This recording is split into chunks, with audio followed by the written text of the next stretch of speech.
March 17, 2026, Board of Supervisors meeting for the County of Monterey. Let the record show that Supervisor Daniels, Church, and Askew are present, with Lopez and Alejo to be arriving shortly.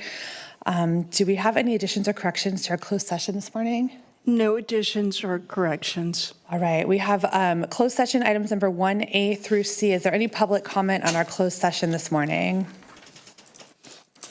Seeing no one in chambers and seeing no hands raised online, we'll close public comment on our closed session items. We'll recess into closed session. We'll be back here at 10:30 a.m. for the remainder of the meeting. Thank you.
Testing.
Supervisors for Tuesday, March 17th, 2026. Let the record show that all supervisors are present. We'll go ahead and start and ask for an announcement of our Spanish interpreter by Diego Celis, who's with us remotely. Muy buenos días, mi nombre es Diego Celis y seré su intérprete en español para la reunión de hoy. Si usted está planeando hacer un comentario público y necesita servicio de intérprete, por favor hablar lenta y suficientemente fuerte para que yo lo escuche. Favor hacer una pausa al final de cada oración para asegurarse de que tengo la oportunidad de interpretarle. Muchas gracias. Great, thank you. And then next up, we have our Pledge of Allegiance. And I'm going to ask Elsa Jimenez from the back of the room, our Director of Monterey County Health Department, to lead us in the Pledge of Allegiance today. Thanks.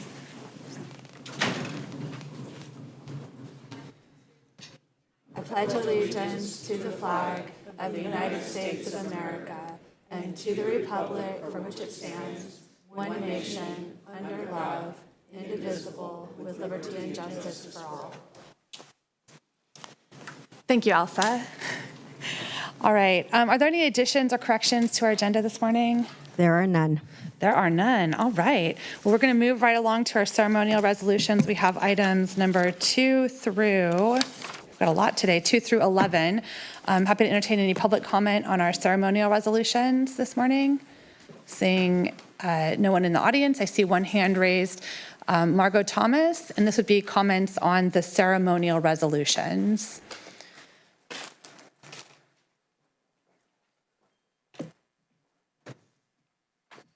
Did we lose your hand, Margot? We've got you unmuted for public comment on the ceremonial resolutions. Margot Thomas. All right, we're not hearing any audio here. Do one more time for a call. Okay, yep. We're not hearing any audio. Okay, we'll have IT double check on our side to make sure we're good. Okay. But I don't see any other hands raised, so we will go bring it back to the board for a motion. Right, we have a motion from Alejo, second from Daniels. This is for items 2 through 11. All in favor? Aye. Any opposed? None. All right, passes unanimously. And we have a couple presentations this morning, starting with Kate Daniels to adopt a resolution proclaiming March 2026 as Civil Grand Jury Awareness Month. Coming up, is that correct? Who is here from the Civil Grand Jury? Yes. Oh my gosh. Why doesn't everyone come on up? This is terrific. Okay, this is fantastic. Come on up. Let's make sure I have this. Is this on? Oh, fabulous. Okay. Wow, look at all our civic volunteers doing such important work. Thank you all so much. Come on up and join me on both sides. It's great to have you here this morning. Thank you so much for your service. This is amazing. I'll wait for you all to come on up. And let's see, we do have a resolution here, which is Civil Grand Jury Awareness Month. And would you mind holding this as we present this to all of you? Today we recognize Civil Grand Jury Awareness Month and take this moment to acknowledge the important work of the Monterey County Civil Grand Jury. The Civil Grand Jury plays a unique and vital role in local government. Each year, a group of volunteer residents from across the county dedicate significant time and effort to serve as an independent watchdog over local government. Their responsibility is to examine how public agencies operate, review how taxpayer dollars are spent, and help ensure that government is functioning effectively and transparently. These jurors who you see up here committed many hours each week for an entire year conducting interviews, reviewing documents, visiting facilities, and ultimately producing detailed reports that offer findings and recommendations for improvement. Over the years, the Monterey County Civil Grand Jury has examined a wide range of issues affecting our community. These reports have reviewed topics such as road conditions, the safety of the wharves in Monterey, cannabis tax revenue, the fentanyl crisis in our youth, noise at the Monterey airport, public bus transit systems, and more. Their work often highlights opportunities to improve efficiency, accountability, and coordination across public agencies. What makes this process especially valuable is that these investigations are conducted by community members who are serving solely in the public interest. Their findings help inform electeds, improve government operations, and increase transparency for the residents we serve. Each year, the Civil Grand Jury releases its final report summarizing its investigations and recommendations. These reports are typically issued in June, and agencies that are the subject of the findings are required to formally respond to those recommendations. I want to take a moment to thank the members of current and past civil grand juries for their dedication to our important civic responsibility. Serving on the civil grand jury requires a tremendous amount of commitment, time, energy, thoughtful analysis, and our county benefits greatly from all your work. We look forward to reviewing this year's reports when they're released in June, and we appreciate the ongoing effort these volunteers make to strengthen transparency, accountability, and good governance throughout Monterey County. Thank you all so much for your service to our community. And I believe you have some words to share with us as well. Thank you. Thank you so much, Supervisor Daniels. On behalf of the civil grand jurors, current and past, we'd like to thank you so much for this recognition. The Monterey chapter of the California Grand Jurors Association would also like to thank you. On behalf of these two groups, we thank you. And in turn, we would like to thank the Board of Supervisors for your outstanding work in Monterey County. We are all working together to make Monterey County grow and thrive and be a wonderful community. We would like to thank, in addition, Judge Hulsey, Sandra Ontiveros, County Counsel Susan Blitch, Juan Ramirez, and District Attorney Janine Paccioni. The civil grand jury could not complete our important work without the support of this entire team. So thank you so much for this honor. We appreciate it. Let's get a photograph, if we can, of all of you and your resolution. Maybe 2 rows if we need to, or just super squeeze in.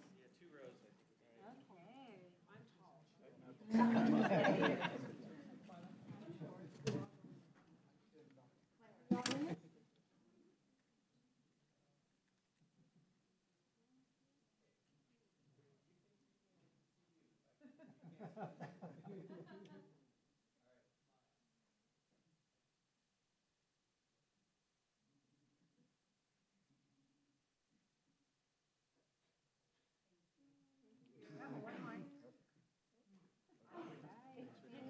All so much. I really appreciate it. What you do. Thank you so much. What an honor. So much.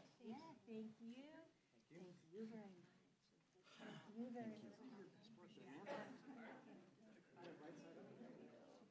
Thank you very much.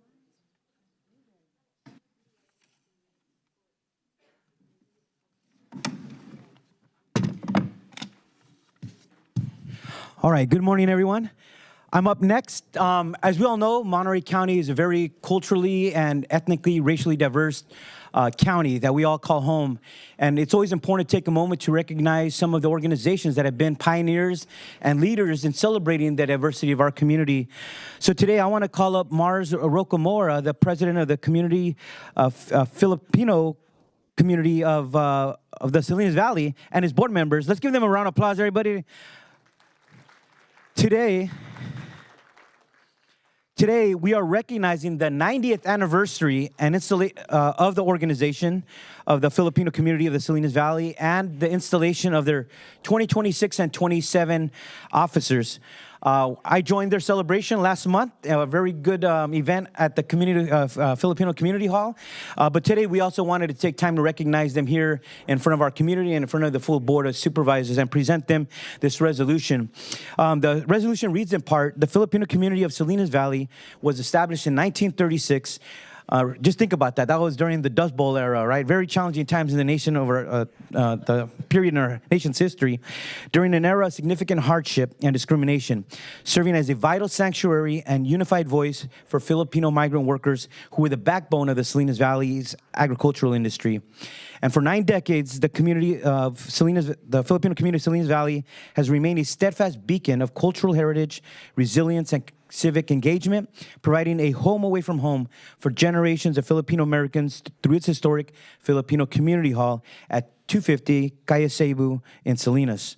The Filipino pioneers of this valley, including the legendary Manongs, played a transformative role in the American labor movement, notably through the Filipino Labor Union and the historic 1934 Lettuce Strike here in the Salinas Valley, paving the way for fair labor practices and civil rights for all farm workers across the nation.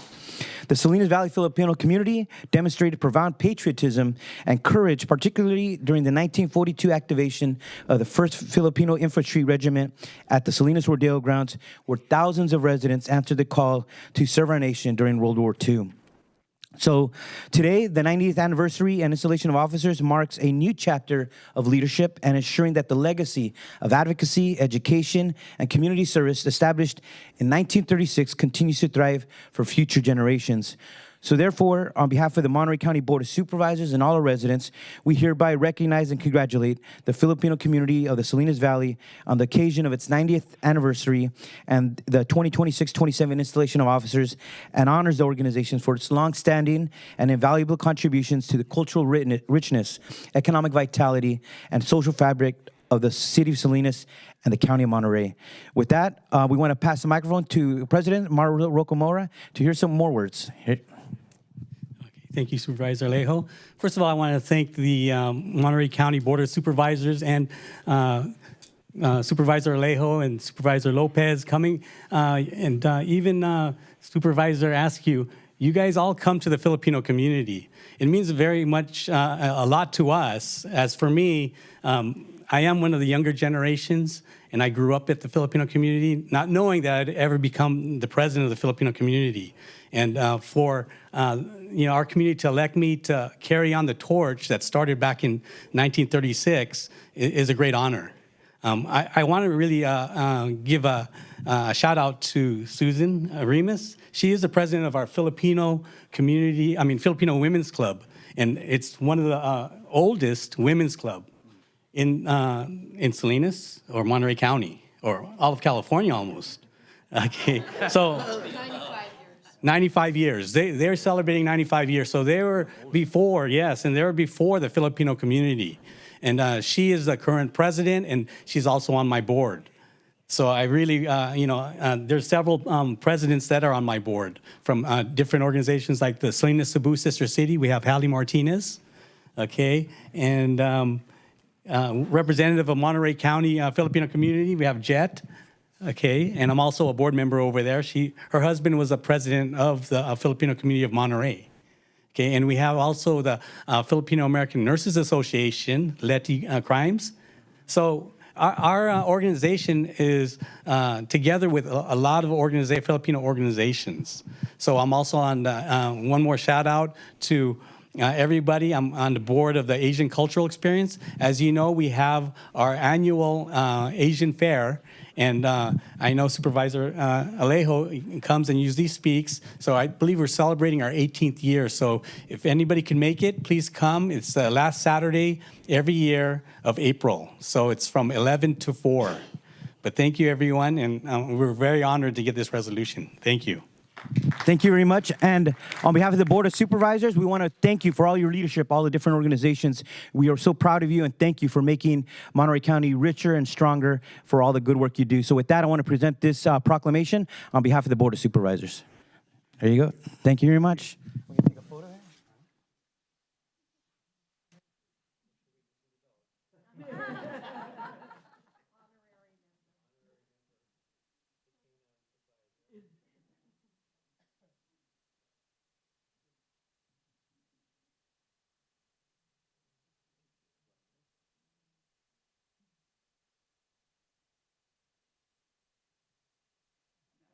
A round of applause for them. Yeah. All right, thank you very much. Thank you so much. Thank you very much.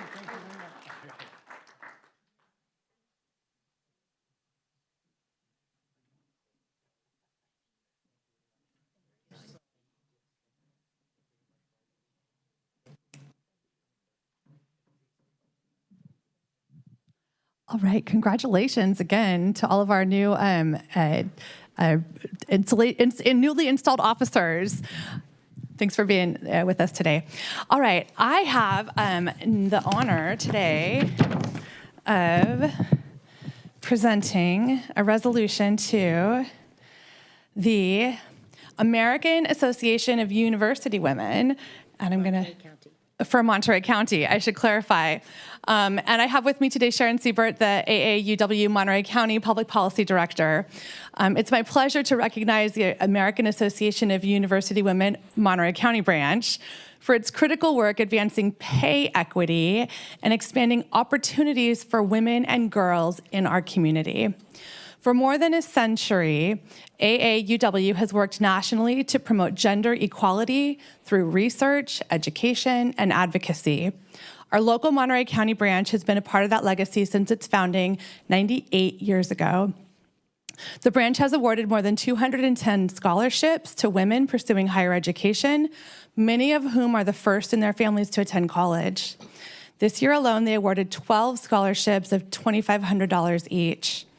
AAUW Monterey County encourages a rising generation of young women to pursue careers in high-demand fields like science and technology. Their Tech Trek program sends local 8th grade girls to a week-long STEM camp where they explore robotics, environmental sciences, and engineering. And the organization also supports civic engagement, voter registration, and advocates for policies that advance equity in education and the workforce. This work is so important. I oftentimes think about my own grandmother who worked as a clerk, a secretary for the county of Contra Costa, and think about how proud she would be of what I've been able to accomplish. It's very different from what she had opportunities for. So thank you for the work that allowed me to have those opportunities. On behalf of the Monterey County Board of Supervisors and all of our residents, we thank the AAUW Monterey County branch for decades of leadership, of generosity, and of dedication to empowering and uplifting women and girls in our community. And thank you to Sharon Siebert, our AAUW Monterey County Public Policy Director, who is here to accept the recognition. And I think you have a couple comments as well. Yeah, I'll hold it for you. Thank you so There you go. much. Yep. So our organization started in Monterey County in 1927, but AAUW nationally started in 1881, so we're over 140 years old, working on equity for girls and women. Sadly, in the last 2 years, women have backslid in terms of their equality in earnings. The reason we're here today is on March 26th, we're celebrating Equal Pay Day. That means that Caucasian men worked all of 2025. Caucasian women had to work until March 26th to earn the same amount that the men earned in 2025. And that's even worse for Latino, Native Americans, and other ethnic minorities, some of which have to work until November of this year to earn what others had earned in just 2025. So I'm honored. Thank you so much for you honoring us, the Board of Supervisors and Supervisor Askew. And frankly, we have just given cookies to Supervisors Askew and Daniels that are only 3/4 of a cookie because there's a quarter missing for what they wouldn't have earned. The other 3 supervisors have full cookies because they're all men. So we hope with our work that we will continue to espouse advocacy for women in pay equity throughout AAUW Monterey County, AAUW California, of which I am the co-president-elect, and all of AAUW throughout the country. We are a national organization. Thank you so much. Would you like to tell us about He's our co-president, so I think that'd be great. Come on, Debbie. Yes, please. Debbie. Please join. You're doing all the work. She's the co-president. we go. Thank you so much.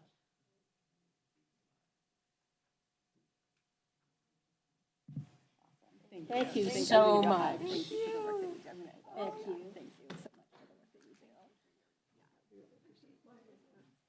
And I have applied for Supervisor Daniels' vacancy on the Commission on Status and Women. Yeah, pass those around.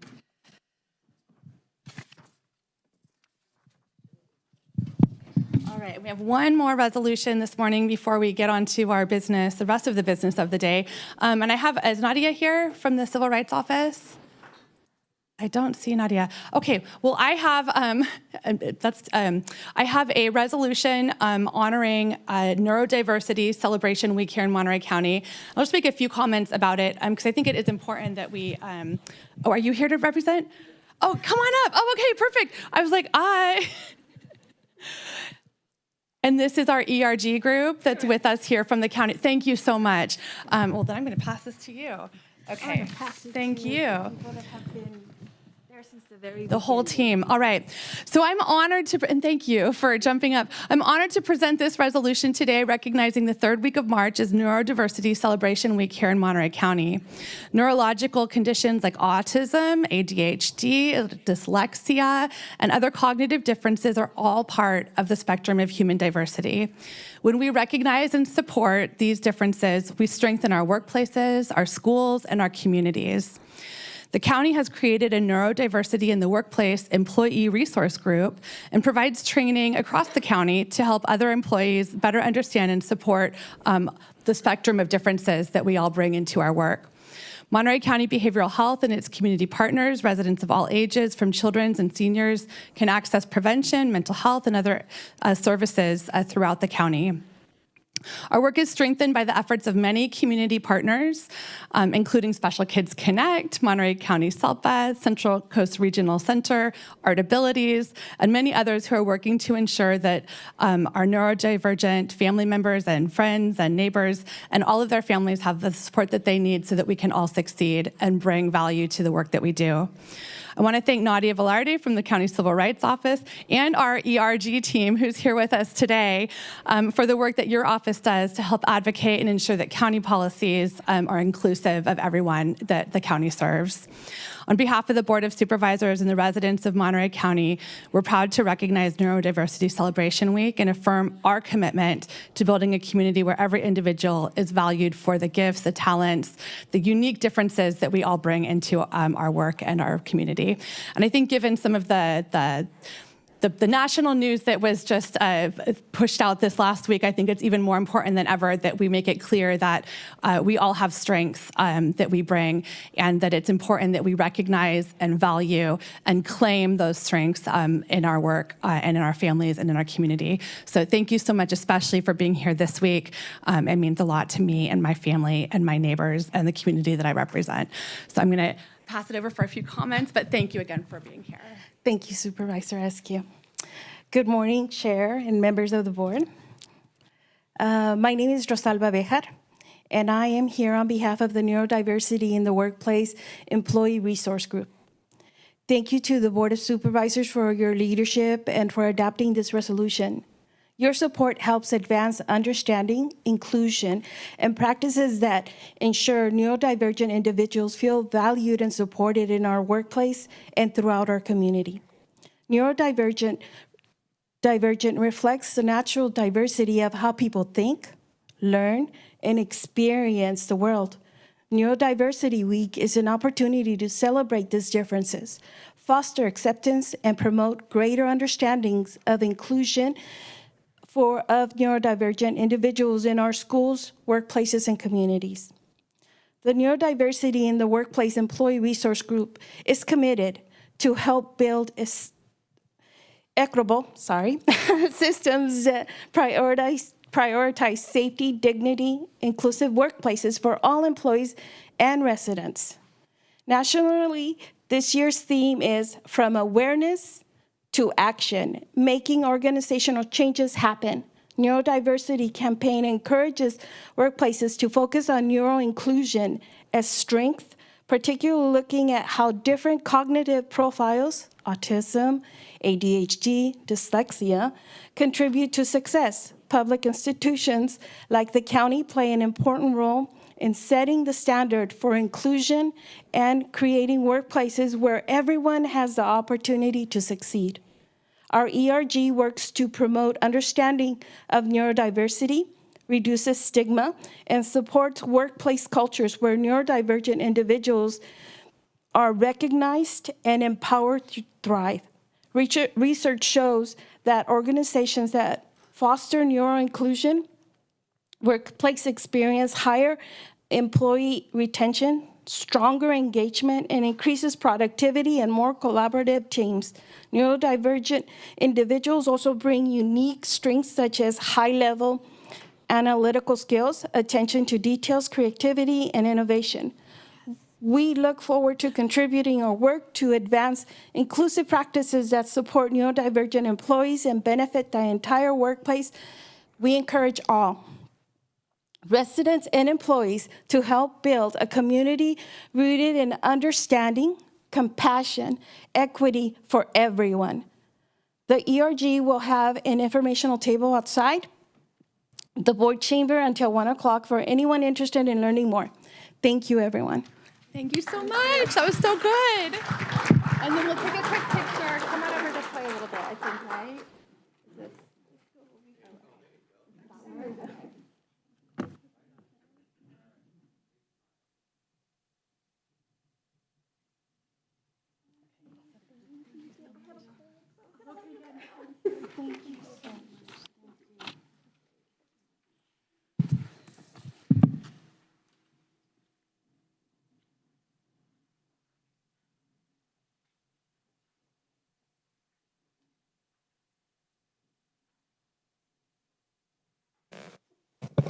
All right, thank you all for being here. That was really, it's nice to start the day with some celebrations. Next up, we have items number 12 and 13, which are appointments. Is there any public comment on our appointments? Seeing none, we'll bring it back to the board. We have a motion from Alejo, a second. Was that a second, Kate? Yes, please. A second from Daniels. And I just had one correction on the appointments. The number 12, my understanding of the governance for San Andreas Water District is that this would be a Board of Supervisors appointment, not a district appointment, based on the governance. So if we could just have that corrected for the agenda, that would be helpful. And for future items that come forward, I think the one last week was also listed as a district-specific appointment. So if we could just watch for correcting those. But with that, all in favor of the appointments? Aye. Any opposition? Nope. All right. Approved unanimously. We're moving on to our consent calendar today. Is there any public comment on the consent agenda this morning? I'm seeing no hands raised online and no one approaching the dais here. We'll bring it back to the board. I'm happy to entertain a motion or comments. Anyone Moved on consent. All right. We have a motion from Church, a second from Lopez. Any comments? Anyone else? Nope. All right. All in favor of the consent agenda this morning? Aye. Aye. Any opposed? None? All right. Then we're moving right on to general public comments. This is for an opportunity for individuals to comment on matters that are not on today's agenda but are within the jurisdiction of this Board of Supervisors. And we will open it up for public comment. Hi, good morning. Jose Guerrero, Monterey community. I'm going to start with the thing of the arch that we were talking about a few weeks ago. I don't understand how we're going to try to build something in an area that is so overrun. The infrastructure is just horrible. The streets, the sidewalks, the lights don't work at night. There's no striping on the road. I mean, I don't get it. I don't understand how we can even how you even vote on something like that, guys. Spend money on something. I mean, you guys don't even live there. I don't think you guys drive through there. You need to take a drive through there. Pick up Mr. Barrera. He's District 2. He's I guess the city representative there. Pick him up, or he can pick you guys up. Take a drive down to the east side. Come look at really East Salinas, so you can see what it really looks like. Honestly, I don't think you guys even know anybody down there. Seriously. And then, no, Mr. Alejo, I mean, your county roads are horrible. You haven't fixed that either. Go down Old Stage. Go down all those roads back there. East Baranda, everything. They're ugly. But we spend money on things we don't even need. Come on, guys. Do your job. Please do your job. Take a drive down there. Come and meet some of the people. I'll tell you what, I'm going to have a Monterey meeting next month. I'm going to invite all you guys. So you can see how our meetings really run when you can actually engage with the public and they can actually ask you questions and you can honestly answer them. Do me a favor, man. When someone calls you, pick up the phone. When someone asks you or sends you an email, answer it, please. You get paid to do that. Do your job, guys. God bless you guys. Have a good day.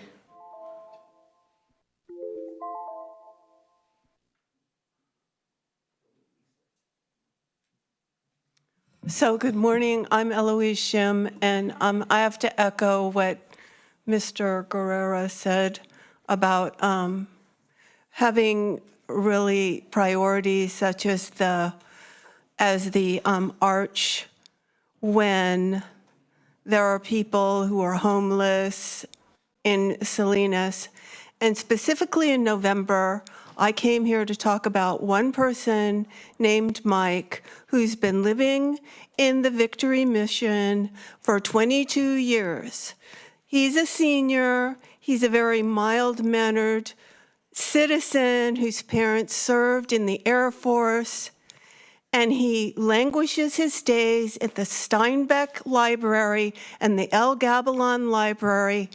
And Roxanne came down when I mentioned it to Supervisor Alejo. She took the information, and I just saw her outside. She did not contact him. I talked to him on Saturday. He hasn't received any kind of communication from any of you.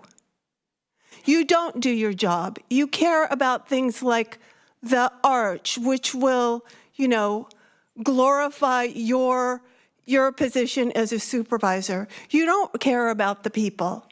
And, it's really a shame that you pat yourself on the back for being so good and so diligent and earning all your big dollars.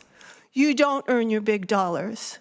And the example of Mike with Roxanne and Supervisor Alejo, you should have followed up with it.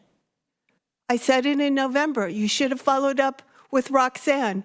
You didn't. You're too busy with all your other things that is glorifying you, not about the people.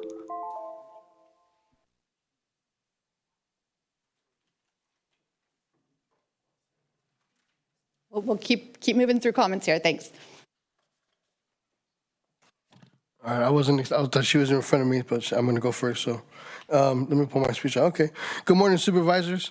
My name is Daniel Munoz. First, I want to acknowledge that the Alejo Arch project was canceled, and I'm glad that it was. The community spoke, and it was the right decision. But let's not try to rewrite history here, Luis. Okay? This wasn't just a small, loud group of critics. That's BS. A large portion of Salinas residents thought that project was stupid and out of touch. And the reality is, it shouldn't have taken a recall effort to get you to cancel the stupid arch. Elected officials are supposed to listen before it reaches that point, not after. And that's exactly why your recall was and still is necessary, Luis. Now, what happened next is just as concerning. Right after the arch was dropped, you pivoted your focus to expanding the soccer fields, backed by a $1.5 million donation from Bruce Taylor and another $500,000 in federal support. So here's the question. If those relationships exist, if that money can be brought in, then why not bring it to fix our roads? You know, the ones your billionaire buddy Bruce destroys for free? Why not address the thousands of residents struggling with homelessness in Salinas? We're talking about millions of dollars being spent on something Salinas doesn't need. And finally, as you prepare to vote on this upcoming county transfer tax, Luis, I have a feeling that your donors might want you to vote no. So I'm guessing that you will. Thank you for your time.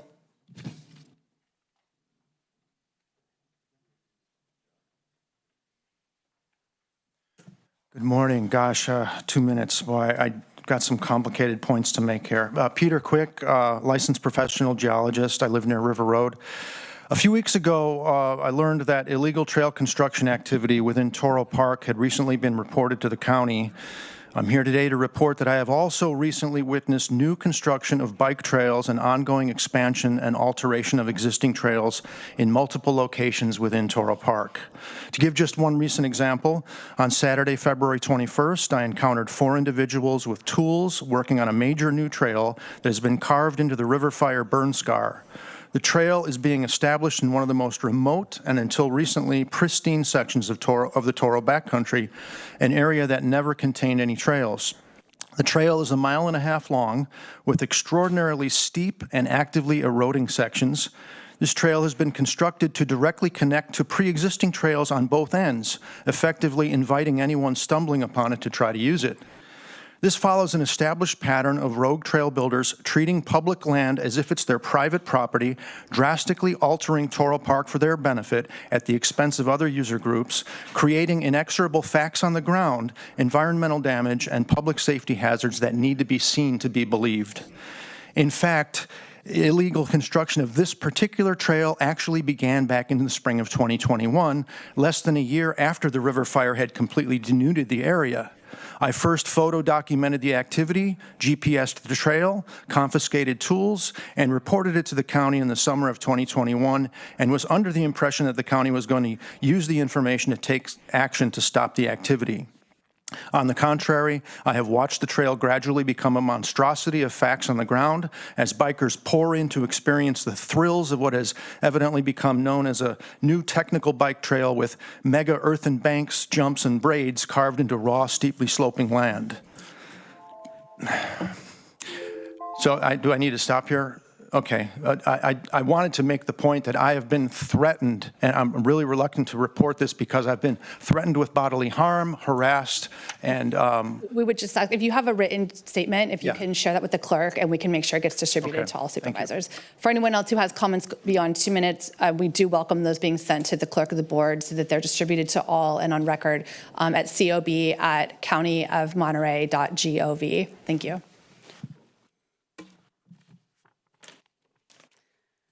Good afternoon. Karen Cameron, concerned Salinas resident, where Salinas is 40% of the county population, 50% of the unhoused population. I was only one of 3 people present at the environmental justice meeting for the Monterey County Planning Commission on March 11th, only because I received an email. It was not posted on the website due to a technical glitch. Since no one knew about it, they need to be aware that March 11th through May 11th is a public comment period. Please, I encourage everyone to get educated about the 283-page document, the Environmental Justice Element Plan. There's definitely a lack of local input. They gave a survey in the county, apparently through the Planning Commission, that's now closed. No one I know of got that survey. Several commissioners also commented they didn't receive it, so I questioned that. It seems to be deadline-driven by California mandates that I probably don't agree with, dollars-driven, and not community best interest. When I review the document, I understand that it's based on a 75% or more disadvantage. Well, that's fine for economics, but that also correlates with the environment. So that means things like Pajaro, for instance, where they need affordable housing, but they're facing toxic waste cleanup. They're facing pesticide overdone and flooding in the area and so forth. So it doesn't make logical planning sense. Specifically concerned about Salinas, I look at the Bolsa Knolls project in Baranda area, where in this document it lists as 100 on the pesticides. So fully accumulated. Topsoil's been added. It's a known flood zone. Just look at it. Even when it's not affecting my neighborhood, I see them canoeing down the streets there. So what are they thinking putting a project there except somebody got a deal? Carmel Valley, where 25% of the projects go, there were clear objections to that because of the potential of adding that many people into the area, the wildfire, the flood hazards. How did they get out of those roads? I got a long list of other things that I subjected to you, and I encourage the public to get educated and involved. Thank you.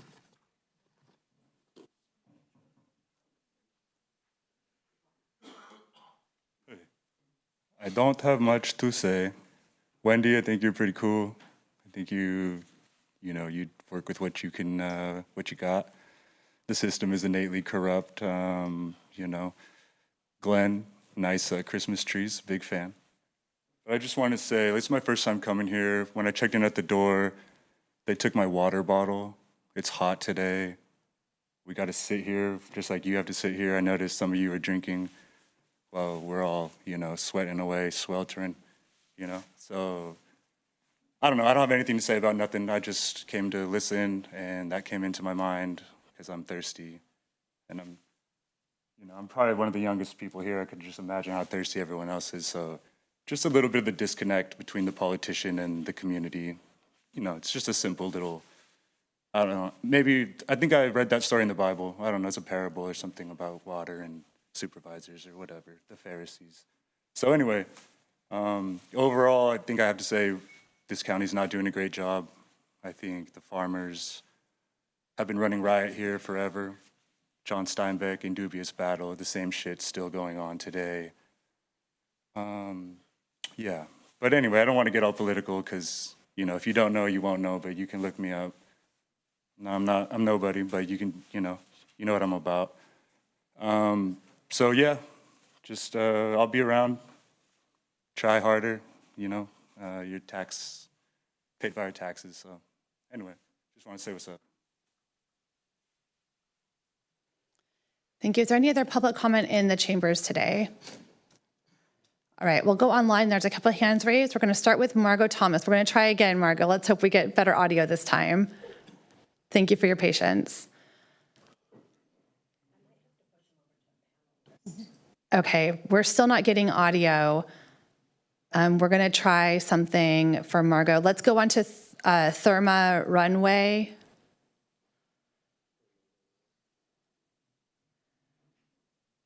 Do we have audio for, nope, that's muted.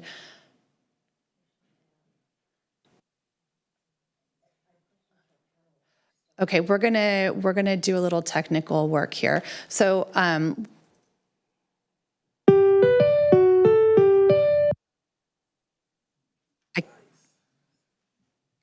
Esther Malkin, do we have audio for you? We're gonna move some folks over to panelists to try to figure this out. Okay. Valerie, can you show the panelists' names again?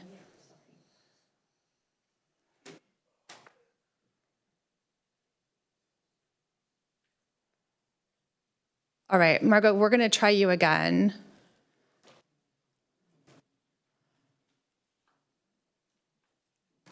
Okay, we are not getting audio. We do need to address this. I know we've got a lot of folks on for public comment on other items as well. They can hear each other on Zoom. We just can't, you guys can hear each other on Zoom. We just can't hear you here in the chambers. Why don't we take a 5-minute break? We're gonna work on solving this real quick. It is 11:16. We're gonna reconvene at 11:20 and get our IT folks to see if we can solve this. All right, bear with us. We'll be back in about 4.5 minutes.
Margot, can you try to unmute yourself and talk? Yes. Okay. Hi. Okay. Can you hear me? We can hear you now, so hold on one second, okay?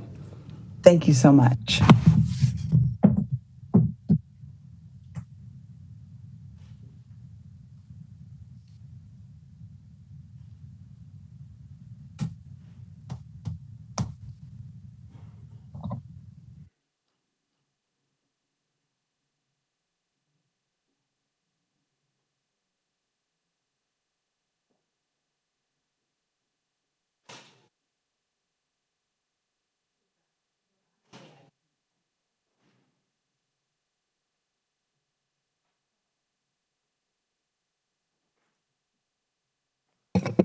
All right, we're back. We're going to try this again. Thank you all for your patience. We're going to go back to finish our public comment. And Valerie, I'll just need to get some help identifying who we have up next. This is for our public comment non-agenda items. Margot Thomas. Hi, good morning. Can you hear me now? We can hear you. Thank you so much for your Yay. patience. Okay. Thank you. I appreciate it. Should I start? Yes, please. And we have 2 minutes on the clock for you. Thank you. Perfect. Okay, so I want to begin by acknowledging the important work that you are doing on a broader community and social justice issues, because I do think those issues matter deeply. And I'm just here to share a lived local perspective that's also an important piece of the larger picture. So again, my name is Margot Thomas. I'm a Carmel native. I'm a homeowner in the Carmel Highlands, where I've responsibly operated a small vacation rental for about 15 years.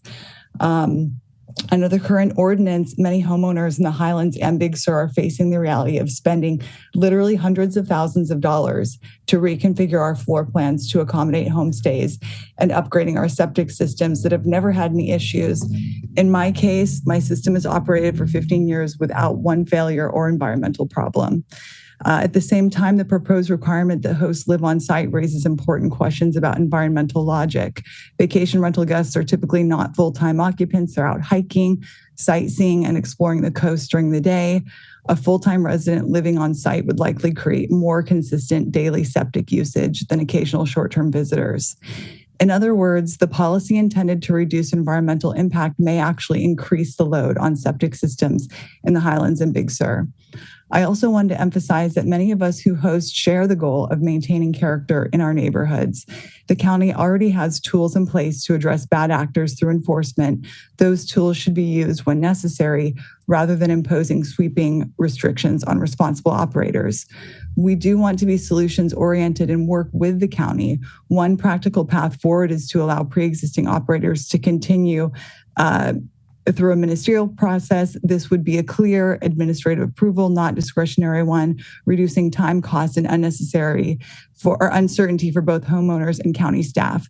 This approach is a win-win. It preserves reliable TOT revenue, protects responsible operators, and reduces administrative burden and stress on the county resources, allowing staff. I'm almost out of time. I just want to recommend, yes, please just grandfather us in.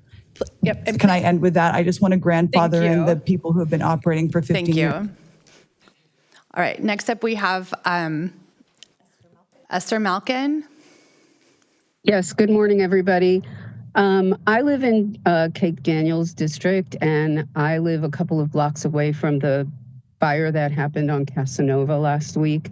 And I just want to thank everybody that responded, all our first responders that came so quickly and helped out, as well as Kate's staff and Kate for making this a priority, and the Hyatt that took them in immediately. And I mean, this was a significant event that featured the very reasons why we have to maintain housing to code. And I don't think the reason for the fire starting happened, but that unit was county owned or county managed, and the people that were living there were all low income seniors. A lot of them had mobility issues, had sight problems, and so the response was great and quick. But I'm hoping that these people don't fall through the cracks, and that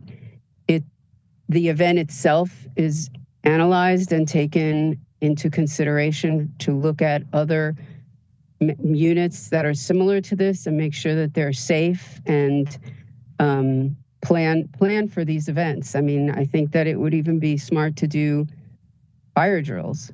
So, but in general, I just wanted to thank everybody that was involved. I personally witnessed a lot of it, participated a slight amount. And the other thing I wanted to mention is these people had pets, and luckily the Hyatt let them take their pets with them. But we need to start paying more attention to people who have pets and consider those pets part of their families, especially when we're talking about seniors. Thank you.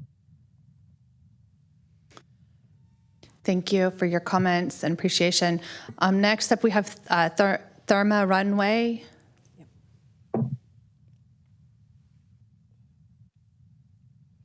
Hello. Hi, we've got you on. Yep, your time's up here. Thanks. Perfect. Thanks. So first, I'd like to thank the Board of Supervisors for giving us the opportunity to speak.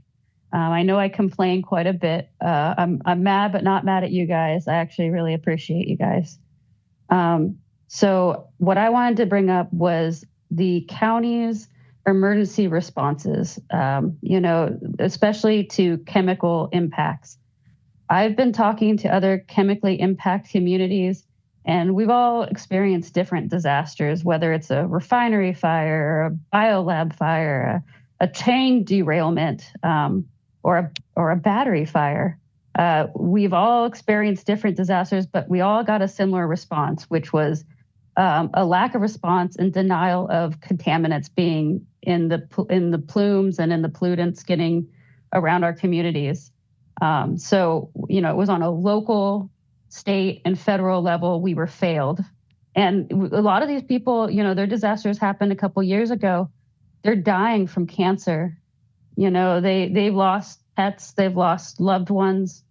It's been really sad having to talk to these different people, just hearing how much they've been failed. And then they were failed by the legal system. So I guess what I want to say is I'm hoping that the county could come up with a way where the community could be involved in emergency planning. Like what if the new warehouse, they're building a giant Amazon warehouse in Salinas. What if that caught fire? What's going to be the response? What can we do? And how can we learn from the failure of the battery fire?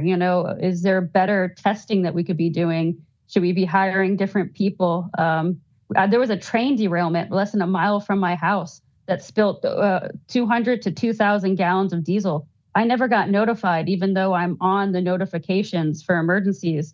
So, what can we do to respond better? Thank you. Thank you all for your comments. I don't see any other hands raised. So we're going to close public comment and move on to item 16, which is our first item on this morning's agenda, to receive a preliminary analysis in response to Board Referral 2026.01, seeking a potential special real estate transfer tax on ultra-high value single-family residential property transactions in unincorporated Monterey County. We'll pass the floor to Michael Beaton.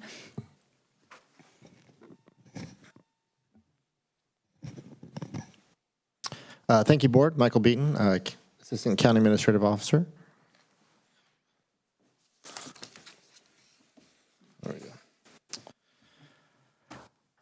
Today, we bring to your board a preliminary analysis of Board Referral Number 2026-01, submitted by Supervisor Daniels regarding a special real estate transfer tax for the benefit of working force housing and the missing middle income earners. We are asking the board to receive a preliminary analysis for a potential special transfer tax on ultra-high value property transactions in the unincorporated area and provide direction on the next steps the board would like us to pursue. Listed on the slide are a few of the options that the board has at the result of this referral. This referral requests the county to explore a special real estate transfer tax on ultra-high value single-family home sales in excess of $10 million. The funds generated from this transfer tax would be used to support housing initiatives in the areas of proximity to the sale of support workforce housing, missing middle housing, and potentially first-time home buyers in our community. In addition, through this potential growth in housing, it would help support the county's regional housing needs allocation and position the county in a comprehensive advantage for potential future grants. In order to enact this special transfer tax for the purposes identified in the referral, a ballot measure would be required for the public.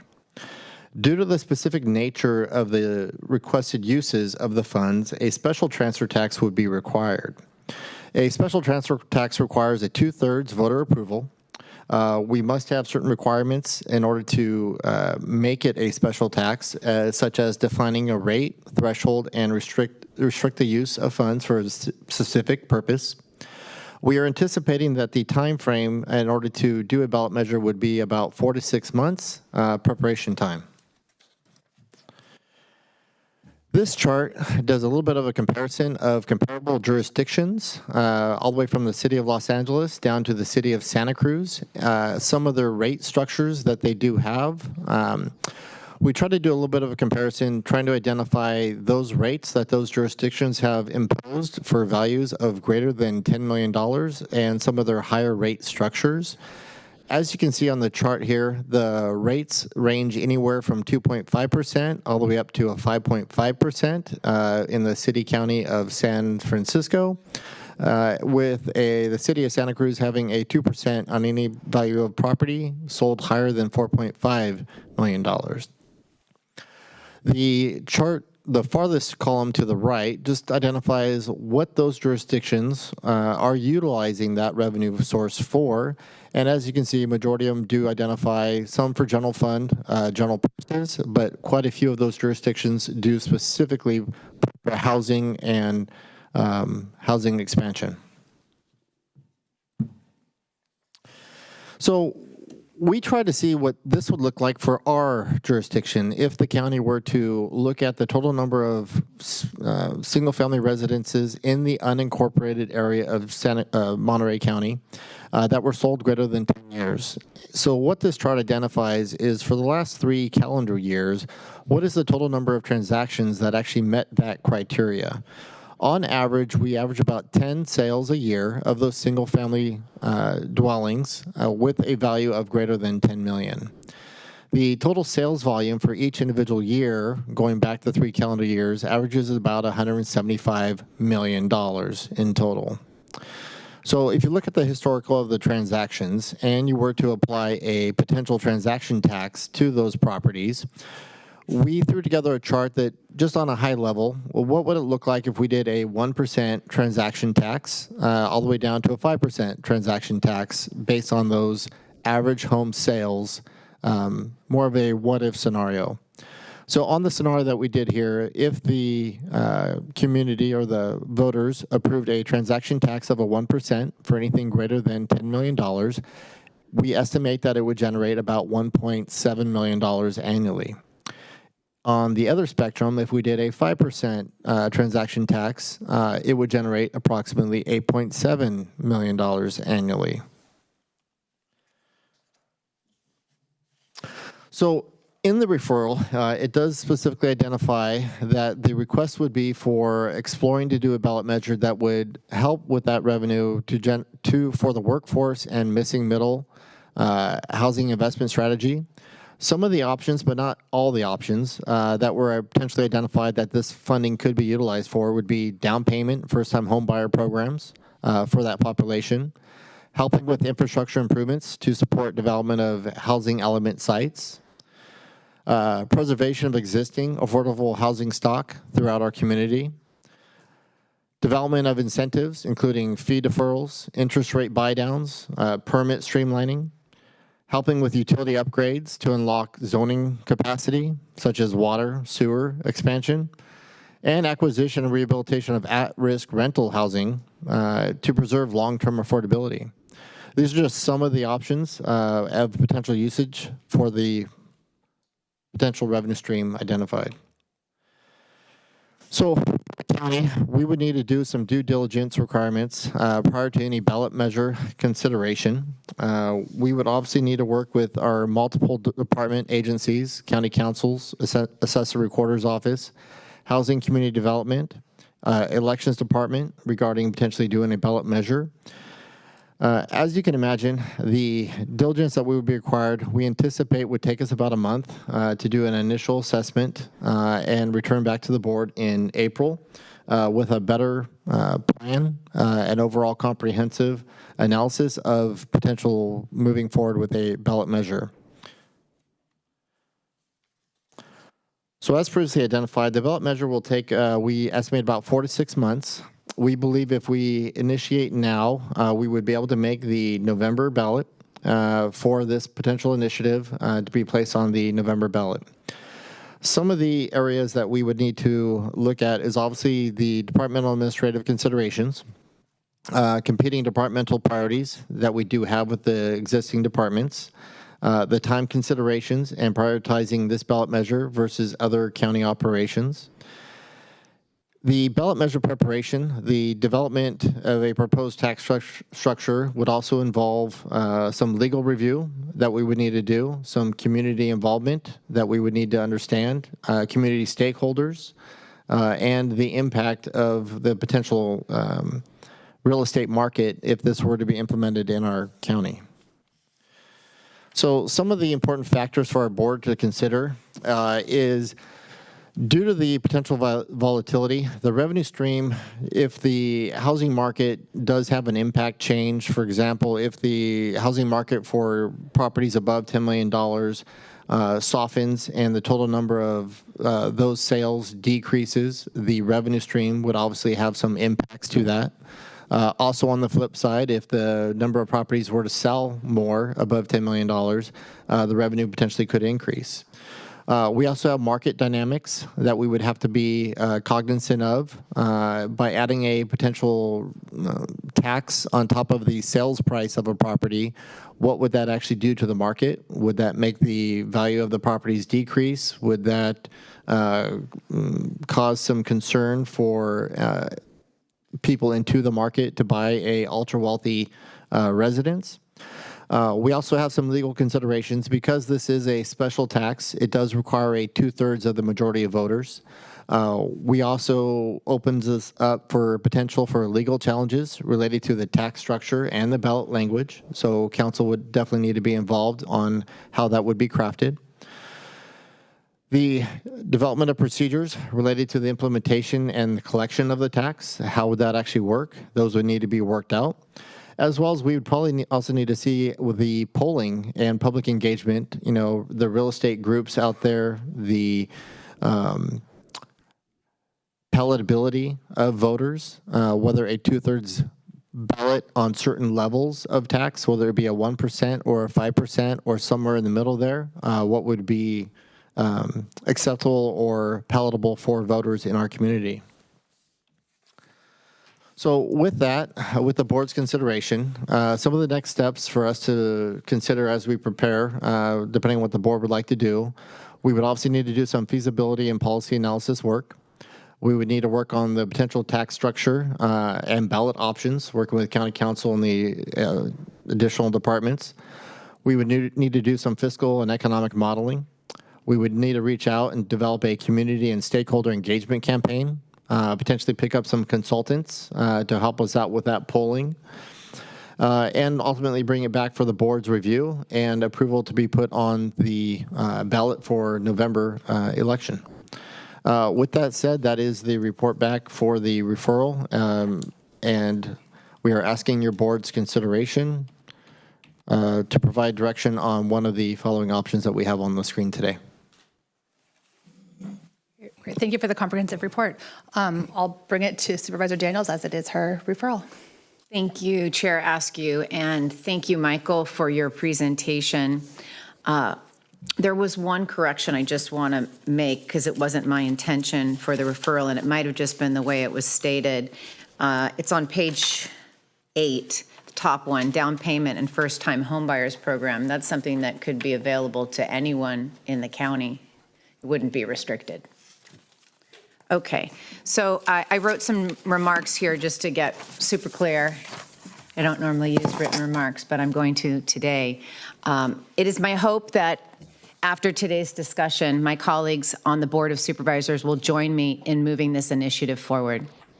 I do want to take some time to describe the need for this proposal, some additional thoughts that I've had since submitting this referral, and the concerns about this proposal that some of my constituents have expressed. But before I begin, I want to express to my colleagues that we all know our communities intimately. I try my best to learn from you about your districts and to advocate as a supervisor for what is best for your communities. I truly hope that you will hear me out as I share a few brief comments about why this proposal is so important to me and to District 5. On the need for this proposal, I want to be very clear about the specific housing challenge I am trying to solve. While housing affordability is a countywide issue, there is a unique challenge on the Monterey Peninsula and along the District 5 coastline.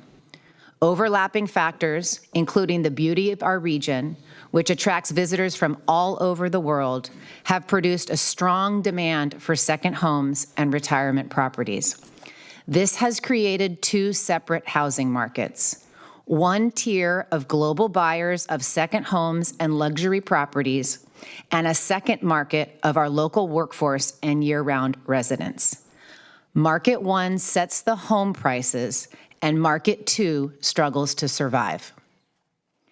I believe that without intentional action, the Monterey Peninsula is unlikely to ever see the production of housing that is affordable to the community again. It is simple. If left to market forces alone, developers will never produce units affordable to teachers, nurses, hospitality workers, or public employees. How does this impact all of us? In addition to agriculture and education, Monterey County has a robust tourism economy, and the county's general fund benefits from that economy. If we do not address the Monterey Peninsula's housing shortage, we will reach a point where our success undermines the workforce needed to sustain that economy. As our workforce is priced out, commutes become longer and more expensive. At a certain point, businesses will experience staffing shortages that may result in shorter operating hours and reduced service levels. For some businesses, this is already happening. This will ultimately affect the visitor experience, and as my colleagues on the SEEB Monterey board will tell you, upholding the reputation of our region is of utmost importance in this industry. As I have said, we are in a unique position. With our housing element hopefully on the brink of adoption, we have an opportunity to successfully implement missing middle housing as required in our housing element. Missing middle housing, as I've hopefully explained well, will never be penciled out if left solely to the market and private developers. As part of our housing element responsibilities, we are also required to affirmatively further fair housing. The high cost of coastal areas, where ultra-high value home sales are concentrated, also corresponds to the job centers of our local tourism economy. Yet our workforce is increasingly priced out of living there. By encouraging housing to be built where the jobs are, we will meet a key requirement of the sixth cycle housing element. To be sure, I've heard from a handful of you who are concerned that this proposal could backfire and ultimately lead to lower property tax revenues for the county if ultra-high value transaction volume decreases. In your letters and calls, you have methodically walked me through the revenues that, from your perspective, far exceed those generated by transfer tax. Some of you have suggested alternate approaches, including relying on philanthropy to help fill the gap and spur the development of housing where we need it. Please know that I have been engaged in the philanthropy sector for years.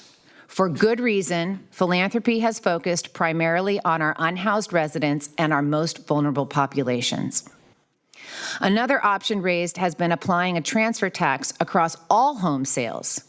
Using this approach, a modest 0.5% transfer tax would yield approximately $1.2 million, and a 1% transfer tax would generate roughly $2 million from all home sales in Monterey County, unincorporated Monterey County.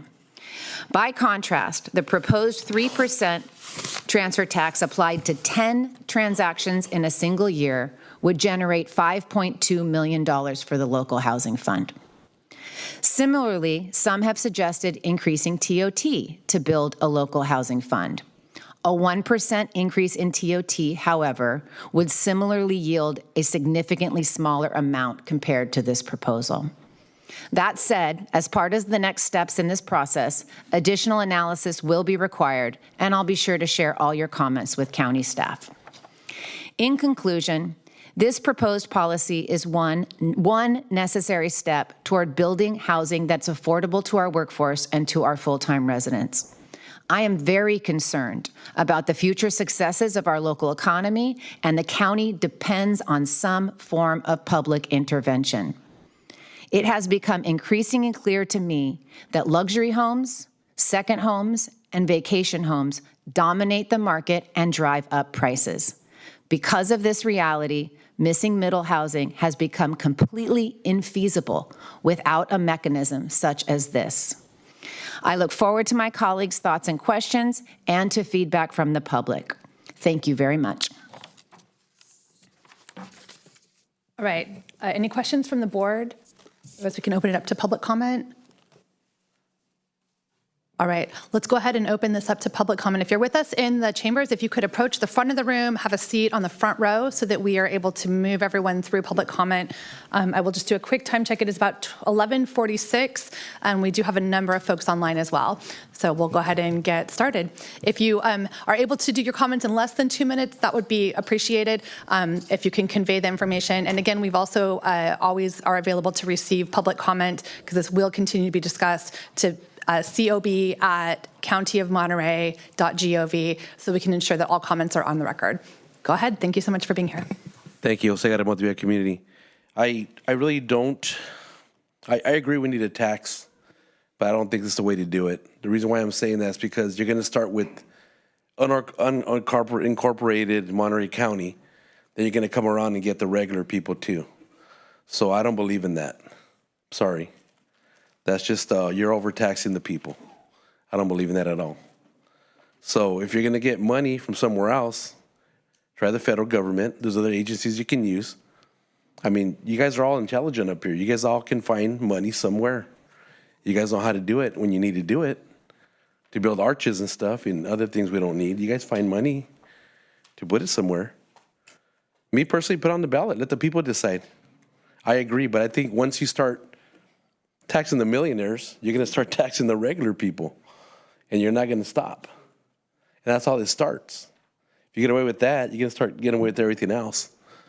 And I don't see anybody overseeing it. Who's going to oversee all this money coming in? How do we know what the dollar amount's going to be? Are you going to have a public entity helping you take care of this? Because I see a lot of money go through here, and I seen the money come in, and things not getting done. You guys are not doing anything. I'm gonna tell you why. I had a conversation. You want to talk about housing? I had two farm workers I saw here, two representatives that were from the UFW at the last meeting here. I had a little conversation with them. I asked them, what have you done for Salinas farm worker housing the last 60 years? Nothing. What he told me? We built stuff in Hollister. We built stuff in King City. I said, what about Salinas?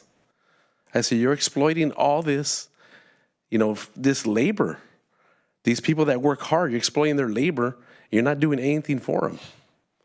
Put on the ballot. That's what I say. Well, UFW helped you step up. God bless you guys. Have a good day. Good afternoon, supervisors. I applaud your efforts to bring this initiative thus far. My name is Jennifer Kuiper, and I'm a senior vice president with a bank, and I'm former chair of the Monterey Peninsula Chamber of Commerce. And I want to speak not from the efforts that the chamber started as a direct result of the missing middle housing problem. All of the issues outlined in the call for public comment were certainly brought to the table by business owners but I want to speak personally. I returned to the Monterey Peninsula after 20 years away. I was born and raised in Pacific Grove, and I was brought here to work as a senior vice president in banking, and the only reason that I was able to afford to live here is because I have a family friend who was willing to rent to me at below market. So I have a second job teaching Pilates, and I save all of my money, but I just don't see a way for me to ever afford to buy a house here. And I'm never not working and serving. I serve on many boards, and I hear this all the time from my peers. And it meant so much to me to be able to raise my daughter here. The vibrancy of our community is one that I think is worth considering protecting. We have a very special opportunity to look at an initiative that could provide some really compelling opportunity for people who are just like me, who want to contribute and who don't qualify for federal subsidies or the grace of philanthropists. I encourage you to send this to the ballot for the voters. Thank you.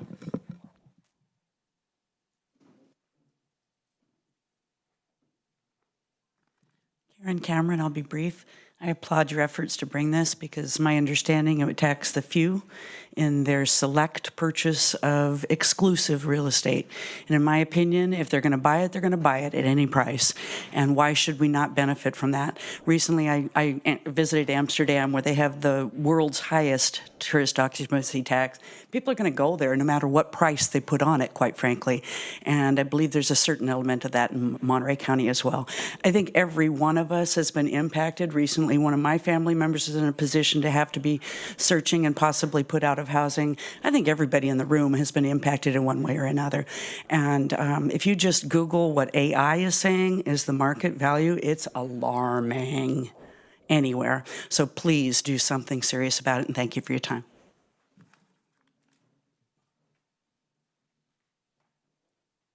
Adam saying I can go first. All right, let's do it. Senior Advisor with Monterey Bay Economic Partnership, Matt Huerta. Hello, supervisors. And you might have seen our correspondence. MBEP supports Supervisor Daniels' efforts to initiate the study of a potential transfer tax on high-value homes in Monterey County that would generate revenue to help increase the production and preservation of housing for our residents. We share Supervisor Daniels' goals for serving the missing middle, residents earning between 80 and 120% of the median area income, but this is just one component of the county's regional housing needs of over 3,000 new homes. The county has historically not performed well at achieving its goals for very low and low-income residents. The county should consider expanding the spending plan from any major revenue measure to gap financing for affordable housing that is reserved for very low and low-income families who also work in the tourism and service industry near where these high-value homes are being sold. We strongly recommend that the county take the steps necessary to determine feasibility for this unique opportunity as outlined in the staff's report. The county's thorough analysis and community engagement will be able to determine this design of a ballot measure that has the strongest potential to be approved by voters. Based on our experience, voters typically want to invest scarce tax dollars to address housing for our most vulnerable populations, such as seniors on fixed incomes, very low-income workers struggling to pay high rents, and those at risk of homelessness. Voters also want to expand opportunities for local workforce to find housing in our community and to help them achieve home ownership wherever possible. Additionally, the county should evaluate lowering the proposed threshold of $10 million to $5 million or other levels that would increase the size of the revenue measure and achieve significantly more impact. Finally, the county should also study the best accountability provisions in other similar measures, such as an oversight committee and annual reports. Thank you for your leadership.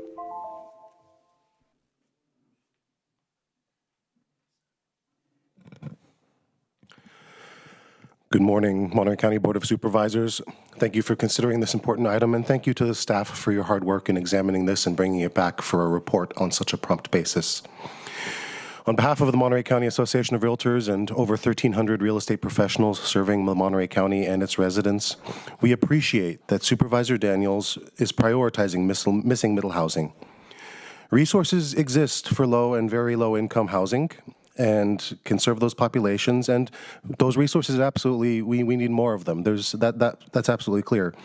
But there are few, if any, resources serving the missing middle, and so this is addressing a key gap in our county's housing. That said, we appreciate the concerns of staff. Can you hear me okay? We appreciate that staff bring up the concerns about market impacts, and I'll get back to that in a minute. And we also appreciate staff acknowledging the significant burden on staff time that implementing such a program which should have. These should all be parts of the conversation as we continue to explore this idea further.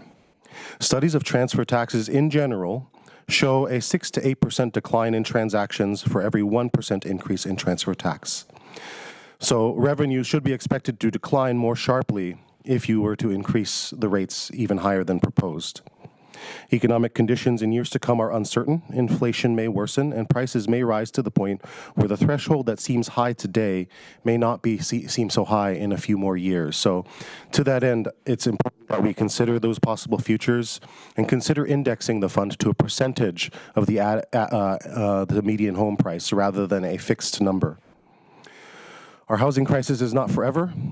We should be able to resolve our housing problems or at least mitigate them significantly. If this advances, it should have a sunset date built into it. If the housing crisis persists, voters can reapprove this at a later date. I look forward to continuing this conversation and would very much like to be part of the community stakeholder meetings. Thank you.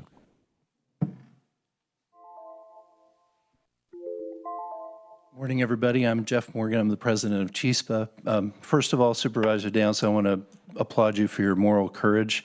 This affects your district greatly, but we're really talking about 10 households out of 150,000 in Monterey County. And it's groups of households where the prices are very inelastic. I think people that are buying $10 million homes usually have the cash to be able to afford it. I know there are taxes that go along with it.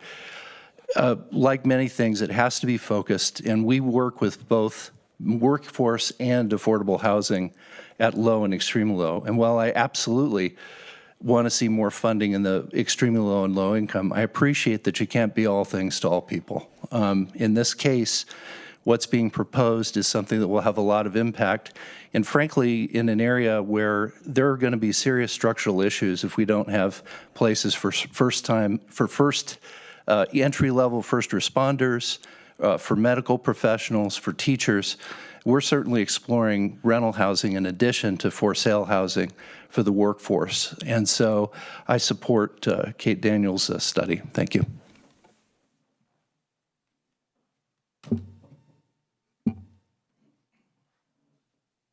So good afternoon, supervisors.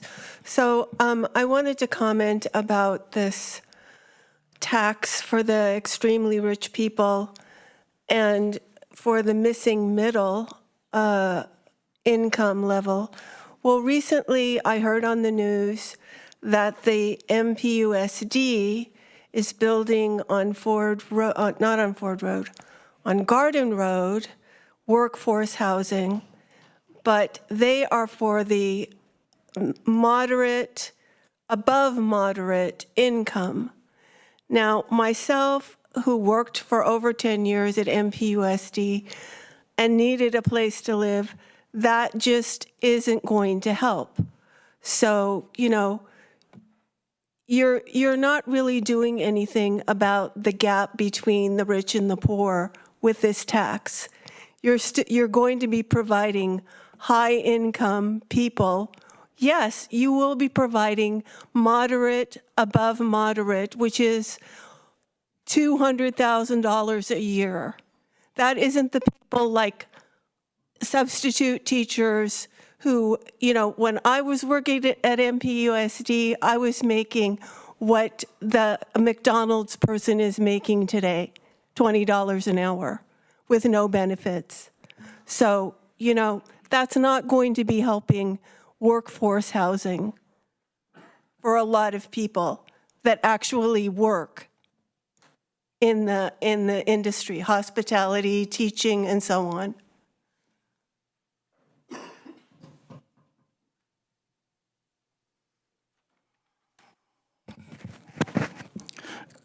Good morning, Supervisors. My name is Chris Barrera, President of ULAC and Salinas Council 2055, a civil rights organization that has spent many decades advocating for dignity, opportunity, and fairness for working families. The housing crisis in Monterey County is not just an economic issue, it is a civil rights issue.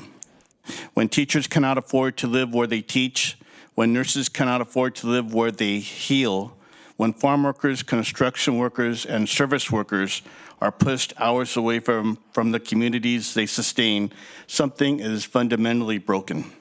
Housing is the foundation of stability. It determines whether families can stay together, whether children can remain in the same schools, and whether workers can live in the communities they serve. Right now, way too many families are being pushed out of Monterey County. While some of the most expensive luxury homes in the nation continue to sell for tens of millions of dollars. A transfer tax on properties valued over $10 million is not radical, it is responsible. It asks those benefiting from extraordinary wealth in this region to help invest in the stability of the community that makes that wealth possible. From a civil rights perspective, housing is about fairness. It is about ensuring that opportunity is not reserved only for the wealthy few, while the working majority is forced out. Creating a workforce and missing middle housing fund is a step towards restoring balance and protecting the future of our communities. If we truly believe in opportunity, dignity, and equity, then we must act. I urge you to support this proposal. Thank you.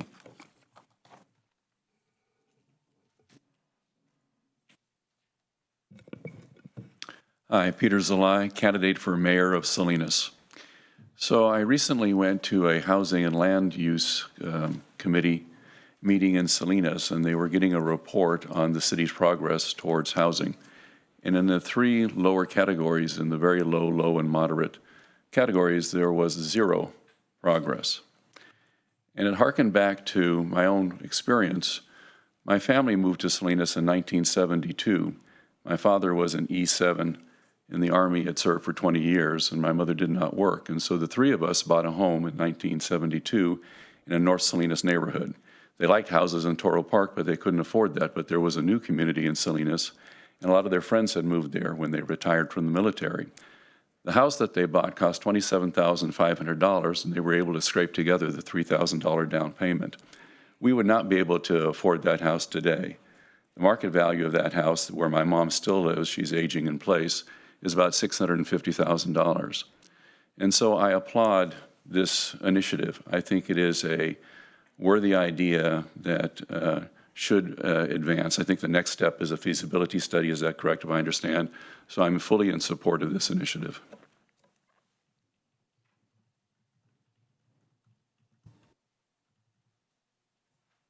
Good afternoon, Board of Supervisors. Luis Chago Juarez for Building Healthy Communities, neighborhood organizer with Vecindarios Prósperos, Thriving Neighborhoods. And as some of you may know, we've been on that campaign around rent stabilization. So this discussion is really exciting because it does contribute to the idea of stabilizing our local economy.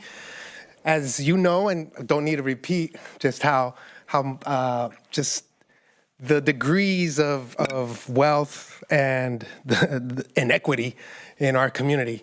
You know how it is. We've studied it, and here we are moving on this piece. It's exciting that, and I say this as a representative, working for the community I currently live in, and speaking of prices, right? Like my parents bought their home on the 700 block of Tout Street for $11,000 in 1968, and wow, we were able, as growing up, we were able to experience that blue collar dream because there were over 15 factories here in the valley that where a lot of farm workers, such as my father, came as a bracero, graduated to, and we had that experience. We were able to experience that blue collar dream, and so. This feels like a good, strong message and fully in support of it. Thank you.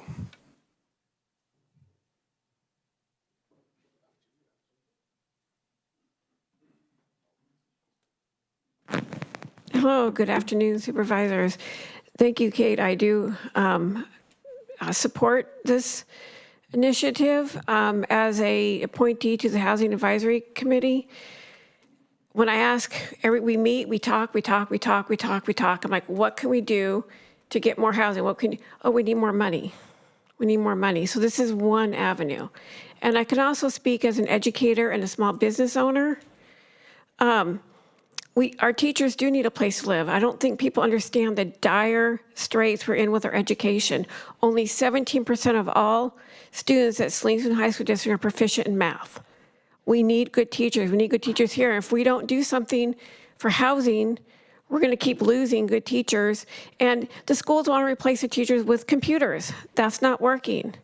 So we need the housing. So I do applaud this. I think you need to study, and then we find more ways to get money for housing. Thank you.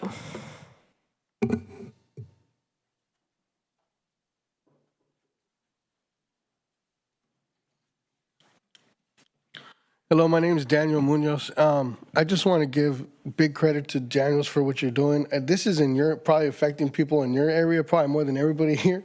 So I know you're going to make a lot of enemies doing this, or at least maybe 10, right? 10 a year, 10 enemies a year. So I applaud you for that. It takes stones to do that. So shout out to you for doing that. But I do agree with this gentleman. He said it should be maybe 5 instead of 10 million, so we can get more money, right, in the pool. Just an idea, but I do agree with what you're doing. I think we need to go and we need to find more ways to get money from the ultra rich like this. This is just, I think, the start of it, and I applaud you for doing that. And I hope that the board votes to yes, so we can go forward with it and maybe have it in the November ballot. That's just all I have to say about it. Thank you for your guys' time. Have a good day.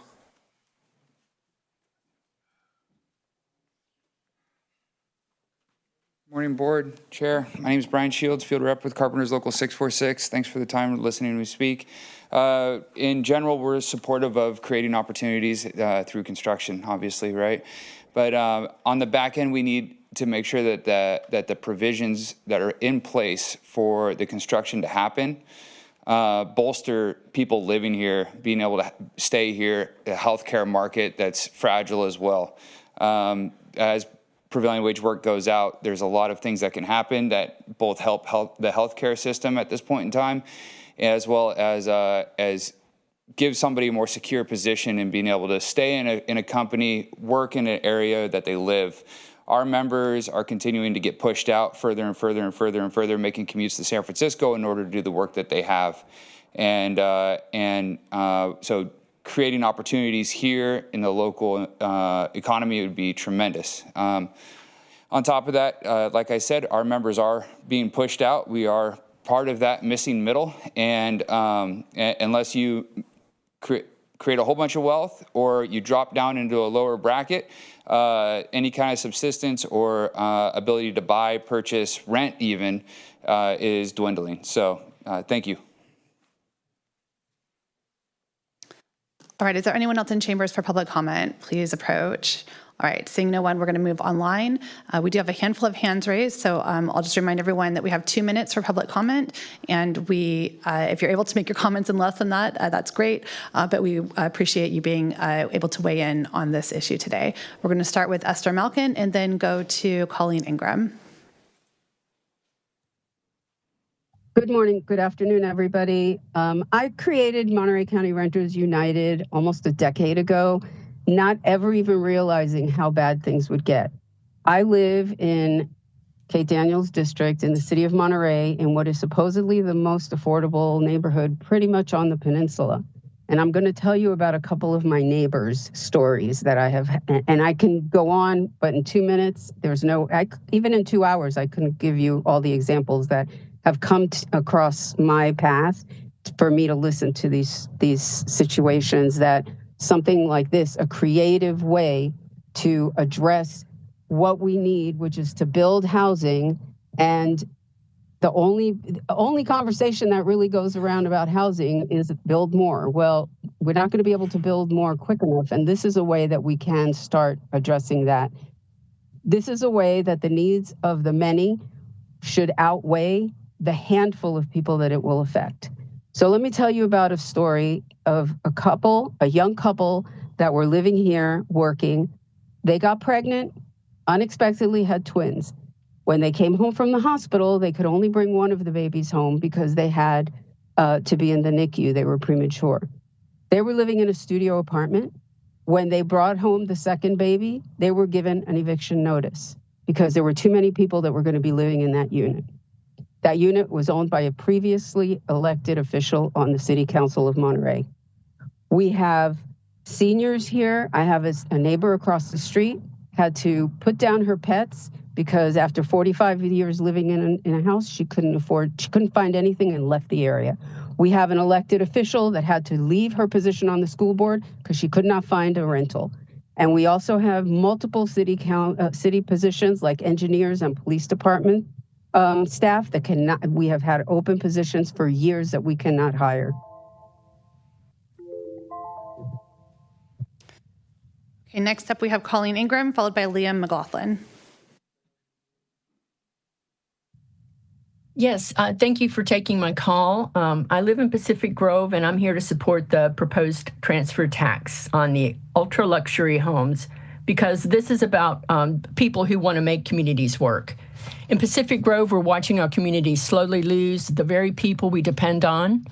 Our school enrollment keeps dropping, which means less funding for teachers and fewer resources for our kids. We've been hearing about the numbers, but this is about real people. When my longtime doctor retired 3 years ago, I couldn't find an in-network replacement to see me without a 6-month wait. I was fortunate enough to have the financial support to go out of network, but that choice shouldn't be a luxury. Many of my neighbors don't have that option. This transfer tax addresses some of the fundamental issues that we have for people who serve our community, and they should be able to live here. We're talking about a small number of ultra luxury sales each year, but that impact could really be transformative for our communities. Other California cities that were noted in the agenda item, like Los Angeles, Santa Monica, San Jose, they've all used similar taxes, and they've done it in different ways, but it's really generating results for their housing and helping people. Imagine what this could do for our cities in Monterey County. Teachers can actually afford to live where they teach, so our schools could be stronger, our kids could benefit. Healthcare workers who don't have to choose between serving our community and having their own place to call home. Nurses, firefighters, and other essential workers who can build their lives here instead of commuting hours just to afford rent. And we've heard the stories here. I also would like to see it be applied to something less than $10 million, but a $10 million home is just asking for a contribution for the people that live here and function. It seems very reasonable. Thank you. All right, Liam, we've got you up next, followed by Megan. Hello, can you hear me? We can, thank you. Thank you. So my name is Liam McLaughlin. I'm the political and community organizer with SEIU 521, the union that represents city and county workers across California. And I'm giving comment on behalf of Yvette Carry-On. She can't make it due to a busy work schedule. Yvette has worked with Monterey County Behavioral Health for over 20 years. She serves as SEIU 521's chair of the Committee on Political Education and on her union's county chapter board. So Yvette has lived in Monterey. She understands how high housing costs have affected her community. Specifically, she says, when poor and working class people are priced out, the community loses essential workers like farm workers, caregivers, cleaners, restaurant staff, retail employees. Meanwhile, stable housing, improves children's education, health, and emotional well-being, and affordable homes reduce homelessness.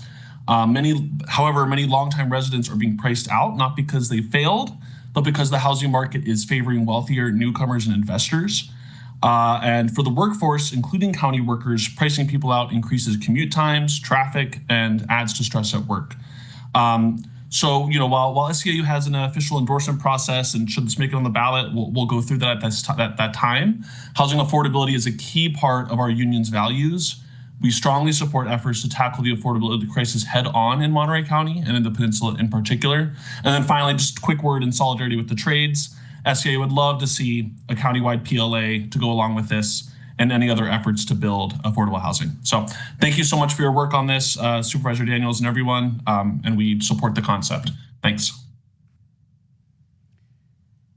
Thank you, Liam. Next up, we have Megan Wilden, followed by Christine Wing.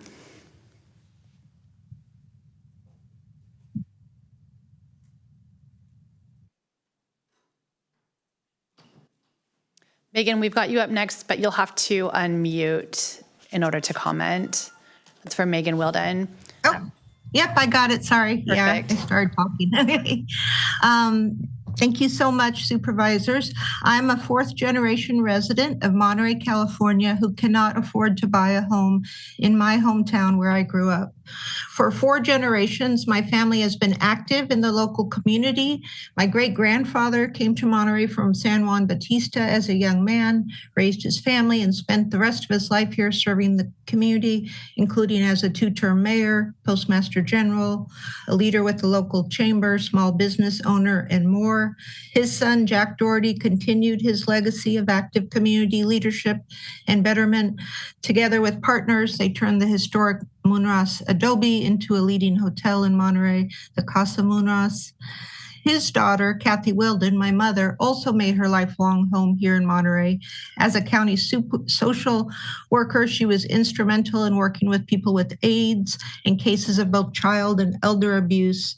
After retiring, she co-founded the Fund for Homeless Women, raising awareness and several $1 million that jump-started Gathering for Women, the Casa de Noche Buena, Schumann Heart House shelters, and more.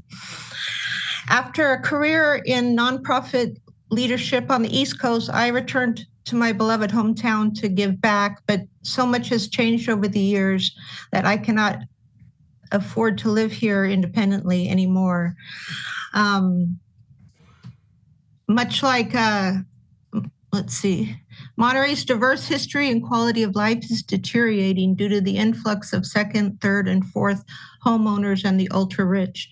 Much like the sea urchins are creating deserts on the ocean floor and destroying kelp forests, part-time homeowners are displacing local residents and will create a lifeless community desert of mostly empty houses. Who will care about our home? Thank you so much for proposing this ordinance. Thank you, Megan. Next up, we have Christine Wing, followed by Mayor Ana Velasquez. Hi, good afternoon, Chair Askew and members of the Board of Supervisors. My name is Christine Wingy. I am the CEO of Meals on Wheels of the Monterey Peninsula and a lifelong resident of Monterey County who has watched our community change dramatically over the decades. As the CEO of Meals on Wheels, I see the human cost of our housing crisis every single day. Many of the seniors we serve are hanging on by a thread in homes they've lived in for decades. They are on fixed incomes, facing rising property taxes, escalating utility costs, and deferred maintenance they can no longer afford. These are not people living in luxury. They are teachers, tradespeople, nurses, and service workers who built this community and who now struggle to age in place and remain part of it. When these seniors are forced to leave, the ripple effects are devastating. They lose not just their homes, but their social networks, their proximity to healthcare providers, and the community ties that keep them healthy and engaged. And when they leave, we lose the very fabric of what makes the Monterey Peninsula a real community rather than a collection of vacation properties and investment portfolios. But the crisis extends well beyond our senior population. The caregivers and staff who deliver meals, the drivers, the volunteers, many of them face their own housing struggles. We have seen dedicated employees leave the peninsula entirely because they simply cannot afford to live here anymore. This is the missing middle in action. Hardworking people who earn too much to qualify for subsidized housing, but far too little to compete in a market dominated by multi-million-dollar home sales. I urge the board to move forward with this proposal. Thank you, Supervisor Daniels, for continuing to support all of us here in District 5. And thank you all for your time and your service to our community. Right, Mayor Velasquez, and then PK Diffenbaugh. Hello, can you hear me? Yes, thank you. Yes, sorry. Yeah, as a mayor, I hear every week from residents who are struggling with the cost of housing. These are teachers, first responders, young families, and longtime community members. And this reality is simple. Housing costs are outpacing incomes, and it's affecting the stability and character of all of our communities. And many of the people who serve our communities, as we hear, can no longer afford to live in them. And this leads to longer commutes, workforce shortages, and increased pressure in our infrastructure. If we want thriving, balanced communities, we also need housing options for all income levels, not just the very high end. So this proposal focuses on our highest end transactions, and this policy is intentionally narrow, and it applies only to home sales above the 10 million. That means it does not impact typical homeowners or working families. Instead, it asks those benefiting from extraordinary real estate values to contribute modestly to addressing a shared regional challenge. One of the biggest barriers to solving the housing crisis is lack of reliable funding. So this approach could generate millions annually that stay local and are dedicated specifically to housing solutions. That funding can support our first-time home buyers, our workforce housing, and infrastructure needed to actually build the homes. When housing becomes unaffordable, we risk losing the very people who make our communities function. So investing in the missing middle, housing and workforce housing, helps retain our local talent and supports our small businesses and preserves community diversity. So it's not just a housing issue, it's an economic and quality of life issue. High housing costs are one of the defining challenges facing our communities currently. And this proposal represents a targeted, thoughtful approach to generating local solutions. As a mayor, I support moving this forward so we can fully evaluate its potential to help the people who need it the most. Thank you. Right. Thank you. Next up, we have PK Diffenbaugh. Good afternoon, supervisors. Thanks for the opportunity to speak on this issue. And first, I just want to commend all of you for discussing this.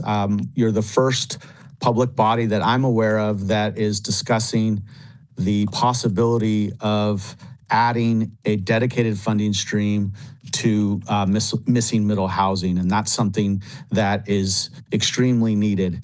And let me tell you why. I've now been superintendent for 12 years, and every year we've hired between 80 and 100 teachers. That represents approximately 20% of our teaching force. And people leave primarily because of the high cost of living on the peninsula, specifically citing housing as one of the biggest reasons why they're seeking employment elsewhere.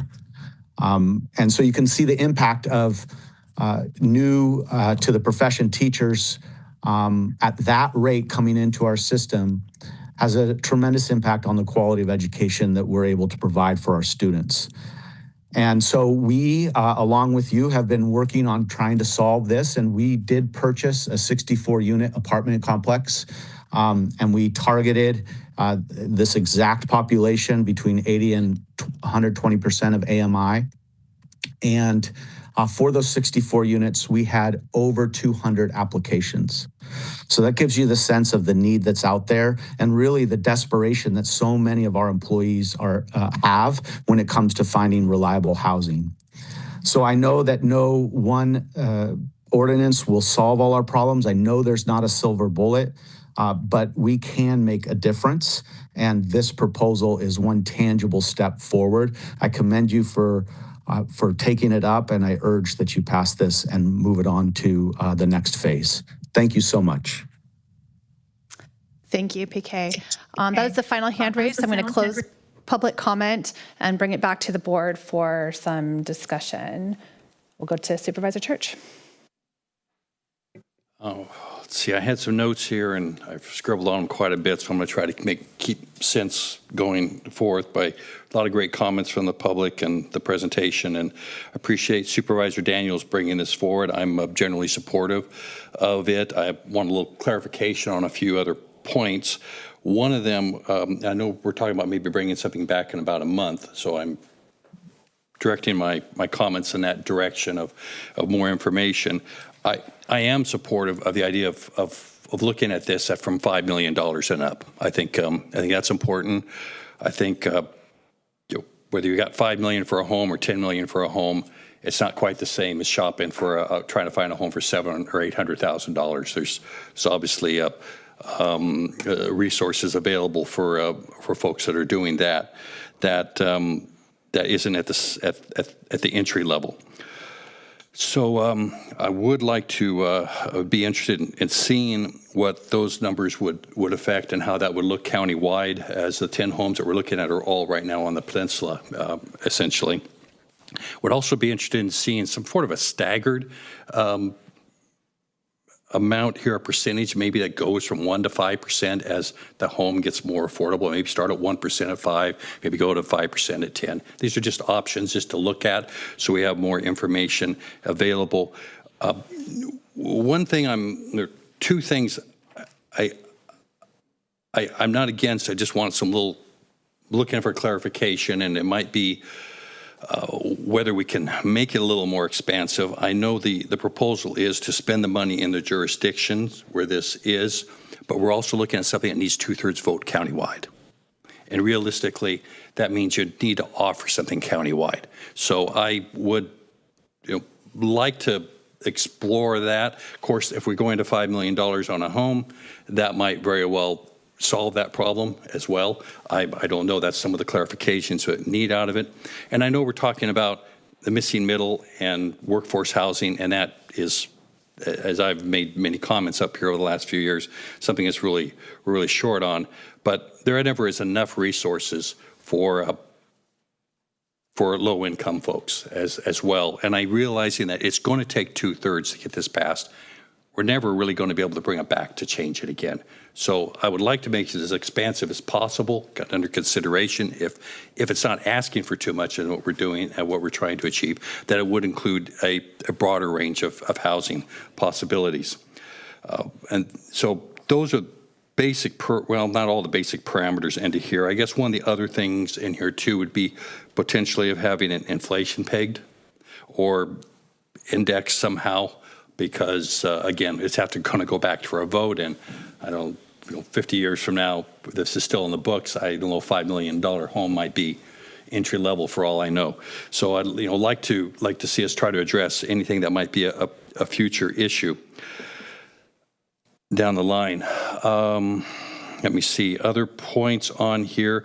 There was a comment that came up, and I think it was a very good comment about the study showing that with these transfer taxes that there is a reduction in sales. Then my only question on that is that just looking at these ultra expensive homes, or is that looking at the full market? Because obviously if you have a 5% transfer tax on a $100 million home, that's an extra $50,000. It could chase somebody out. If you got $10 million, you have a 5%, that's $500,000. But a person with that kind of money probably is not going to have the same problem.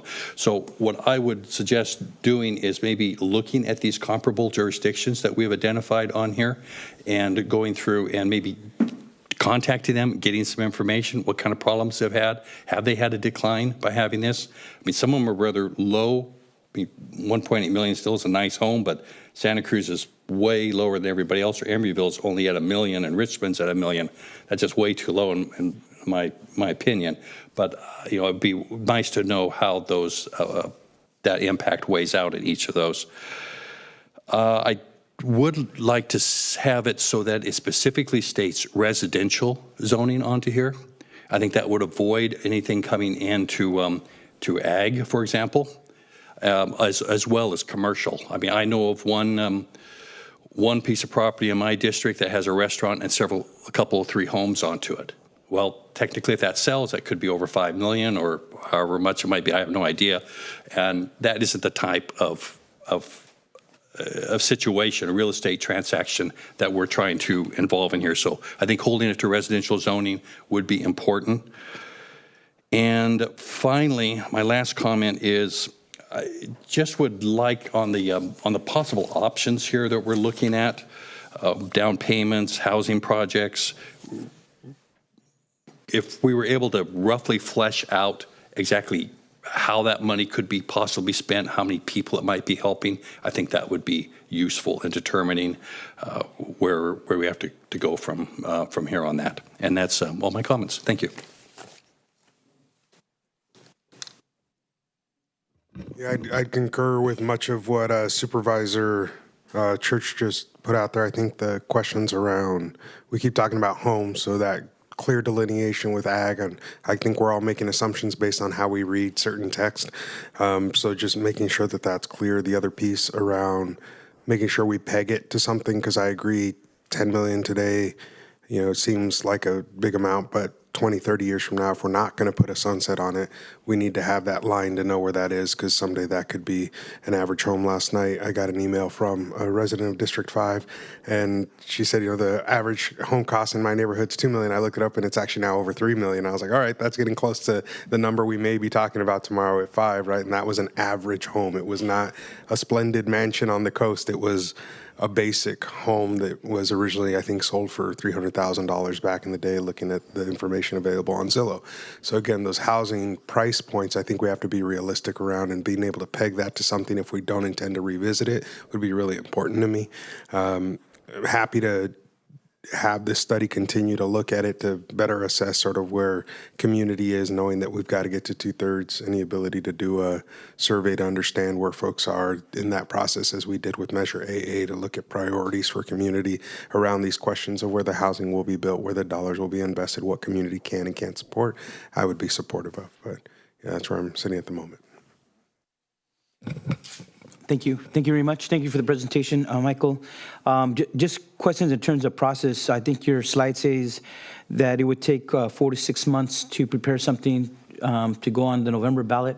So what would be that drop dead deadline to be able to put something, giving the elections office enough time to, and the county council's office to do its analysis and have it on the ballot with plenty of time to take it to the voters? Great question, Supervisor. And to answer you honestly is I don't know. We would definitely need to work with our elections department. Maybe I can confer over to Sue. I'll take that question. And similar to what we did with Measure AA, the deadline is going to be, we have to have something in place before the end of June. And then that'll only give us a couple months to finalize some of the work, which includes work that county council would be doing behind the scenes. So in terms of a decision from this board, we need to make sure we have the resolution in place before the end of June. So we would be bringing this back to you fairly quickly. When we push Measure AA forward, the decision was made in May, and we fast-tracked it and were able to bring a resolution to your board by June. The same timeline that we're working with here. Great. Thanks for that, because it brings up another issue that we brought up last year, the budget. We're having a budget workshop next month in April.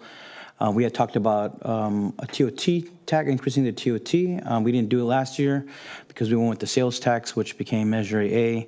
It let us more time to work with stakeholders on that. Are we envision bringing that? Because then that would be 2 ballot measures for November. We'll have several items for discussion to your board. We have the budget workshop at the beginning of April. We're actually finalizing different options for your board to consider, similar to what we did last year. And then if we are directed by the board to pursue that, you would have 2 measures going at the same time. Okay. And then, Mr. Beaton, going to the polling, your slide also mentioned doing polling to kind of gauge where voters might be on this, maybe even on the TOT issue. How much would polling cost, and do we have enough time before a June decision, at least to gauge where voters are on these issues? The reason I bring that up, because I sit on the Monterey Salinas Transit Board. They recently did polling. I think it was at least over $100,000, if I'm not mistaken. And they were gauging to see where voters would be on an extension of Measure Q, which is only a 1/8 sales tax extension. They also contemplated an additional 1/8 sales tax increase. They had done polling in 2024 compared to 26. And the polling, because of all the affordability issues, what voters are feeling, the favorability for that was a little lower this time around than it was in 2024, which kind of caused the executive director to recommend holding off this year on that. And the board pivoted to relook at that in 2028 instead.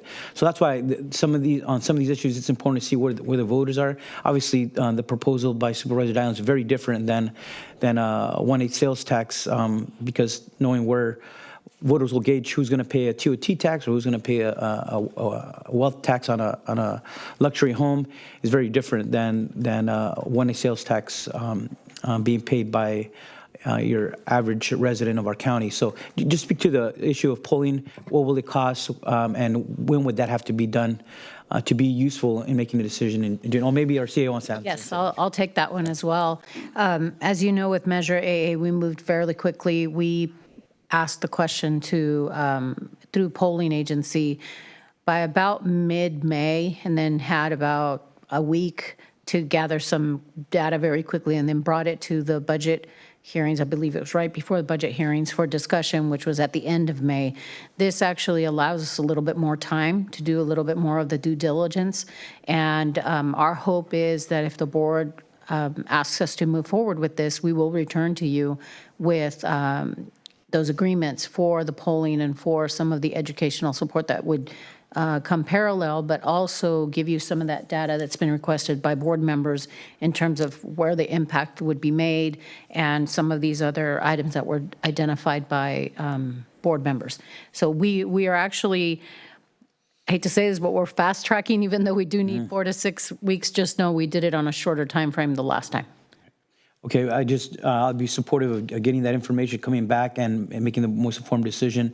This seems like, I think what's instructive is seeing what other counties have done on this, and they've had it in place for many years. So I would like to get that information before making a final decision, but I think all those pieces, including the polling, is important for us to make the most informed decision before putting the measure on the November ballot. Great, thank you. I just want to start by thanking Supervisor Daniels for bringing this forward. It's a problem. It's an existential crisis what we're experiencing in District 5, in District 4, where workforce that serves District 5 is being pushed out farther and farther away from where jobs are. Families that have lived here, I grew up and went to school with Jennifer, who spoke earlier. And to be able to come back or stay in this community where we're working in really good jobs and not be able to have a chance at having secure, stable housing without having someone who's going to provide that for you means that we don't have teachers who are willing to stay in this community. It means that it's harder and harder to find janitors and firefighters and all of these essential jobs that we need in order to be a healthy, thriving community. I think the stories were really, really compelling. And so to all of those who spoke today, thank you for sharing your story. And sometimes they are very personal. I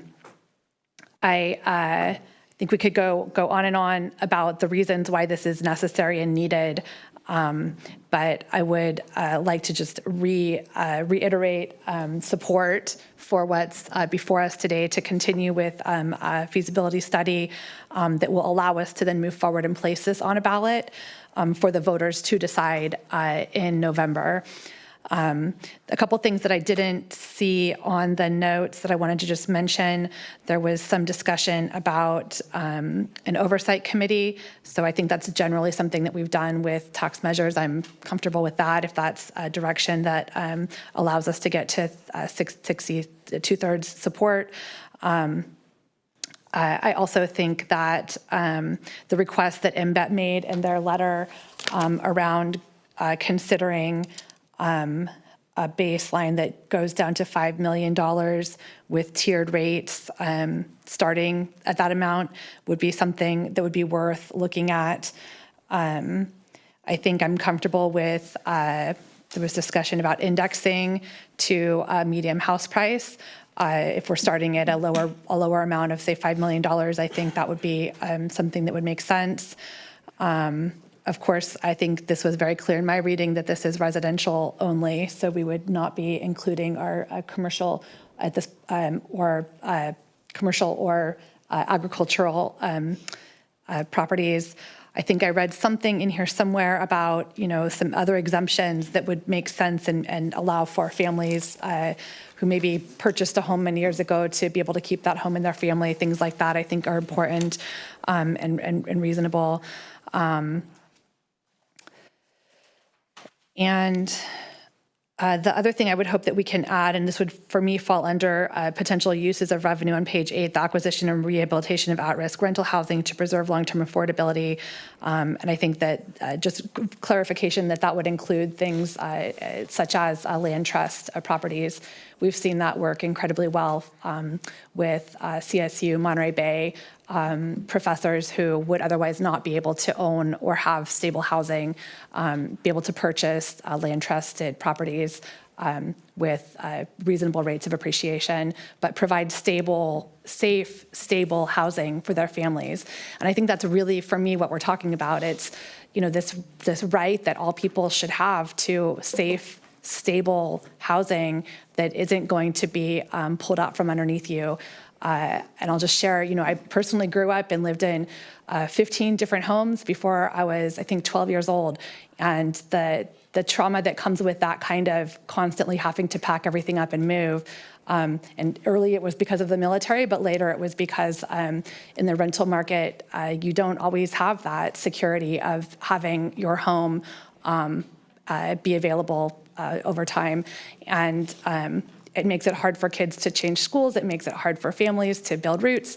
And I just have what I've seen with CSUMB properties that are for sale for our local workforce.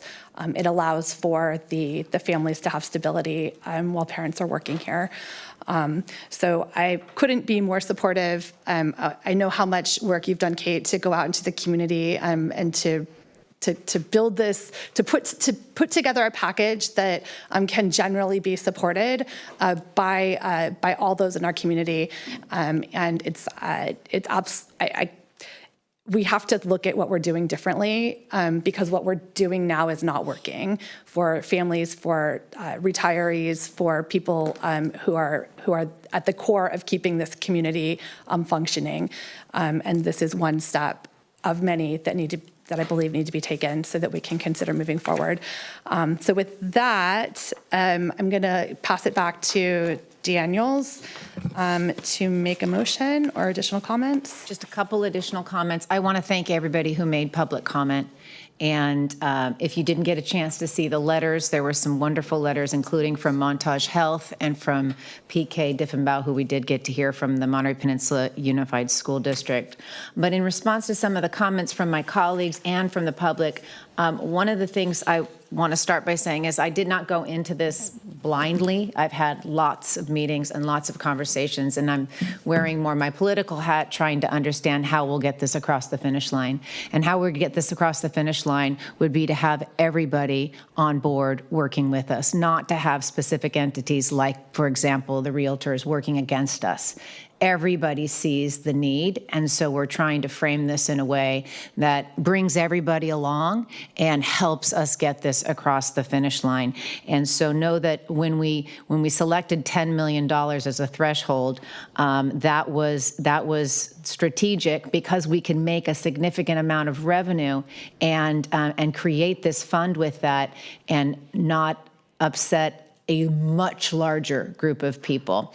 That said, that $10 million is about 1,000% of the average home price in Monterey County. So yes, if you wanted to index it and not say it's $10 million, but it's 1,000%, then it would move with the actual price of the home.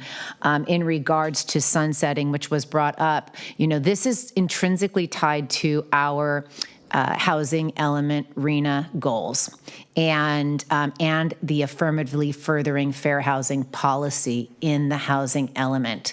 So yes, if there was some research that was able to be done that said, we just to digress a little bit, the state of California in identifying these numbers took a look at the population and took a look at housing growth and showed the discrepancy, and then allocated all the different jurisdictions the numbers that was the discrepancy. So we in Monterey County would be in a much stronger place if we met those goals. And so, yes, if folks wanted to look at what would the amount be that we would need to generate in revenues to be able to tackle our housing crisis and sunset after that date, I would be fine with that, because if we haven't met it, the voters could also then vote to re-up the transfer tax. So anyway, those are all things that are open, but I just wanted to articulate that they were well thought out and strategic in terms of getting us to this place. I also want to talk really quick about the need for folks who said that they would have liked to see a lower to address more problems than just the missing middle that I have recommended we address. And that's, of course, for development. There's a list of everything that's on page 8 that talks about down payment and first-time homebuyer programs, infrastructure improvements to start. If you look at that, I mean, I'm not saying anything other than affirmatively furthering fair housing, right? Like, we have this obligation, and that's what I'd like to tie to the budget, to the ballot language, if we can. But I want to give an example for those who suggest that we should focus not just on missing middle, but on low and low.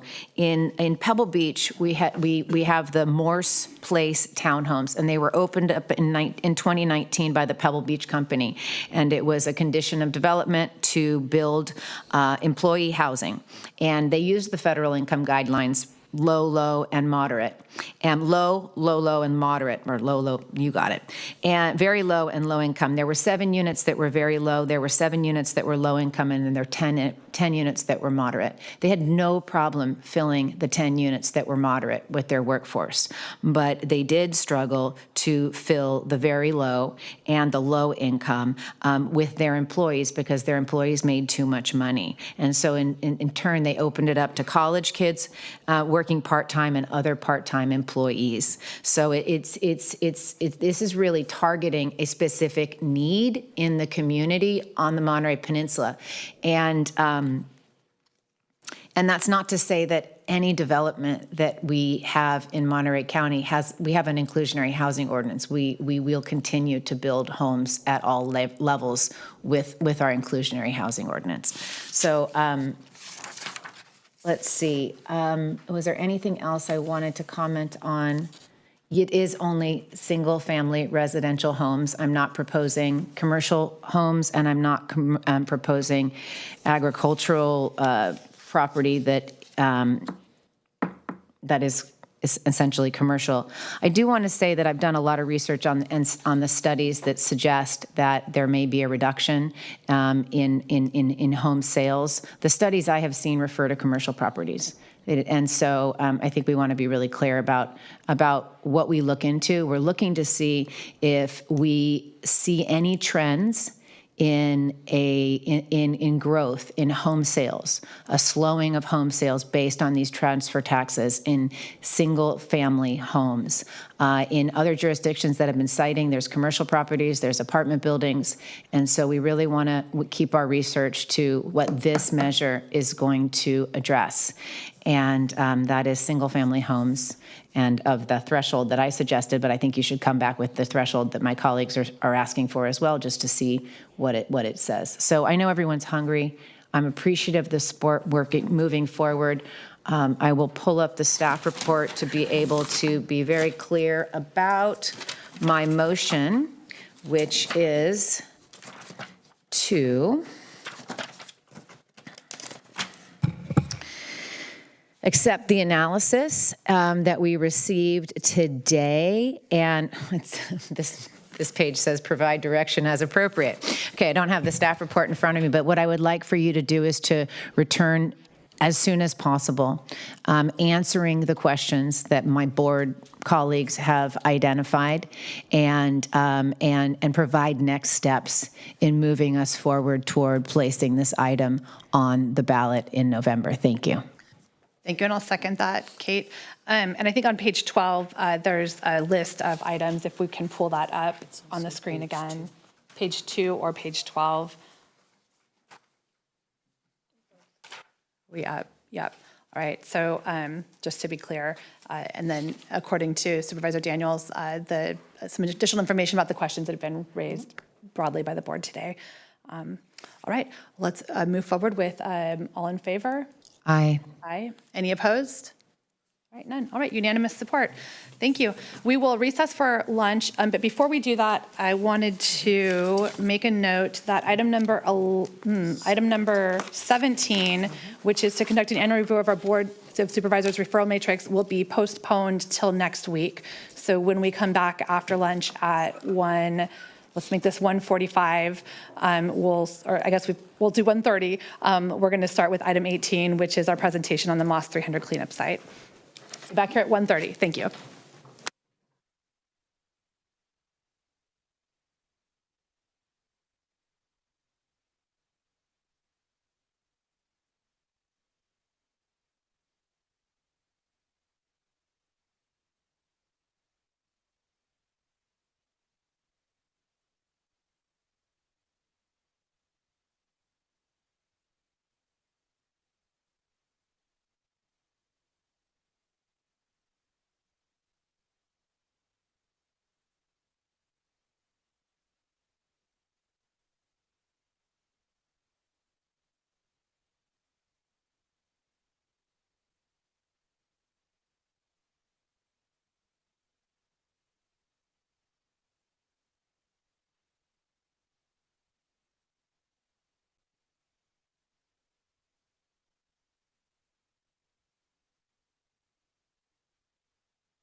If we could have our Spanish interpreter announce services again before we get started.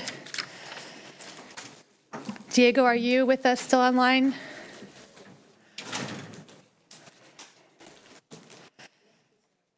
You might need to switch over from the Spanish channel to the English channel to make an announcement for us. Muy buenas tardes, mi nombre es Diego Celis y seré su intérprete de español-inglés para la reunión de hoy. Si usted está planeando hacer un comentario público y necesita servicio de intérprete, favor de hablar lenta y suficientemente fuerte para que yo lo escuche. Y favor hacer una pausa al final de cada oración para asegurarse de que tengo la oportunidad de interpretarle. Muchas gracias. Great. Thank you again, Diego, for providing us with interpretation services. We're going to start our afternoon agenda. We have item number 18 is to receive a presentation on the Moss 300 site cleanup at the Moss Landing Battery Energy Storage Facility. We have a number of different agencies who are with us today, and we appreciate all of the coordination and work. I just want to say before we start, Kelsey Scanlon, who's our Director of Emergency Management, who's really been at the forefront of keeping the county apprised of cleanup efforts and response efforts, and making sure that we continue to receive updates from all of the associated partners at the state and federal level. The county itself, we don't have that direct responsibility, but it has been important for us to be able to monitor and hold accountability on this as we move forward. So Kelsey, thank you for all of the work that you've done over the past year, and I will pass the floor to you. Thank you so much. Good afternoon, Chairwoman Askew and members of the board, County Administrative Officer De La Rosa, County Council, and members of the public. We are here to provide a status update on the Moss 300 recovery efforts with a focus on health impacts and data assessments. Before beginning today's update, I want to take a moment to acknowledge the Moss Landing community. Over the past year, residents, local organizations, and regional partners have demonstrated steady resolve and engagement under challenging and unprecedented circumstances. That continued participation has played an important role in our efforts, and it remains essential as this work moves forward. Today's agenda reflects a meaningful point in that process. In addition to operational updates, the board will hear technical assessments from state subject matter experts and perspectives from community-based groups. Taken together, these presentations provide a more complete picture of ongoing concerns and considerations for next steps. Since January 2025, the county's goals have been consistent: protect public safety and health, be good stewards of the environment, and be transparent in our coordination across all levels of government and the community. Before you receive a presentation from the County of Monterey Environmental Health Bureau, I will provide a brief update from the U.S. EPA regarding battery and debris removal progress. The United States Environmental Protection Agency continues to lead federal oversight of battery and debris removal operations at the Moss Landing site. Battery removal work continues. 2/3 of the intact battery modules have been de-energized for recycling so far. That is approximately 23,847 out of an estimated 35,772 intact battery modules. Approximately 23,232 modules have been de-energized and transported off-site for recycling. No flare-ups have occurred during battery removal thus far. With the onset of windier seasonal weather and with the completion of Phase 1 building stabilization work, Vistra has applied tack to the ash foot from the perimeter of the dam. Tackifier is a sticky coating that is used to prevent dust from moving. Removal of the intact battery modules for de-energization and recycling is expected to be finished within the next 2 to 3 months. A new industrial elevator was built for crews to access batteries on the second floor of the building. Once crews finish de-energizing the accessible intact battery modules, made possible through Phase 1 of the building demolition and stabilization work, crews will begin Phase 2 of building demolition. Extraction and disposal of the remaining battery modules and battery debris will begin once the second phase of the building demolition starts. US EPA estimates the second phase of demolition will begin in mid-2026 and will address the heavily burned sections of the building down to its foundation and treatment and disposal of the severely burned and damaged batteries or battery material that cannot be recycled. Excuse me. Battery work associated with Phase 2 demolition is expected to continue into the fall and possibly the winter based on current projections. Approximately 200,000 gallons of firefighting water used in January 2025, collected by the stormwater collection system on site, was sampled and recently disposed of at the Clean Harbors Seaport facility in San Jose, California. The water has been stored in a separate tank on site and then tested and determined to be non-hazardous before being transported for proper disposal. US EPA also noted in here that Vistra, under US EPA's oversight, will be required to perform sampling of the fire debris for waste characterization purposes as part of the selection process of appropriate waste management facilities for final debris disposal. US EPA expects the fire debris sampling will be performed in mid-2026 when the second phase of building demolition occurs, which will target the east side, which is the side that is severely damaged, and waste characterization debris sampling results will be made publicly available. And so with that, I will hand it over to Nikki Fowler at the Monterey County, or from the Monterey County Environmental Health Bureau, for an update, after which there will be a presentation from the California Department of Toxic Substances Control, and then after which we will allow for opportunity of the estuary monitoring of battery emissions and residues, aka EMBER, to provide a 10-minute update, and then the Never Again Moss Landing group will have a 7-minute window to also present to the board. Before we begin with the Environmental Health Bureau, is there a preference as to whether or not you would prefer questions in between presentations or at the end? Mm-hmm. We'll wait till the end. Okay, great. And so with that, Nikki Fowler. Thank you, Kelsey. Great update. Good afternoon, board. Nikki Fowler with Environmental Health. Today, I will briefly summarize the Environmental Health Bureau's role in coordination and community sampling following the Moss Landing battery fire. I'll focus specifically on what the county did, how we worked with our state partners, and how data was collected and shared.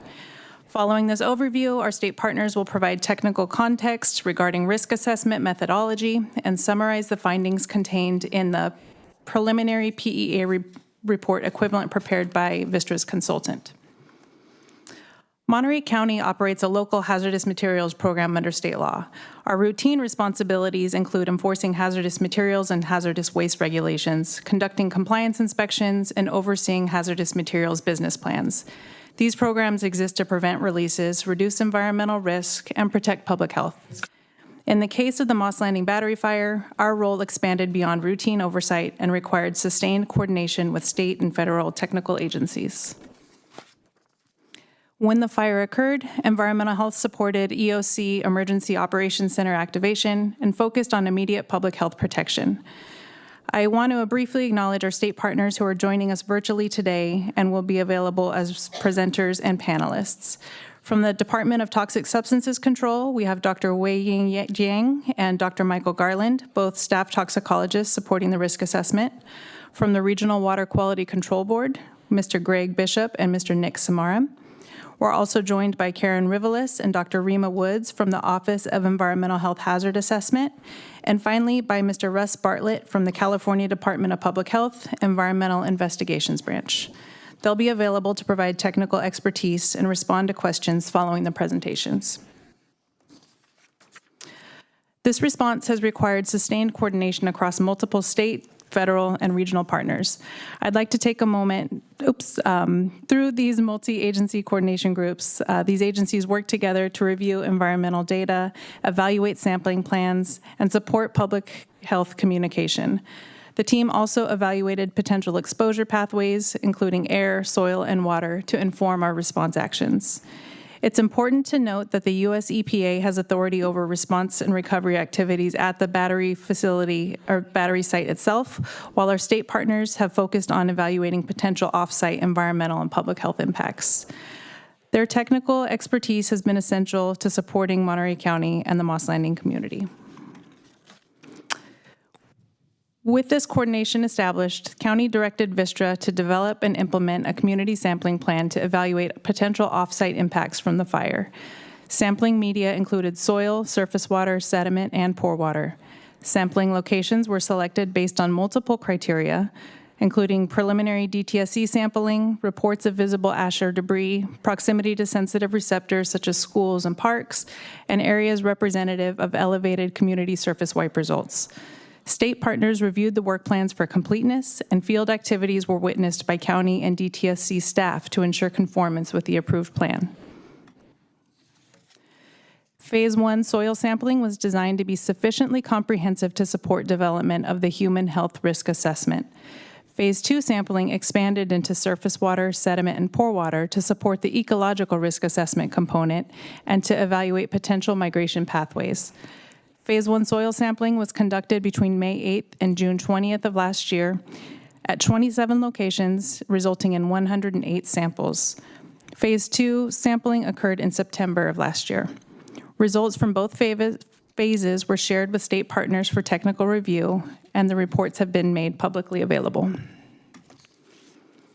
Throughout this process, the county served as an information hub. We compiled and shared quality assured, quality controlled, supported sampling data with state partners through the multi-agency coordination group for technical review and supported evaluation of sampling plans and reports. Agency reviewed results were posted publicly on the incident website.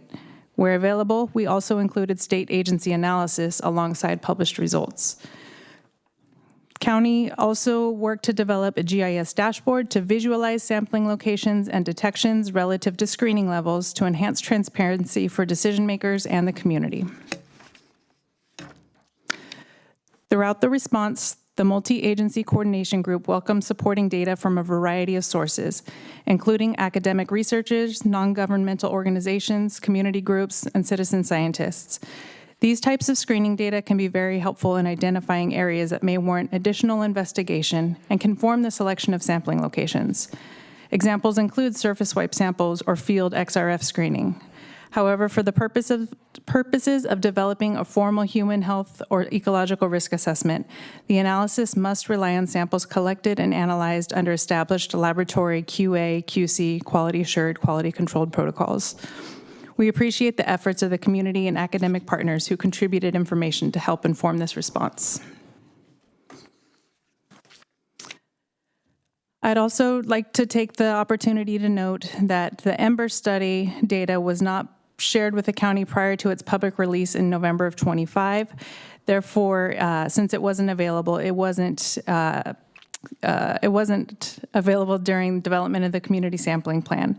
However, following its publication at the end of last year, we did share the study with state agency partners, and in accordance with county direction, Vistra's consultant has acknowledged and referenced the study within the PEA report equivalent for completeness, consistent with incorporating publicly available information. And as you've heard, the EMBER team will have an opportunity to present their findings a little bit later in the agenda. A preliminary environmental assessment equivalent report was prepared by Vistra's consultant based on the Department of Toxic Substances Control's 2015 PEA guidance manual. The report compiles scientifically valid sampling data related to the fire and includes both human health and ecological risk assessments. A draft of the PEA equivalent was received from the consultant on February 27th, just 3 weeks ago, and shared with state partners on March 2nd for completeness review. The PEA equivalent report is currently undergoing agency review. State agencies typically provide written comments within 2 to 3 weeks. The consultant then clarifies the report to address those comments, which can take another few weeks. Additional iterations may occur until DTSC determines the report is complete. Once finalized, the county will publish the report on the incident website on readymontereycounty.gov. So at this time, I will turn the presentation over to Mr. Wei-Ying Yang of DTSC to provide a brief overview of risk assessment methodology and summarize the draft findings in the PEA report.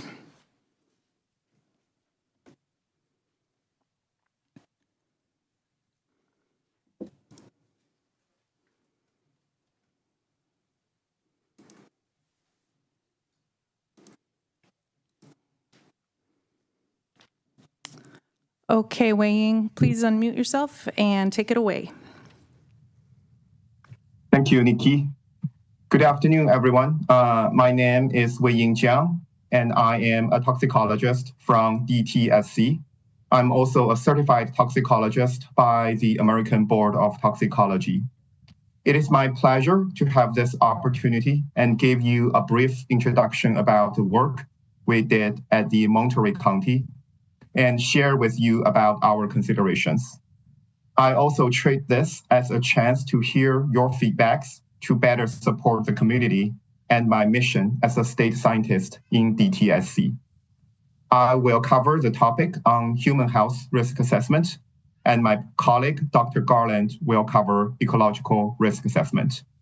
Next slide, please. After the fire incident, the state formed an interagency work group that combines expertise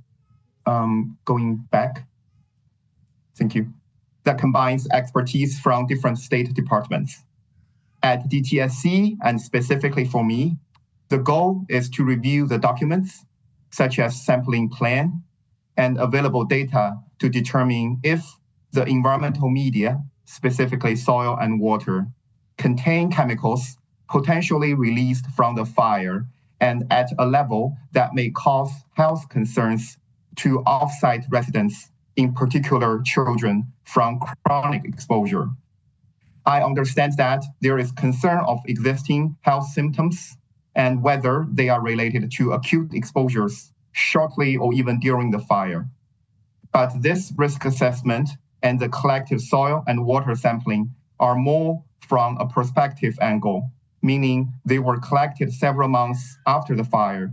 So they are used to help evaluate chemical residues remaining in the environment and whether the levels may cause any health risks even after long-term exposures for 1 year or longer from now on. Besides soil and water, air is also monitored to assess potential inhalation risks, which is supported by other state agencies. Next slide.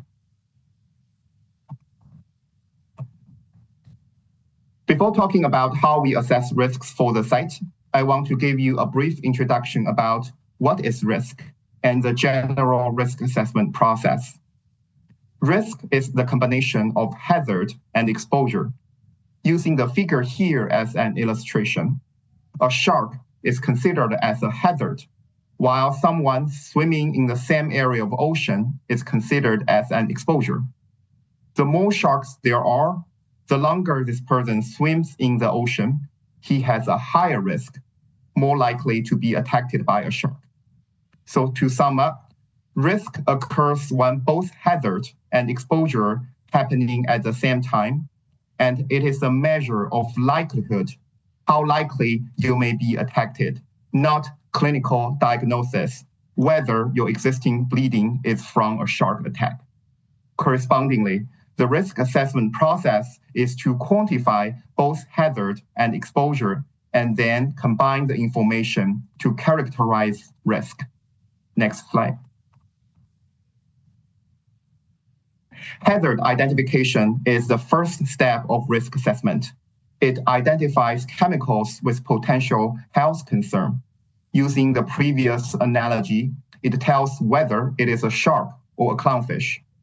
At DTSC, we consider different health effects to identify hazards of chemicals, including both cancer and non-cancer effects. This table here gives you some examples for chemicals that might be released from the fire. Some of them, such as dioxins, may cause both cancer and non-cancer health effects, while some others, such as lithium, we only have scientific evidence for non-cancer health effects. Next slide, please. Dose response assessment is the second step. It is often conducted in the lab and uses lab animals to assess the possibility and severity of health effect in response to different exposure levels. Using the previous analogy, an adult shark is more likely to cause harm than a baby shark. And dose response assessment is to find out severity of the hazard and change of that severity over change of exposure. while using the lab data to evaluate different health effects for a chemical. At DTSC, we consider the most sensitive health effects and the most sensitive human subpopulations to assure protectiveness.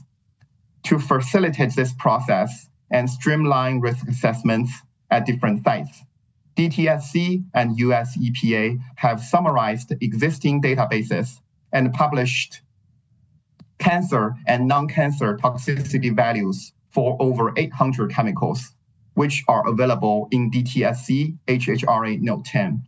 The Note 10 is a living document, and we try our best to keep it updated on a timely basis.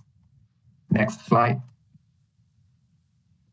So now you understand the hazard.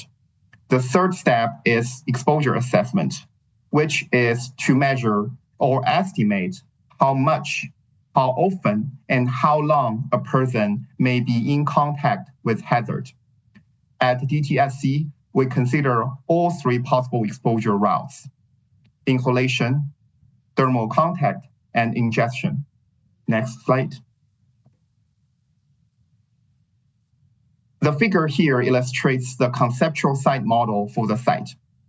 For chemicals potentially released from the fire and migrated to the surrounding areas, a person can get exposure through inhalation, such as breathing air containing the suspended soil particles, thermal contact, such as touching surfaces with chemical deposition, or oral ingestion, such as putting dirty hands in mouth.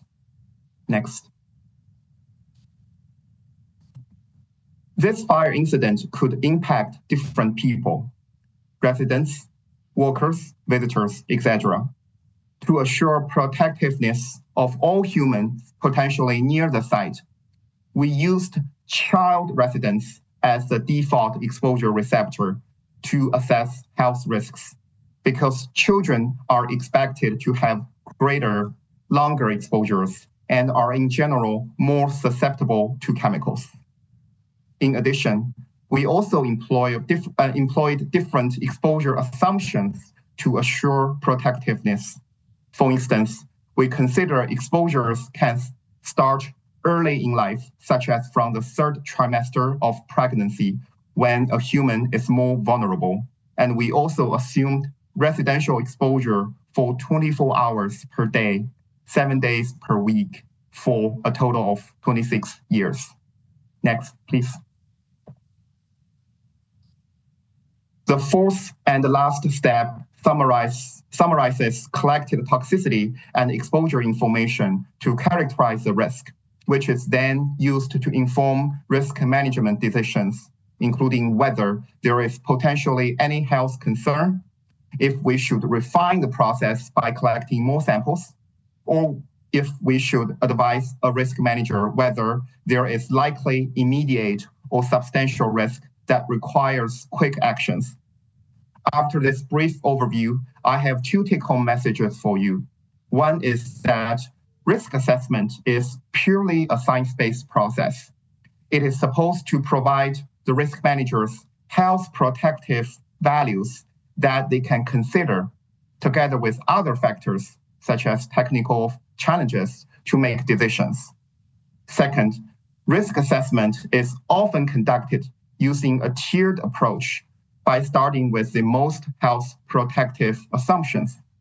By doing so, we are hoping to provide a more streamlined process, minimize the likelihood of underestimating the risks, meeting critical timelines, and saving money and resources. At DTSC, we are dedicated for this mission and have developed plenty of information and resources for these purposes. We applied both of these two principles when supporting the Monterey County for this fire incident. Next. One example is use of the risk-based screening levels that we developed and published as the HHRA Note 3. Publication of these values gave everyone the same access to review our conclusions, the conservative assumptions deriving those conclusions, and then you can provide comments and feedbacks. For this site, we used our more health protective exposure scenario, the resident, to assess the sampled soil and water. We know that no one is drinking water from the Elkhorn Slough, but we use this approach to assure protectiveness. We also considered both cancer and non-cancer health effects. There are also additional screening levels available at federal level from US EPA. But for the same compound, when both federal and state values are available, the California values are used as they are more stringent than the federal ones. Next, please. The fire incident represents a one-of-a-kind scenario for a site which also has historical operations.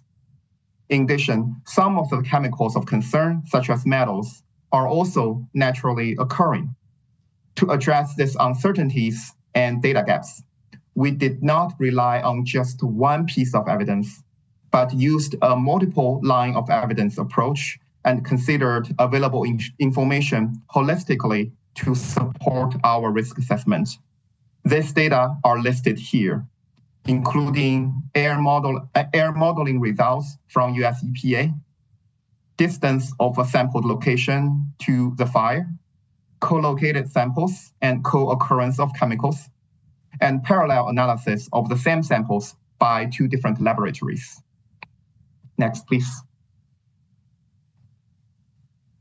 Here I am showing you one example how we use data as a whole. Among all the sampled locations, at one location, SB-09B, we found cobalt and manganese concentrations above our residential screening level. Click, please. Cobalt at 25, which is above our screening level of 23 milligram per kilogram. Manganese was measured at 2,700 milligram per kilogram, which is about the 1,800 screening level. To be noted, exceeding those screening levels does not mean there is risk. It only means that it alerts us that closer examinations of those values are needed. Those screening levels are based on a person staying exactly at that location 24 hours a day and 7 days a week. This exceedance was not seen in duplicate measurements, was not seen in the co-located sample. The exceeding values are the same order of magnitude as our conservative screening level. And considering those conservative assumptions used to derive those screening levels, we concluded that this level is not expected to cause human health risks to residents. Next. Another request we got from the county is for our opinions of the lab data from the consultants. At a few locations, the consultants collect soil samples, split the samples into two portions. One portion is sent to the lab selected by the consultants, and the other half is sent to a county-selected lab. The specific question is whether the analytical data between these two labs generated comparable results. We did a suite of statistical analysis to support this request. All this analysis have been shared with the county, and we also used publicly available tools to make sure the same results can be reproduced. The figures here are one of the tests we did, which plotted data from the two labs to see whether they correlate with each other.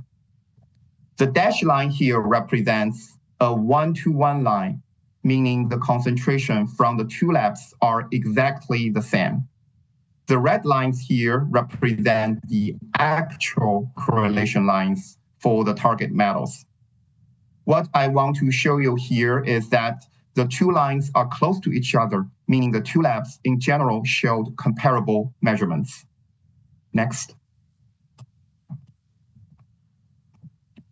One additional thing, we supported the county together with our sister agency, OEHA, is to develop the air action level for manganese. This is supposed to be 24-hour readings of manganese in air and help the county take necessary actions when seeing exceedance. The figure here listed the initial selected action level of 0.5 microgram of manganese per cubic meter of air, together with a few published toxicity criteria values. As you can see in this comparison ruler here, the selected action level 0.5 is comparable to those published chronic toxicity thresholds. We selected this chronic value to compare with 24-hour measurements because acute threshold is usually higher than chronic threshold. So we use this lower value to assure health protectiveness. Also, this is our initial selection. After collecting more monitoring data, we will have more information about the manganese level in air, especially background levels in this area, which will help us further evaluate our recommendations. Next. So a summary of my presentation. We evaluated the sampling data collected by the consultants and concur with the conclusion that human health risks are not expected from chronic exposure to the sampled soil and surface water. And the risks were assessed based on conservative toxicity and exposure assumptions. Now I will pass the stage to my colleague, Dr. Garland, who will give you a presentation on ecological risk assessment.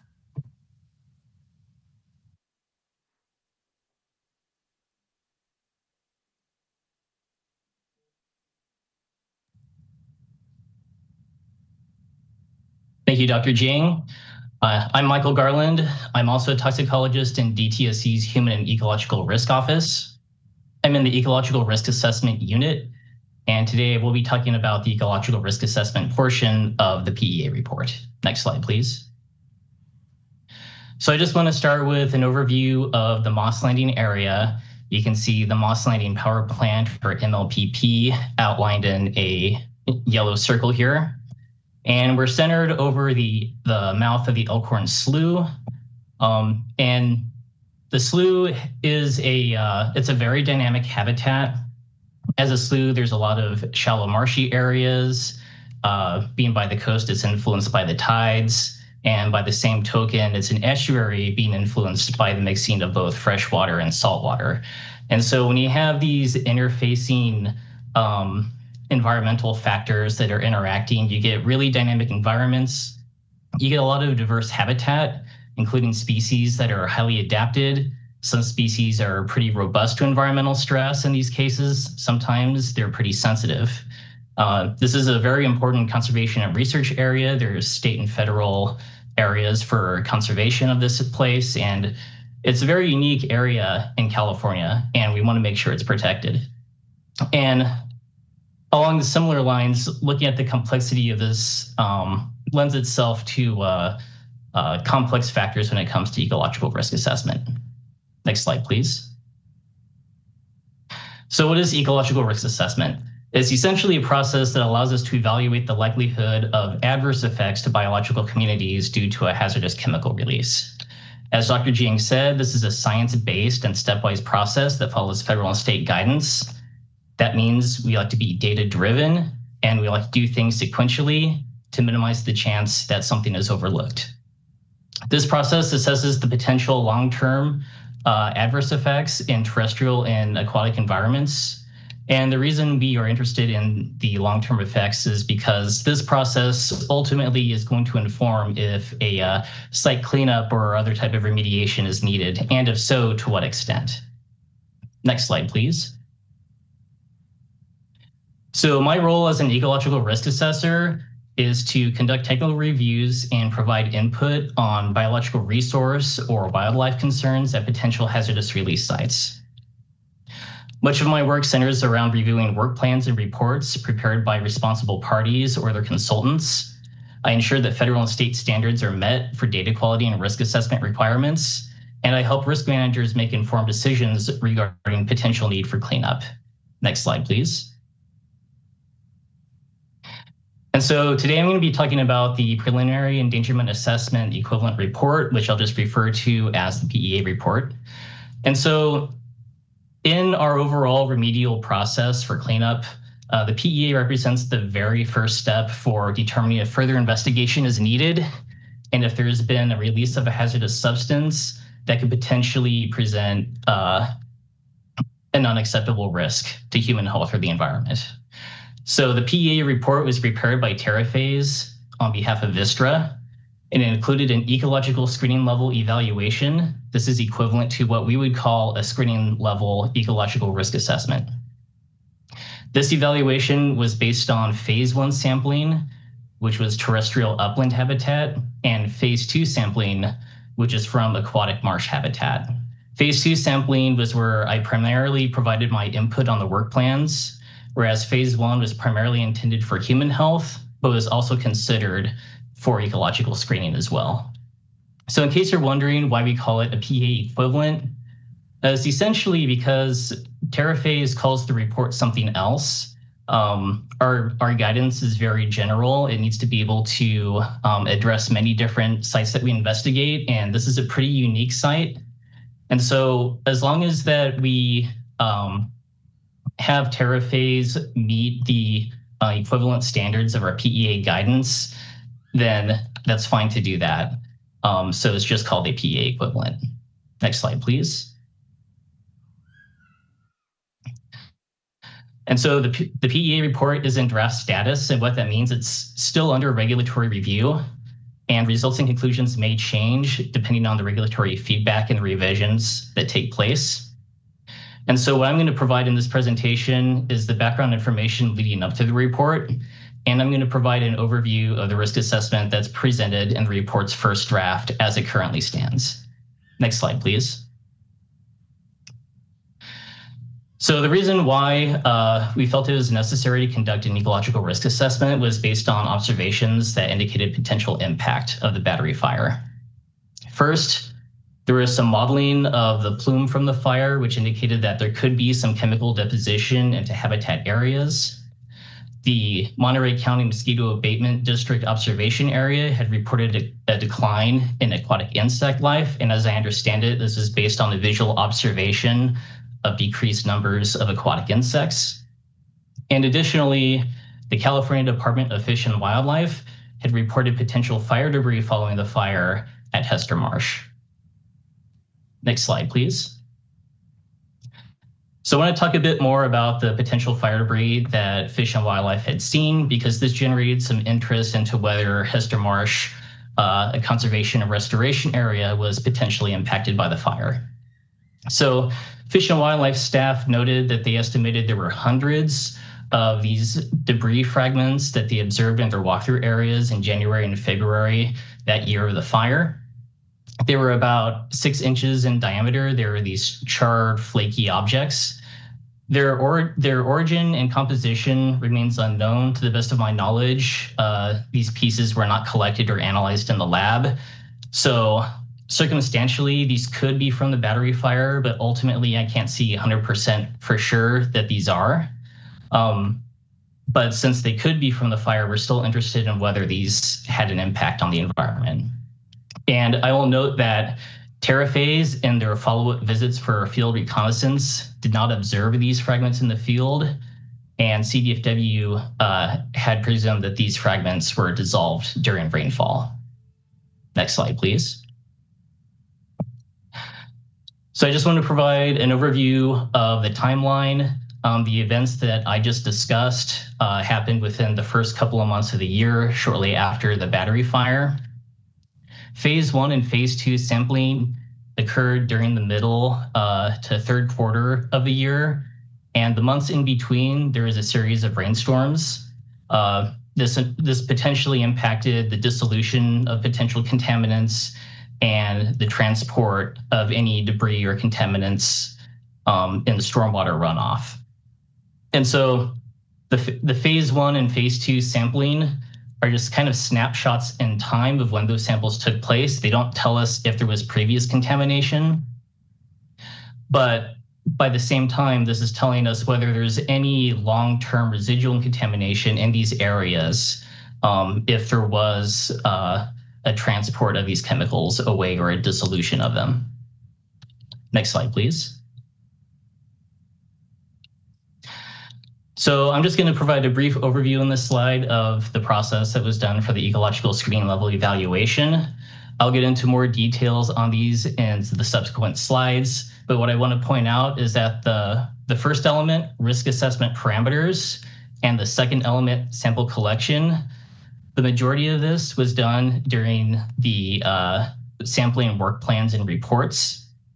The risk characterization is really what the PEA brings.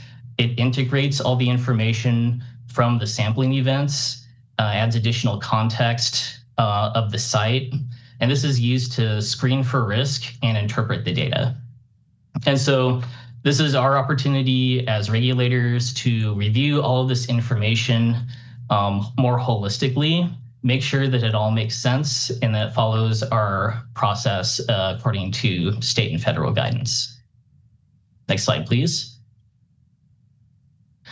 So this is the hazard identification part of our defining of risk assessment parameters, the chemicals of interest. So we were interested in metals. These are the same metals that were discussed by Dr. Jiang. They are metals that are components of the batteries that were that had combusted in the fire. And we additionally considered polycyclic aromatic hydrocarbons, or PAHs, and dioxins and furans. These two chemical classes are combustion products. They're formed when organic material catches on fire. But what else is notable about these chemical classes is that they are found in the environment at a background level. And so when taking samples of environmental areas, there's going to be some noise. And so we want to be able to find a signal in that noise, a signal that indicates any kind of ability to attribute contamination to the battery fire. And so we look for a chemical fingerprint of these chemicals of interest. If they're elevated and at levels that could potentially cause adverse effects in wildlife, then that's some evidence that this is attributable to the battery fire. Next slide, please. So next I'm going to talk about the habitat and exposure media that we considered for this risk assessment. So the phase 1 sampling, this was done in upland terrestrial habitat, and this looked primarily at soil, the first top 3 inches of soil. And the phase 2 sampling, which I was primarily involved in reviewing, involved surface water sampling, sediment sampling, and pore water. Pore water is the water that's trapped between sediment grains, and this is really a supplement to the sediment sampling. Sediment has an ability to really bind metals, and if you analyze it in the lab, it'll tell you how much metal is in the sediment, but it won't tell you how much of that metal is bioavailable, how much can dissolve and get absorbed by wildlife that ingest it. And so the pore water kind of gives us an idea of how much metal in the sediment can dissolve, can be taken up by wildlife. It's really more of a supplemental to screening sediment. Next slide, please. So next I'm going to talk about the selection of ecological screening levels. As regulators, we like to see a hierarchy of sources that are prioritized by quality and availability for the chemicals. Each sampled medium, so soil, surface water, and sediment, those are going to have their own screening values.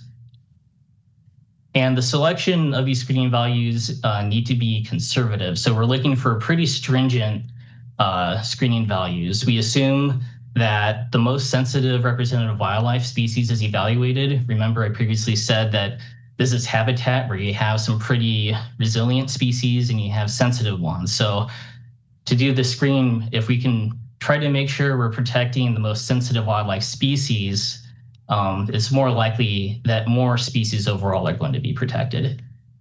So these screens rely on conservative exposure assumptions. Next slide, please. So there were a lot of considerations when TerraPhase went to sample in the field. As I previously said, this is a really dynamic environment. You have tidal action. I talked a little bit about sediment chemistry, which can be complicated in these marshy areas. There's often elevated amounts of metals and other chemicals. There's natural background variation that can impact what you actually find when you go out and sample, whether there's contamination from the battery fire or not. There are the weather impacts. Debris may have been dissolved or moved around by rain. Stormwater runoff would be expected to flow from areas that are higher to areas that are lower. And so this would influence where TerraPhase did their sampling to try to find locations that are most likely going to have residual contamination. And finally, in addition to potential contamination from the battery fire, there are a lot of ways that chemicals can be input into the environment. They can come from the ocean, they can come from the watershed and flow down into the basin of Elkhorn Slough. There's atmospheric deposition. Chemicals can come from a short distance, such as from traffic.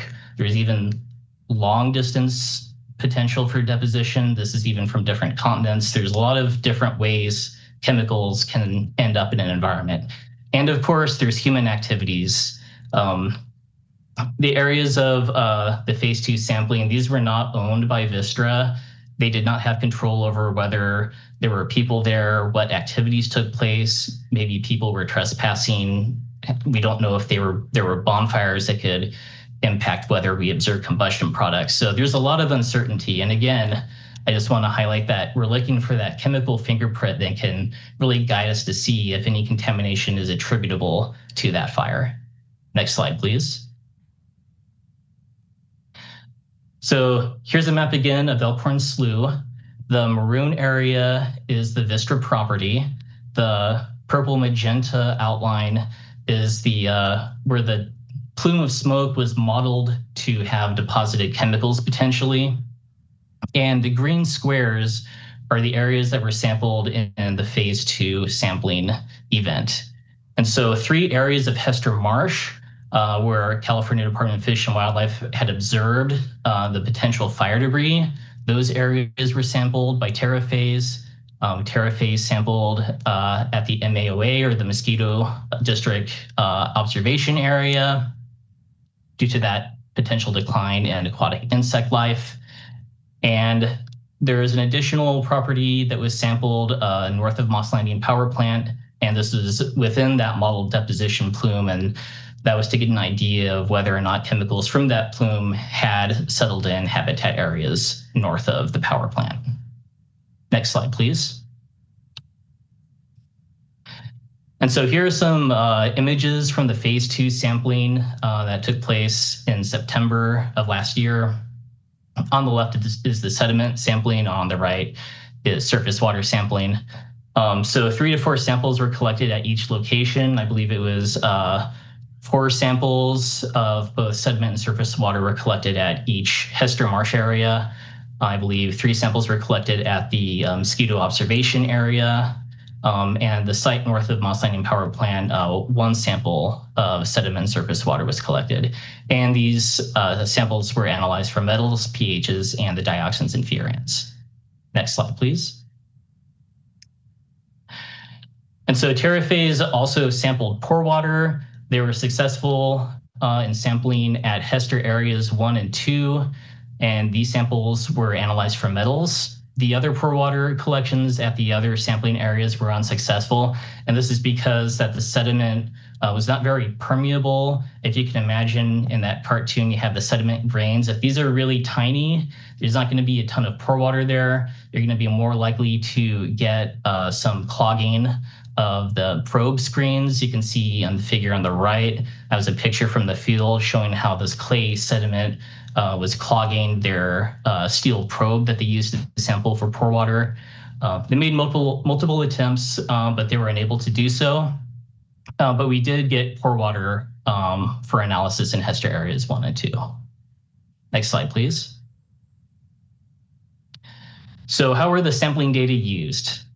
So in a screening level risk assessment, the highest sample concentration is compared to its respective screening level in each medium. If that sample concentration exceeded the screening level, it indicates the potential for ecological risk. It does not mean that potential risk is unacceptable or related to the battery fire. That requires further assessment. This can be done through a lines of evidence evaluation, such as a comparison to regional background values, or there can be some additional risk refinements that represent a more realistic exposure scenario, rather than just assuming that an organism spends all of its time in the most contaminated spot.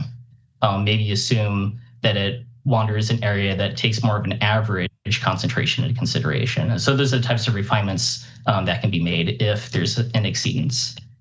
Next slide, please. So luckily in the draft report, the screening evaluation results are pretty simple for me to present here. They found nickel in the mosquito observation area and sediment was exceeding its screening level by 3 times. And so this is where that further evaluation lines of evidence assessment comes in. They compared this concentration to the regional background and found that it was within regional background.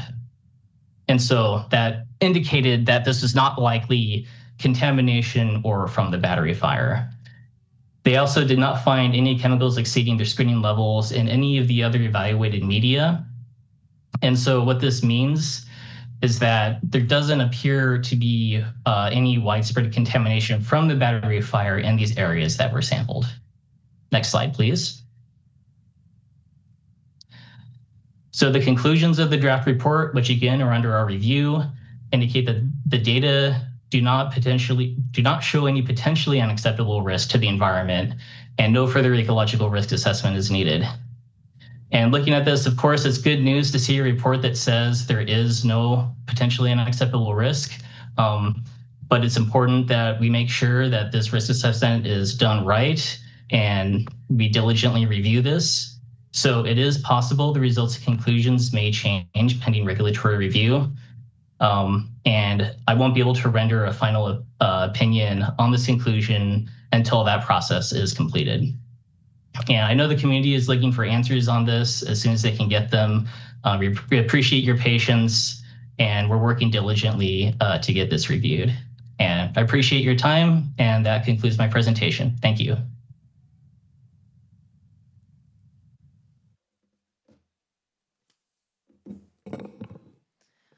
Thank you so much. And so with that, we're going to have 2 additional presentations. The first is from the Estuary Monitoring of Battery Emissions and Residues, also known as EMBER.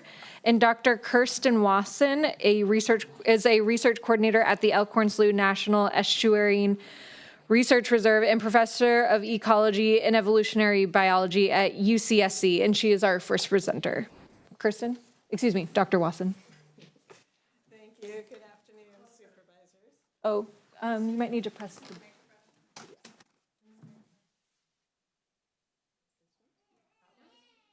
And maybe actually the microphone, if we could have tech team turn the microphone on, or do I have control here? Oh, I have control. Let's try that again. I'm in control. Try that. Test. Fantastic. Okay, very good. Thanks. Okay, next slide, please. So this presentation is on behalf of EMBER, which is the cute nickname we came up with for scientists from the Elkhorn Slough Reserve Foundation, Moss Landing Marine Labs, Marine Pollution Studies Lab, Monterey Bay Aquarium, and the Amamutsan Land Trust. Next slide. I'm going to tell you the key message of this talk right at the front and then return to it at the end. To detect ecological impacts of this battery fire, appropriate sampling is and was essential. This includes sampling soil surfaces immediately after the fire to detect the ash layer. This means sampling with high spatial coverage and sampling diverse organisms for a long time to track bioaccumulation. Next slide. So we're broken into teams. The sediment and geospatial team focused on metals on the soil surface. Next slide. And this team is headed up by Dr. Ivano Aiello. Next slide. In November of last year, we published our findings in Scientific Reports, an article that's in the 99th percentile of viewed articles in this journal. While the paper was only published in November, as of February 2025, we have been sharing all of our data publicly on a public repository where they were downloaded more than 100 times. So they've been available to the county and others since February. Next slide. We were able to make robust before versus after fire comparisons because at the Elkhorn Slough Reserve, we are a hub for monitoring, and at our Hester Marsh restoration site, we used the handheld X-ray fluorescence analyzer just to know what the soils were like at our restoration site in 2023. That ended up being really useful because then immediately after the fire, we could go to the same spots and resample them with the same instrument. Next slide. A note about this fire debris that was mentioned. That is not our focus. The data in our paper actually ignored these debris because they were so concentrated. The data are from the soil surface. But yes, we found hundreds of pieces of debris and reported them through CDFW. And when we held our instrument over them, they were pure cathode battery metals. Those samples, we collected the GPS units, put them in plastic bags in a freezer where they are available for anyone to analyze, and we have made that clear too. Next slide. But what I want to tell you about is not those pieces of debris, but rather the surface of the soils at Hester Marsh. With our instrument, we were able to detect an ash layer that was very thin, but very concentrated, the fallout layer from the plume of the battery fire. For example, maximum nickel concentrations were 10 times the baseline in the first 2 weeks after the fire. In contrast, if you take an EPA 1-inch core sample, you get more than 10 times dilution factor from that. So with these new catastrophes, we may need different methods. Next slide. So this fallout layer was a very patchy and very short-lived phenomenon. What this graph shows on the y-axis are nickel concentrations. On the x-axis is time. You can see the red bar, even if you're in the back of the room, that shows when the battery fire occurred. And the first sample data to the left of that are our collections at the restoration site before the fire. Then within days after the fire, when we were out there again, you can see that the magnitude of those nickel concentrations increased enormously, but was hugely variable. Some values were low, some were extremely high. It was a patchy layer. A week later, that was still the case, but then we started having heavy rains that are shown with a dotted blue line. That's cumulative precipitation, and you can see that the levels started dropping pretty quickly. Next slide. So taking a few deep cores are not well suited to detecting a thin, patchy layer of battery metals on the soil surface. And the cores collected that you just heard about that were taken in September by Terraphase were taken far too late to detect this fallout layer. And Ember has put in writing a lengthy rebuttal to numerous aspects of that Terraphase report. Next slide. So the surface layer of metals was clearly from a battery source. What this graph shows is nickel on the y-axis and cobalt on the x-axis. The orange points are the samples taken in the first week after the fire. They are in a 2-to-1 ratio, exactly the ratio in which nickel to cobalt are found in battery cathodes. The points in blue were the ones we collected in 2023. You can see they're not correlated. You got high nickel in one place, high cobalt in another, and they're way lower. So this is a really clear smoking gun of battery metal deposition on our wetland. Next slide. The structure of the metals on the soil surface was manganese, cobalt, and nickel aggregated together. Next slide. Very much resembling, if you Google purchasing lithium-ion cathode material, that is what you find. Next slide. So to summarize the geospatial portion, we found highly concentrated metals on Elkhorn Slough marshes in a thin, patchy fallout layer. We have indication of a battery source with the proportions of metals and the particle morphology matching batteries, but this was rapidly redistributed. Rain and tides quickly reduced these surface concentrations as the metals from the fallout layer were redistributed downstream in the estuarine system. They did not disappear. Next slide. Which brings us to our biota team. So the biota team's purpose is to track potential bioaccumulation of those metals in the estuary. Next slide. We are scientists from Moss Landing Marine Labs, myself at the reserve, and the Amamutsan Native stewards, tribal members committed to taking care of their ancestral lands. Next slide. Together, we collected target species of plants, algae, mollusks, crustaceans, and fish. And these are the tribal members doing dissections in the labs. Next slide. We were able to rapidly mobilize after the fire because we'd been planning a tribal reserve monitoring event within a week of the fire, and we just switched to collecting organisms to sample when we realized no one else was doing so. Next slide. And we continued to sample each of those little diamond-shaped marks, our sampling periods in the subsequent year where we collected those organisms. Just to give you a flavor of the kind of data we've generated, I'm going to show you some examples from 2 sites from the first 3 months from 2 taxonomic groups. Next slide. So here, for example, are the 3 battery metals shown, the concentrations shown for the first 3 months for the bay mussel. Next slide. And we have data for other mollusks. Next slide. As well as crustaceans. Next slide.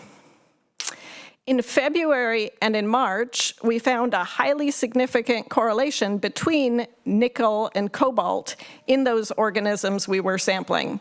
This is consistent with a common shared source that could be the battery metals or it could be something else. Next. To put this in temporal context, for mussels, and only for mussels, we have good baseline data for nickel concentrations as a part of the Mussel Watch program.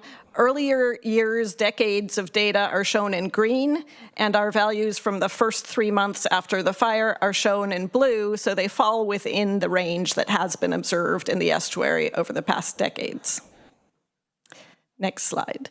So to summarize for biota, the results from those first 3 months show correlated nickel and cobalt concentrations in slough animals, which may suggest a battery metal source.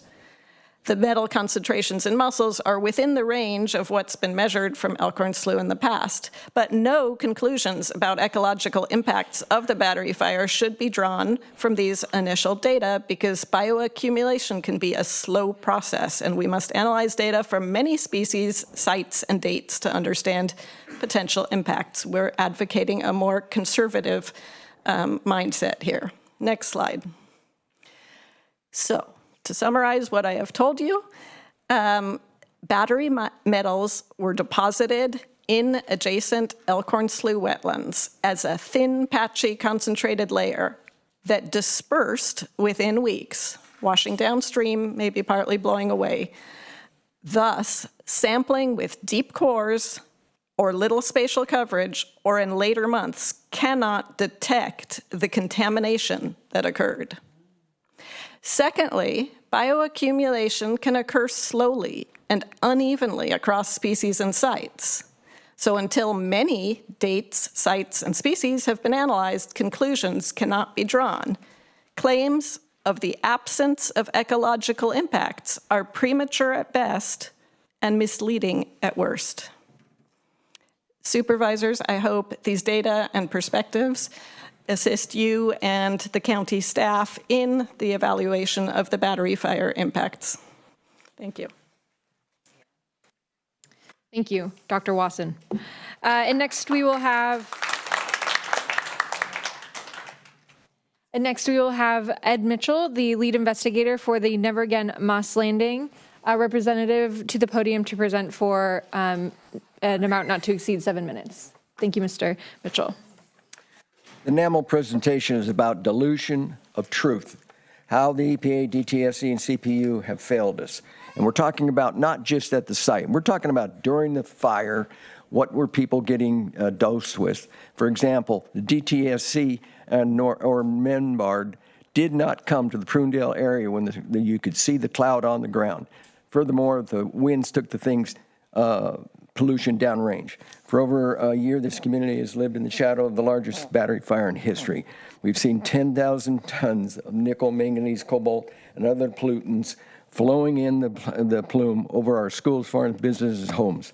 Since that fire, DTSC and EPA have told you the environment is safe because their data points fall below general health thresholds. But a measurement is only as good as the method used. Plus, if you don't want to find something and you don't look for it, you won't find it. So we are here to prove that the testing results have been a campaign of mathematical dilution and avoidance designed to protect corporate liability rather than public health. We've done that by cross-referencing their flawed reports with hard science data from Dr. Aiello, the Blue Shirt Justice League, Dr. Smith and Weiss of UCSC, and our own scientifically validated independent testing. Here, example 1. The 3-inch lie. DTSC and EPA conducted sampling by digging or through TerraPhase, digging 3 inches into the ground. On paper, it looks thorough. In reality, it's a shell game. Established chemical and atmospheric science tells us when an aerosol plume settles, it deposits a microlayer of ash, just as you've seen a moment ago. This toxic dust is anywhere from 0.01 to 2 micrograms, or meaning parts per billion, and it settles on the top of the soil surface no deeper than 5 millimeters. By sampling 3 inches deep, the EPT and DTSC mixed the thin toxic layer with over 2.5 inches of clean pre-existing earth. That significantly diluted the fire signature. Dr. Aiello's research would target the top surface layer, found heavy metal concentrations 100 to 1,000 times higher than the EPA and DTSC results.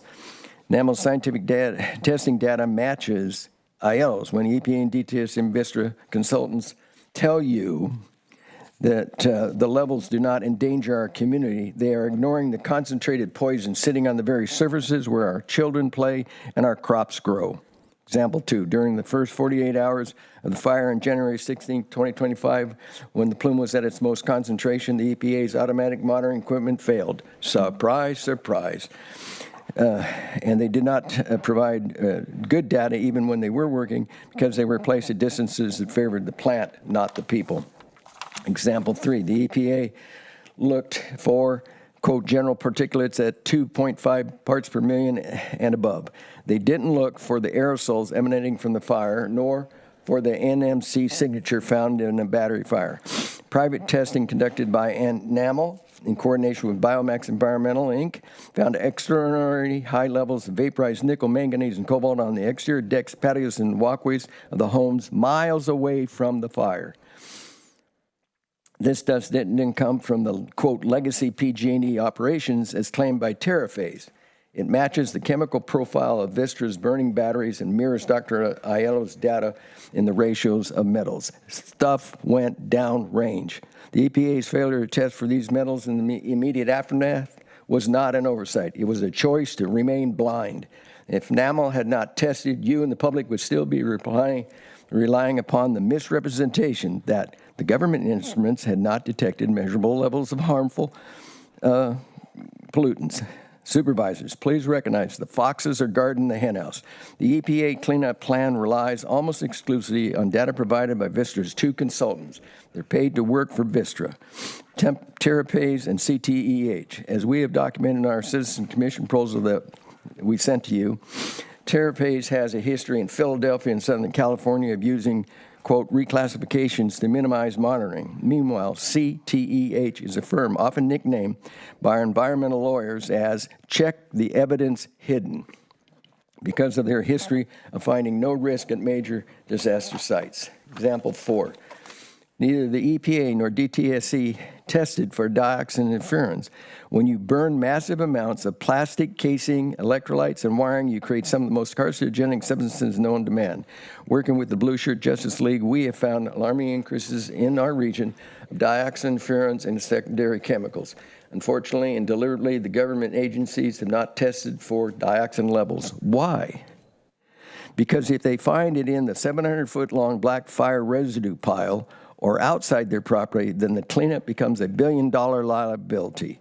They aren't seeking answers. They're seeking an exit strategy. Example 5, California PUC is responsible for safe utility operation and investigating the root cause of the fire and why the suppression system failed. However, they have not released information about what caused the fire. Where was the ignition source? Where was the ignition location?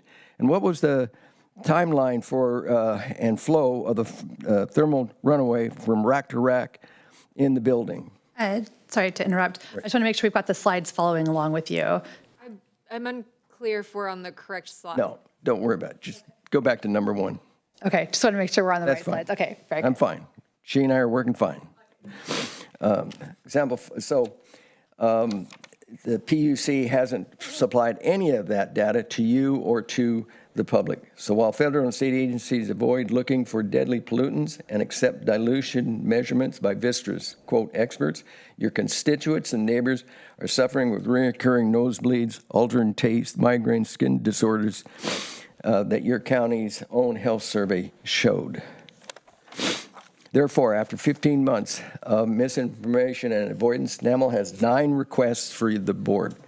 1, allow no best facility to restart until a root cause analysis is completed and made public by the CPUC. 2, execute the thorough technical analysis and quality assurance review recommended by your own hired toxicologist, the Cornerstone Earth Group. 3, no later than April 30th, release a formal county finding that the metal ratios found by San Jose State University match the MOS 300 batteries.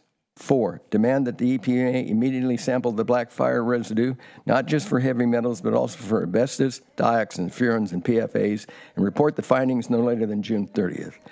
5, require state-funded study of the top 5 millimeters of the soil and water collection ponds sediments within 10 miles of the plant. 6, demand DTSC perform comprehensive testing of Elkhorn Slough sediment for dioxins and furans.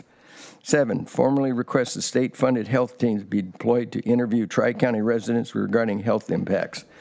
8, demand Vistra fund a health register by impacted residents administered by the county. And 9, create the Community Best Ordinance Commission under Monterey County Code 19.02.045 with a citizens advisory team to participate in drafting the county ordinance.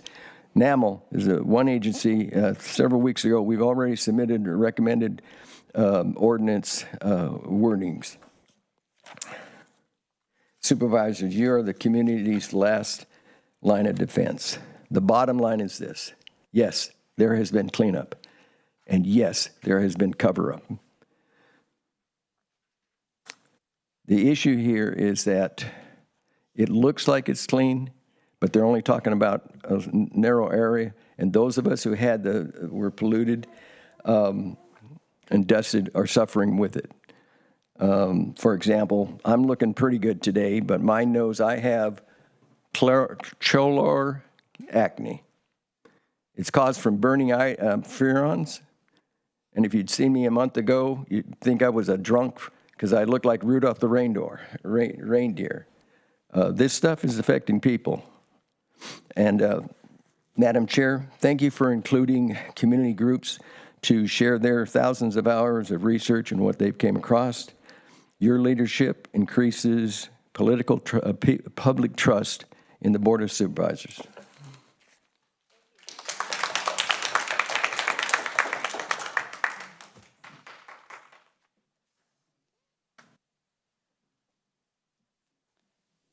Anything else from our team here? No, nothing further from us. Thank you. Great. Well, I'll just start by saying thank you to all of our presenters. I hope everyone's still with us because we are going to bring it back to the board for comments or questions. We'll start with questions from the board and then we can take it out to public. With the public, I have a lot of questions and a few comments, but I can wait, or we can do it, whatever you want to do. Okay, well, let's open it up to public then, and that way we can have our questions be based on what we hear from the public. all got our notes and we can add to those. So we'll start with public comment of those in the room. And if you wouldn't mind approaching the front of the room so that we can make sure we don't miss anyone and roll through folks. And then we have folks who are online as well. So if you're online for public comment on this item, you can raise your hand now so that we can be sure to account for everyone. And I do have a handful of comment cards here. So if you put your name on a card, now would be the time to stand up and come on up. But we can also we'll make sure that we don't miss anyone. So if you say your name, I'll make sure we don't miss you. Thank you. Cameron, Concerned Salinas resident, never again Moss Landing. We're dealing with the world's largest battery energy storage system failure here, and it's going to take a long time to figure out the effects. And yet at the same time, as I noted earlier, you're including this area, Moss Landing, Elkhorn Slough, in your affordable housing plan, trying to put a project there. It's my understanding. Perhaps I'm wrong, but please check out the environmental justice element. I don't understand why an area that went from the incorporated population of 204 to 31, now you want to repopulate it with something like this. I just don't understand. There is a public comment time available, March 11th through May 11th for Monterey County Environmental Justice. Everyone, please check it out. There's also a public comment period until May 11th that CDPR has a proposal to increase their air monitors. They currently have 4, they want 10, yet they're conveniently leaving out Salinas, salad bowl of the world. So one more example about how we really have insufficient data about the environment across the board. The EPA calls us the cleanest city in the state. They've come and done samples there. But I've seen pesticide pollution burden maps that differ and show up to 100% accumulation. So please study the data. I'm appalled by what the differences are between DTSC, EPA. They're lagging in their time. Obviously, they came late. I agree with what the scientists said earlier about doing the sampling on the layer versus the deep. It's just you're not thinking of the people in these decisions. And as I outlined earlier, the county plan also details many other areas that are of environmental concern because you're targeting those that are 75% disadvantaged, which means those that have the most pollution, which means also low-income people, people of color are the ones in that area. So we're perpetuating the system that pollutes them, essentially. So please take a look at that, and I appreciate your time and all you do.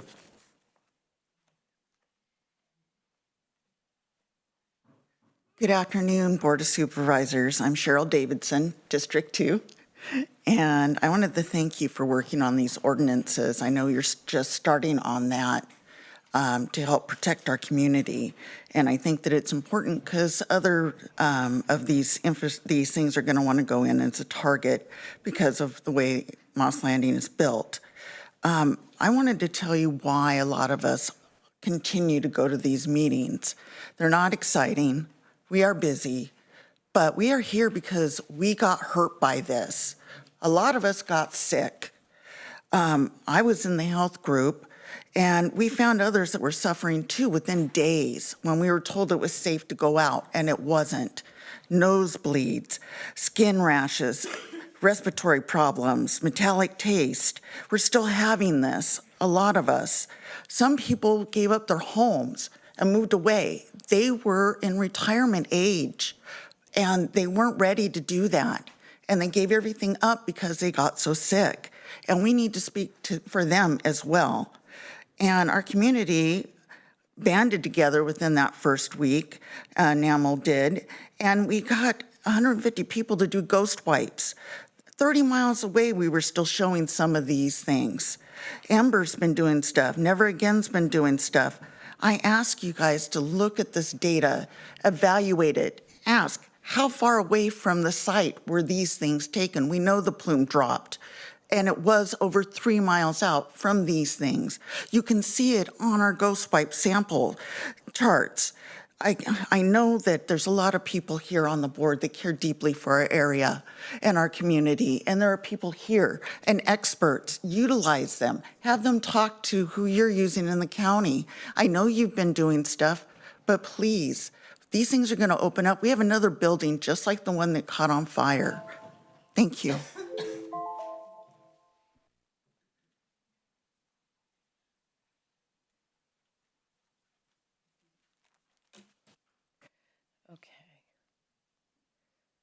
I use my time wisely. Thank you all for your patience. There is no irony that self-funded science provides its own desired results.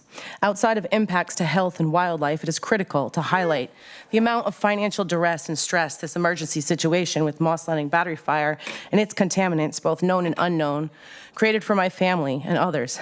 It is clear that Vistra and Monterey County knew that there was imminent risk, and safety contingency plans and a request for thereof was not honored, and after repeat incidents ultimately resulted in the forced displacement, financial disparity, and health risks for many residents. We are told that Monterey County cannot be held accountable for the severe oversight with our taxes that funded this inevitable disaster.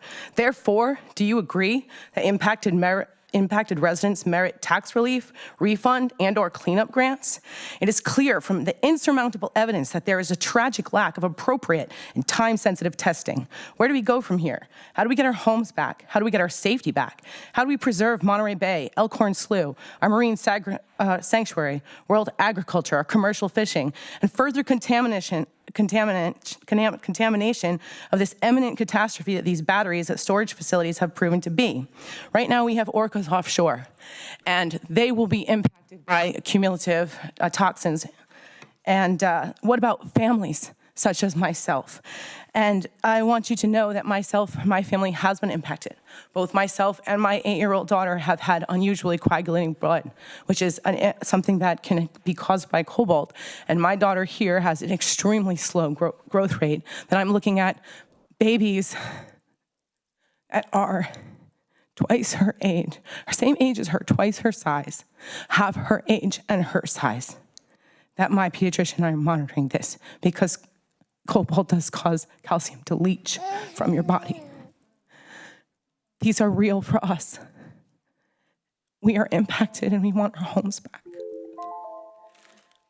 I just wanted to include, I have samples from my boat here from the side that faces the towers and the side that doesn't, and tarps that I put on last year when I had to be relocated this time last year. And you can see there's a clear difference from the wind-facing side and the non-facing side. And this is just from when we left.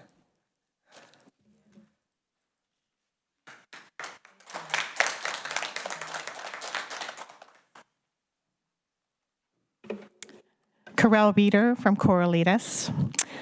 My husband and I were driving back from Salinas to our home in Corralitos the night that the fire was very visible. We went home that night to watch Felix Cortez announce what had happened, and I was horrified and very concerned. I actually had a different presentation for you today until I got to watch all of the statistics and our science from the Department of Toxic Substances. Because within a few days, I had contacted my friend who had worked she's an analyst for the Department of Defense, and asked her, what kind of outcomes can you expect from some kind of fire like this? Because as most of you know, we had the burn pits in Kuwait and Afghanistan. I'll tell you a quick rundown. The soldiers were reporting very serious health problems after being exposed to the toxic air and the leftovers from the burn pits. However, our government, bless their little heart, had buried a lot of the debris and never had really accurately tested the air that they had been breathing, especially the bulldozer drivers who were picking soil up that was theoretically uncontaminated to start filling in the burn pits. Finally, some of these mainly bulldozer drivers went to the Department of Defense and had been at Walter Reed and complained and said, we have been affected by these toxics in the soil and it had become aromatic. The Department of Defense's first response was kind of like we heard today. Nothing to see here, nothing really happened. There were just maybe a few little particles in the air. It took a lot of work to go through and do what we've asked for today, a very comprehensive test to know what we actually were exposed to.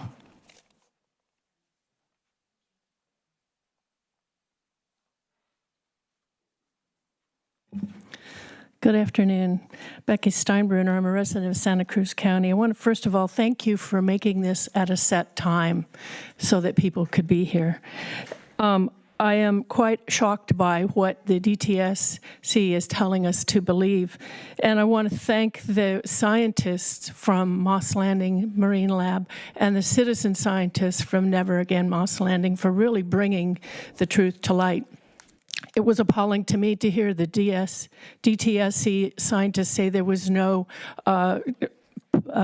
evidence of potential existing contamination when we have Dr. Aiello's study that very well and scientifically documents that. I want to say that who is left out of this health risk assessment is the emergency responders. I didn't see them mentioned at all, and they certainly need to be included.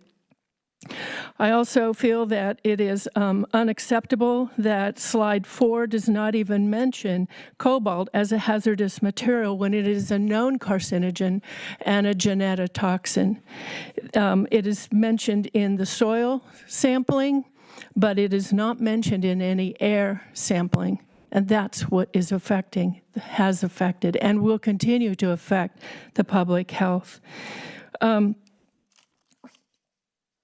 I want to say that I spoke with Dr. Wang from the Desert Research Institute, who is a specialist on air quality. He designed the equipment that the EPA used, and he was appalled that they couldn't figure out how to calibrate it, because that's exactly what that equipment is supposed to be used for.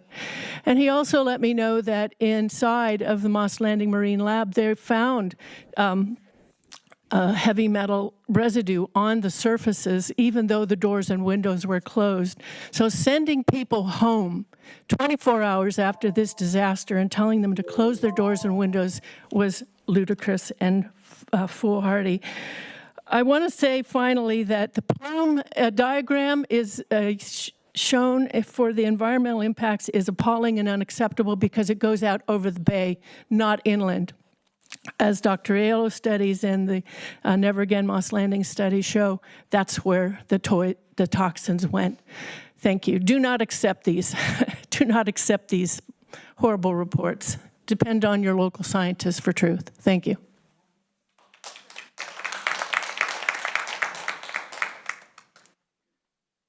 Hello, Gail Eisner, Moss Landing. I just wanted to make a quick point that it's a legal point, but its cumulative offenses are primarily addressed in criminal law. They often arise in cases where a person or business has a history of repeated criminal behavior, leading to more severe charges and penalties. Legal practitioners may use this concept to argue for harsher sentencing based on a pattern of behavior. And I say that because I wanted to mention that both Vistra and Tesla, but mainly Vistra, has very large fines and criminal violations for environmental laws. And I just like to have the board at least take that into consideration while you're determining things that you're determining. Thank you.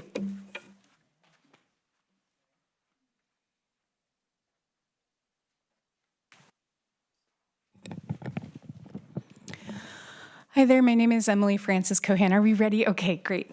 I'm actually not feeling well, so I'm going to try to keep it all together as I speak today. I appreciate the time that everybody's put together these reports on all sides. I appreciate the attention to this matter from the Board of Supervisors. I know that I've told you all in past meetings that I actually have a bachelor's degree in public health from Johns Hopkins University.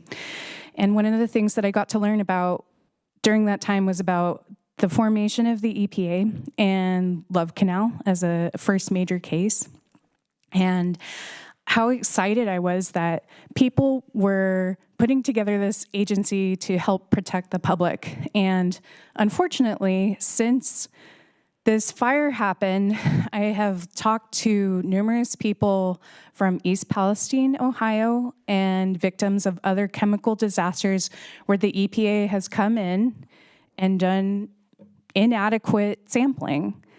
And the results that they are finding for these other chemical disasters is that everything's fine. And meanwhile, people in East Palestine, Ohio are dying left and right of cancer after the train derailment and chemical disaster. So it's very frustrating. There's a lot of distrust, not only among myself, but also the rest of the community, especially when the EPA in the first announcement, it's again, sorry, I'm not feeling well today, that they, in the first press conference for this fire, they came and they had the gall to say that everything blew up in the fire, that there's no debris. It all burned. You can see it. It's on YouTube. And then they said, there's a plume, and the plume stayed over the Moss Landing campus. Now, these are incongruous statements. The first denotes that there's no plume because it all burned. I have more to say.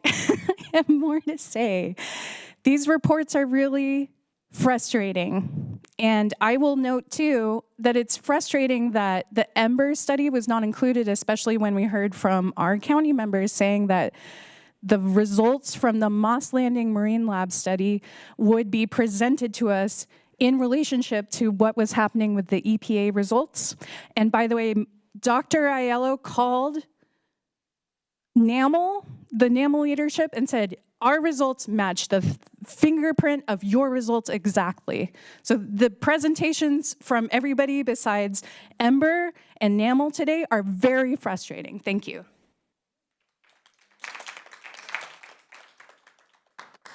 Do we have anyone else in chambers for comment today? Okay, seeing no one else in chambers for comment today, we're going to move online. We do have a number of hands raised, so we will. Thurman Runaway, then Michelle Clary. Hello. So the IMAAC plume model was wildly inaccurate. Any agency that's using that to dictate their sampling plan is either corrupt or ignorant, and I don't believe any of the people that spoke today are stupid. So that kind of just leaves one option. So the air monitoring. Also, you could see the smoke. You could clearly see the smoke moving very far away from it, miles. In fact, in the emergency reports, they stated that the smoke was blowing into Santa Cruz and San Benito County. So the emergency reports that the county put together state that. So the DTSC, my question for you is that you put up the XRF data that was parts per million. Is that per centimeter squared or kilogram? Can you define those units of measure? You also didn't take a soil sample from site 1 because you didn't visually see any debris, but a lot of this was nanoparticles. Can you kind of describe what you were looking for when you were looking for these very small particles and why you didn't see it and how easy it is to see a nanoparticle or a lithium ion? You also say there's PAH data lab results. I can't find those. Where do I find the PAH lab results? The air monitoring data. This has to do more with the EPA. So if Cal EPA wants to comment, the monitors weren't operating properly. If you look at the data, all the sites that were off-site weren't operating. So that was sites 6 through 9. I reached out to the EPA to get this data because you guys never posted the morning of the 18th. The EPA lied and said that it was on the website. It's not. And when I reached out to the EPA, they told me they don't have the data for the sites 6 through 9. I mean, how are they publishing these summaries if they don't have the data? And I could provide that response from the EPA to the Board of Supervisors if they want it. Last thing, the HF standard that was used was for occupational level for 8 hours. Is that appropriate for my newborn baby to be exposed to that's being exposed 24 hours? I want to know, why was that 8-hour occupational HF used instead of something more appropriate? Thank you. Thank you. Next up, we have Michelle Clary and then Beverly.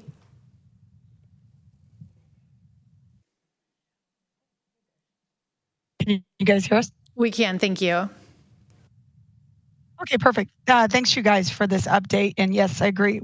Having it at 1:30 was perfect, so really appreciate it. Again, like the community said, very different data. You have to go from your local marine scientists. They have all the data. Hearing that these other ones didn't have the data, you can't even go. You have to dismiss it, that everything's okay, even though there's hundreds of thousands of metal, like samples that they're seeing that it's higher than it's ever been, but nope, not dangerous. But I guarantee you, if you had a house right there and somebody was trying to get a permit or they had a well there and they go, this is unacceptable amounts of stuff. You can't live here. You can't have water. You can't drink this. But it's okay when they're doing a study. Throw it out. Don't accept it. It's not. You have heard too many of us say the health things that we're having here. Again, there is that plume that showed over the water. I had to self-locate because we were right under the plume when the fire was going on in Royal Oaks. And we went all the way to Hollister. And it was all over the place there and sitting in pockets, and people are breathing in that smoke. Again, no studies on what's happened to moles and animals that have just been dying everywhere, or livestock that we know that are becoming stillborn at birth that we didn't have problems with up in the hills behind us in areas not by the water. This whole thing of EPA even coming out and saying there's nothing to worry about here, when all the health surveys and everything is showing differently, it just blows my mind. And I love seeing it because when these other scientists come up with their other information, it just makes them look very unprofessional. So again, we can't take this. You need to continue with more studies. Thank you.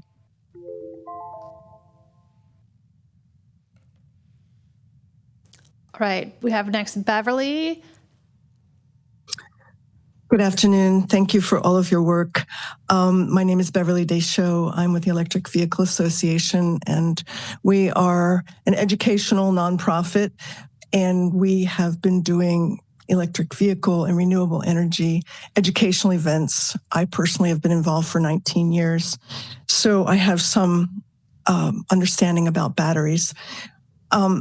I just want to say that it will never happen again, because that configuration that was shown in the Never Again at the end of their presentation, that configuration inside, batteries stacked on top of each other, and they were nickel, manganese, cobalt. That chemistry is not used.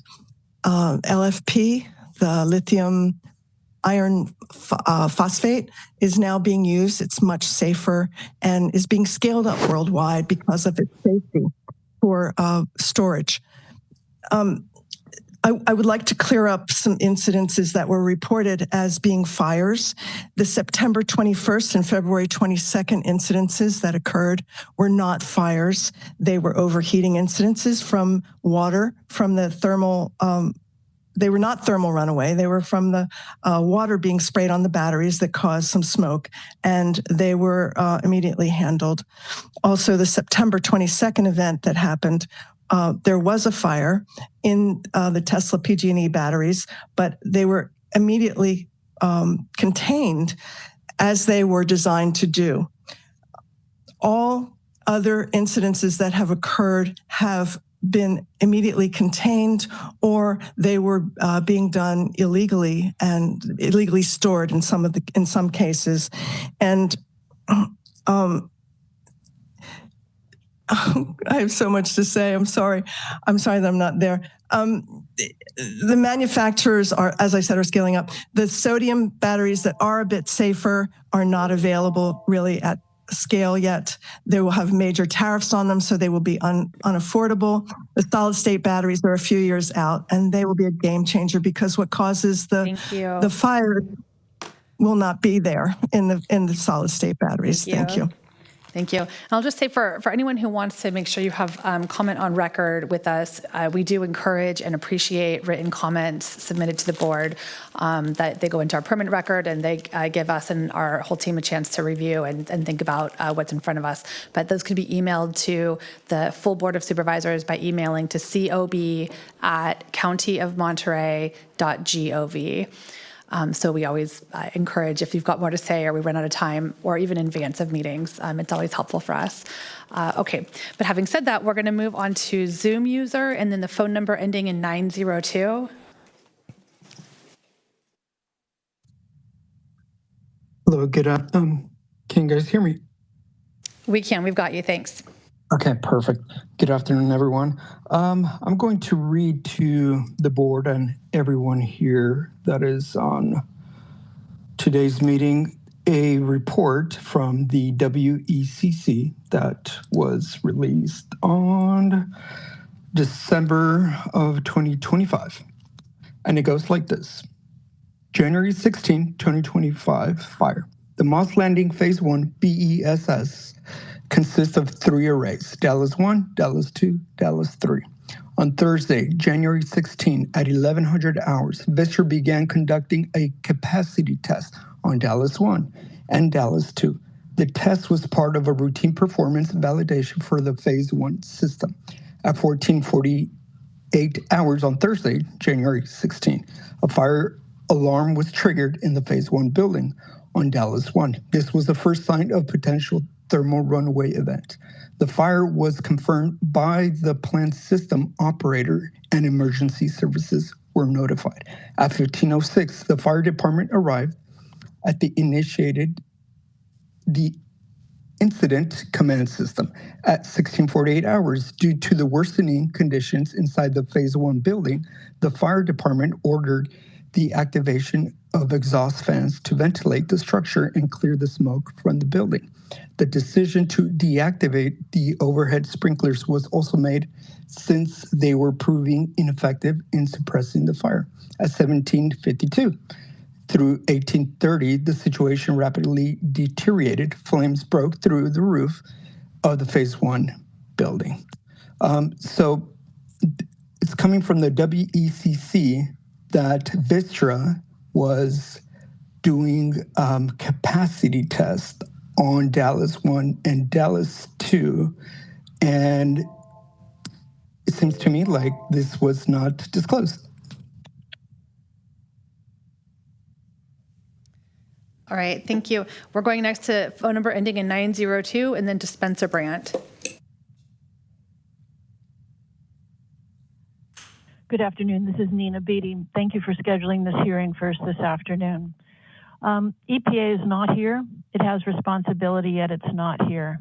DTSC, I'm reminded of the situation that the Simi Valley residents and the people in Los Angeles are experiencing as a result of DTSC's work at Santa Susana Field Laboratory and the rescinding of the cleanup agreement, leaving residents in that community stranded with medical bills and with children that are sick and families that are sick from contaminated well water and exposures on the ground from radioactivity, as well as contamination that's gone into their water system. We join a long list of communities like that who have been contaminated by well-connected political interests and abandoned.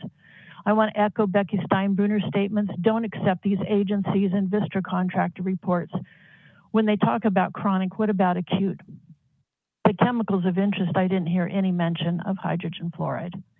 I'm alarmed at the false statements and the improper sampling of the soil. This is not, quote, quality assured information. It is not, quote, science-based. And yet they stand there straight-faced saying that sampling months later is adequate. Why was the debris not collected by CDFW or the county? It was clearly visible, and the county was capable of collecting it.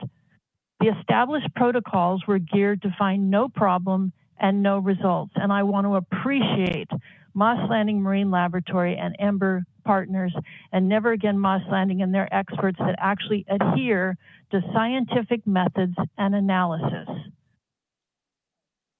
The industry admits that battery faults can't be detected. So one of your callers that talked about thermal runaway not being a problem is false. And I provided information to the state and the county regarding potential radioactive contamination on site and in the harbor from a PG&E unpermitted nuclear reactor years ago that was going to endanger when they were doing demolition for the site, and no one has still done any investigation or returned any call to me. And yet that is complicating the situation as well, if it existed. Thank you. And incidentally, one incident of overheating was reported by fire officials as a fire. This is an alarming situation. The public is still being left out in the cold and listening to agencies that have a track record of not protecting the public. Thank you. We are out of time. Thank you. Oops. Thank you. I turn my mic off. We're going next to Spencer Brandt and then Leslie Austin. Hello, Chair Root Askew and members of the Board of Supervisors. Thank you very much for hosting the presentations today. My name is Spencer Brandt, and I'm here on behalf of Central Coast Community Energy, the public agency that procures energy for 1.2 million Central Coast residents. Our employees live and work in this community, and we are proud to call Monterey County our home. 3CE is committed to delivering 100% clean and renewable energy, and it's our responsibility to ensure that we have reliable and affordable power for the communities that we serve. Energy storage allows us to store clean energy when solar is abundant during the day and deliver it back to the grid when demand peaks in the evening, which is also when prices rise and when the grid would otherwise rely much more heavily on fossil fuels. Energy storage technology and facility construction has evolved fairly significantly since legacy projects like Vistra's Moss Landing were built. It is because of this that battery failure rates have dropped by 98% since 2018, even as global deployment of energy storage has expanded by more than 25,000%. Modern projects are constructed outdoors in enclosed containerized systems designed to stop thermal runaway, and the industry has moved away from the NMC technology in favor of lithium iron phosphate. 3CE, along with the County of Monterey, supported Senator John Laird's Clean Air Safety Act, which was signed into law by the governor last year. This strengthens battery safety and requires new storage facilities to meet national fire protection standards and undergo coordination and inspection from local fire authorities. In communities that we have seen that have adopted bans, as some have suggested, on energy storage projects, developers are utilizing the state's California Energy Commission permitting pathways, shifting approvals away from the local level and to the state level. As a locally controlled public agency, we recognize the value of local decision-making in energy policy and encourage the board to continue an evidence-based discussion that supports appropriate oversight of energy storage. Thank you. All right, and if I could just ask those who continue to speak just to help me watch the clock. I don't like interrupting you when you're speaking, but I do want to make sure we continue to hear from everyone. All right, with that, we're going to go next to Leslie Austin and then Brian Roeder. Madam Chair, members of the board, good afternoon. My name is Leslie Austin. I live in Aromas, about 11 miles from Moss Landing, and I work in clean energy policy. But I'm speaking today as a neighbor and as someone who supports battery storage and the renewable energy transition. The environmental and health impacts this community has lived with are real, and the people living with them deserve answers. I'm here because I think Monterey County stumbled onto something important, and I think it deserves to be part of the rules that govern what gets built next in California.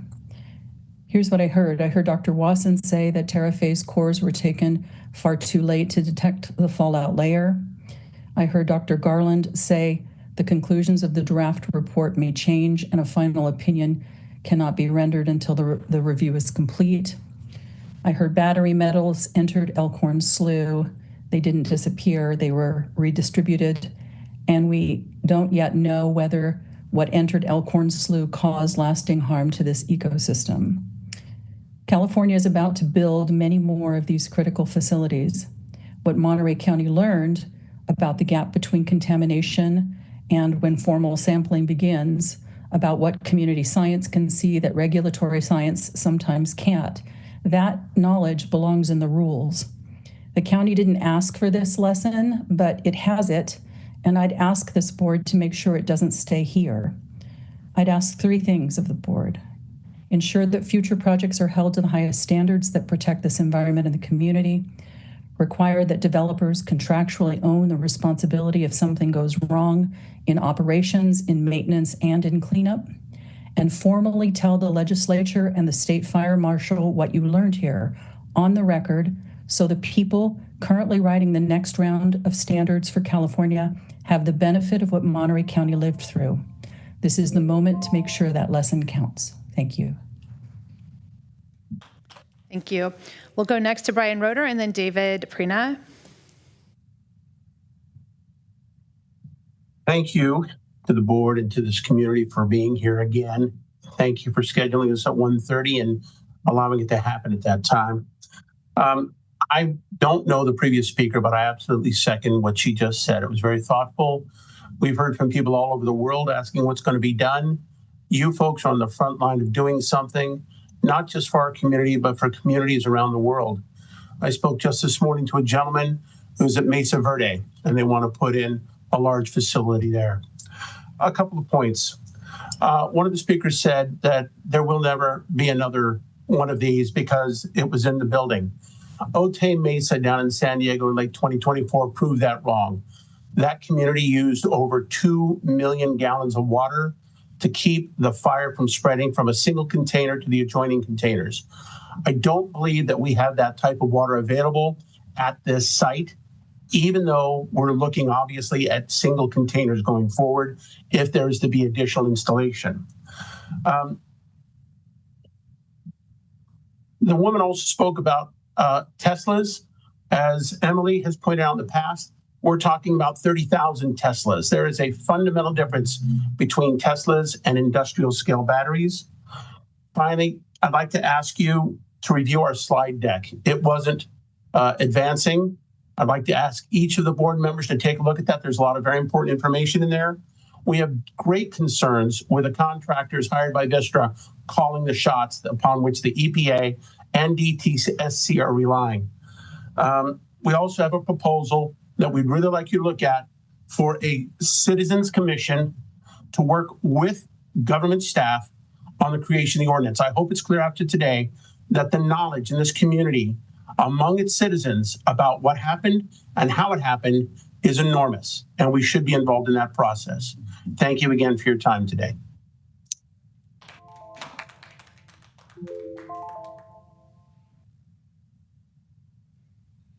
Right, thank you. And next up we have David Prina. Hi, thank you. My name is David Prina. I'm a resident of Prunedale, and right now I'm looking at the stacks for my house. I just wanted to thank you, everybody, for the presentation and the study results. I'm sure with time we'll get closer to the truth, and hope we can figure out exactly what everyone needs. I'm calling mostly because I wanted to say that I support battery deployment as a way to get to a zero carbon future and a zero pollution future. I think it's really a linchpin technology, but we have to get it right. Batteries are going to be incredibly important because as an alternative to fossil fuels, they're really indispensable. As you know, fossil fuels, as the alternative, spew deadly pollutants every day just to operate, just switching them on. So batteries really are a way to transition the country from high pollution to low pollution. But I do also support increased safety ordinances. As well as things are engineered, failures definitely will happen. We can't control everything from the quality of product up to their operation. I would just hope that any ordinances that we have will ensure that things, when they do fail safe and not in a catastrophic way. And that if they do fail, they fail small and not in a huge way. And I would also hope that any ordinance that you do consider will ensure that emergency services really do have the tools that are matched to the battery chemistry and the engineering of any particular battery facility. So thank you so much. Thank you. There are no more hands raised, so I'm going to close public comment. Do we have one more in the audience? Okay, we'll get our last. Oh, I'm sorry. We already spoke. We don't speak again, but thank you. I just want to say, Mr. Roeder brought up an important part comments, about but the thank water. you very much. Since you have, I'm sorry. We're going to move on to the board discussion now. Thank you. Thank you. Thank you. And I do just ask, we work really hard to maintain decorum in the chambers amongst ourselves and with the audience.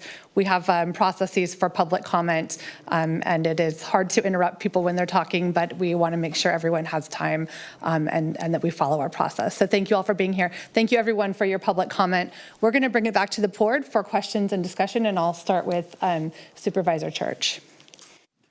Thank you.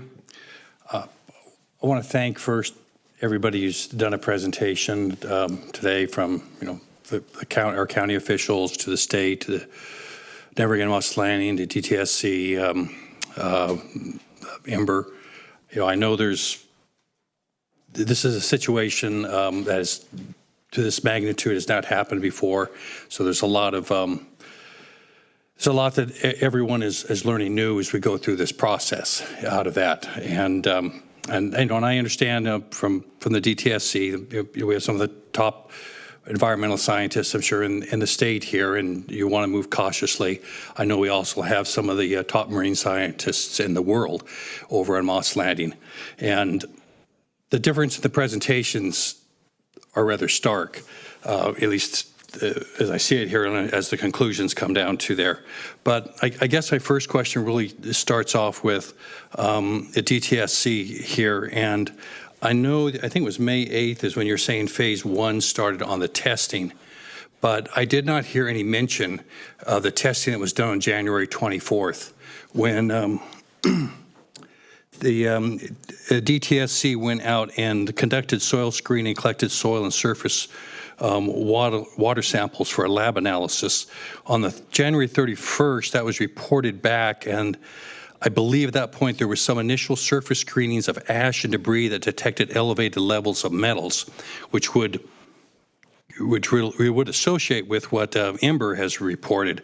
And then on February 12th, there was more details presented, and that was included the subsequent soil samples, which I believe, and maybe you can tell me how deep you dig into the ground, but I believe it was going down 6 inches, 8 inches, 12 inches. I do not know exactly what, and I believe that was reported back then as not at elevated levels, which would make sense, but I did not hear those particular information presented, and I wonder why, and if you could give me some information on why that was not presented and exactly how deep you went and conducted those soil tests, and why you would go down so deep when it was just a week after the event and there had been no rain until after the 24th. Thank you.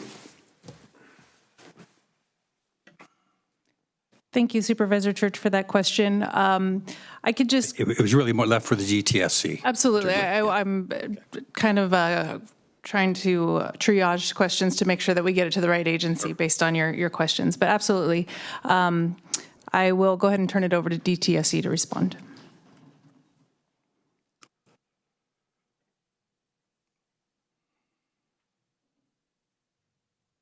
This is Dwayne White. So I'll try to take a stab at it. So we were asked originally 2 or 3 months ago to just give a presentation on the PEA, on the draft. And that's what we were developing our presentations for. So you are correct that DTSC went out, collected some water samples, and using XRF collected some soil samples roughly a week after the fire incident. Originally, those XRF samples came back high. But we also took an analytical using a lab. And once we got the analytical, at that same location, it showed that they were much lower results. Did I answer your question? We don't know who this is. My name is Dwayne White from DTSC. Okay, you did not do a presentation earlier. I don't know why you're on now, but I guess that's fine. You're with DTSC, so you didn't explain to me how deep you went into the ground, which was one of my questions. I'm trying to understand how deep the testing was. But also I asked why those results weren't presented along with the rest here today. Those are initial results, which would have been highly significant, at least in my view, at least a lot more significant than those done on May 8th. I understand. So, Wayne, do you want to discuss why was not included in the presentation? Yes, please. So this is Wei Ying, and I'm from DTSC. I'm a toxicologist. So my role for this for the site is to understand the chemicals remaining at the site, the concentrations remaining in environmental samples, whether that may pose long-term health effects from long-term exposures. So for those soil samples, they were collected from 0 to 6 inch, 0 to 0.5 feet below ground surface. So that's how the soil samples were collected. And we use that to represent the concentrations a resident may contact for a long time, 26 years specifically. Okay, so you don't have an answer for my question about the January 24th testing, as I'm understanding, correct? I did not review that data, but as what I mentioned is those data may not be appropriate for chronic risk assessment, as what is also noted in the paper. You will see a quick decline of the concentrations because of the natural dilution process, such as the rainfall. All right, I understand that a week after is not going to give the chronic assessment, but it's very significant environmental and health information for the community and for the Elkhorn Slough, which was tested. And but anyway, I understand you're not going to be able to give me that information today because that's not something that you had studied or presented. I would hope that maybe the DTSC can at some point give us information on this. Because that seems to be a real critical part. And from what I can read from what Monterey County has up on its website, just the one sentence that there is for this actually seems to align a great deal with Ember's information. So it would be helpful to know. It's kind of, I don't know, I'm just shocked, frankly, that we don't have that information here. It seems extremely significant. Could you give me, and I don't know, this is either for Ember, Ms. Watson, or anybody in the state, but there's reference to the die-off on the mosquitoes that happened shortly after. Have we determined exactly what caused that die-off? Anybody? Ms. Watson is shaking her head no, so, and I'm assuming this, unless you have something to offer on that, the state probably doesn't know either. I did find it really interesting that when the reference was made to these flaky substances that were found, which have never been found prior to the fire or since then, that none of those were ever really picked up. It was, I know when the January 24th testing was done, that was prevalent in a lot of places. And you have that information from those early studies. It wasn't there when it comes around by May, I don't believe. So it would be interesting to know if there ever was any study that was done on that as well. And the reference to it is kind of, as I say, it's interesting, but that it was there, but nothing was ever done to attest that, because that would be some high concentrations as well. So let me try to move on, and I'll try to move on to something hopefully that can answer in terms more of chronic, but that would be actually the question that Ms. Steinbruner raised about the cobalt. I noticed that there was cobalt testing that was done, and while cobalt's not nearly as carcinogenic as nickel, it's probably carcinogenic to humans, as I understand it. I do not see it. It wasn't listed in the step 1 hazard identification. Was there a reason it wasn't put inside there? And that was on the health presentation, I think by Mr. Zhang.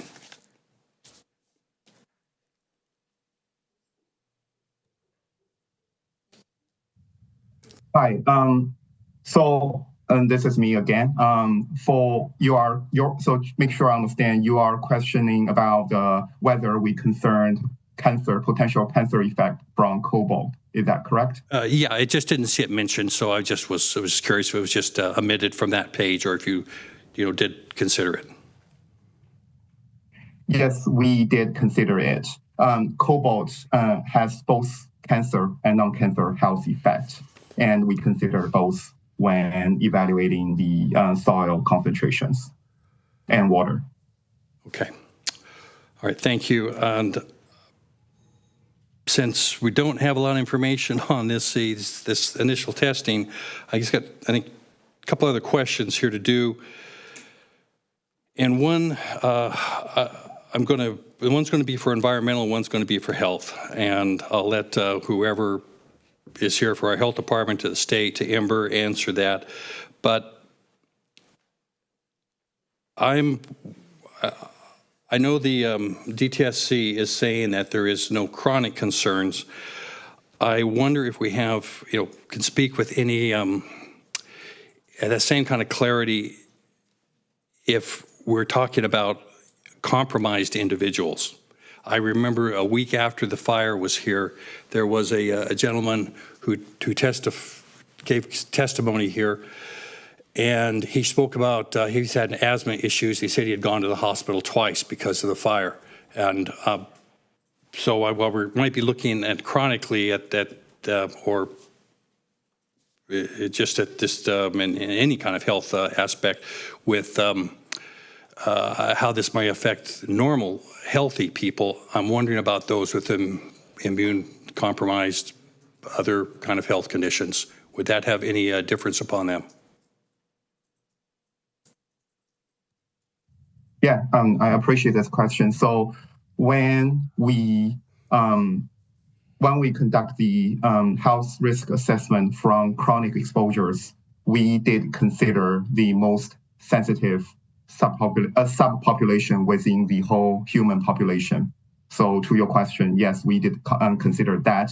But that's what I want to say is this is based on chronic exposures.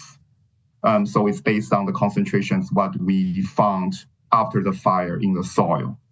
With regarding potential health effects due to exposures shortly during or shortly after the fire, unfortunately, we don't have the data for that assessment. So we don't have the soil data and water data for that purpose.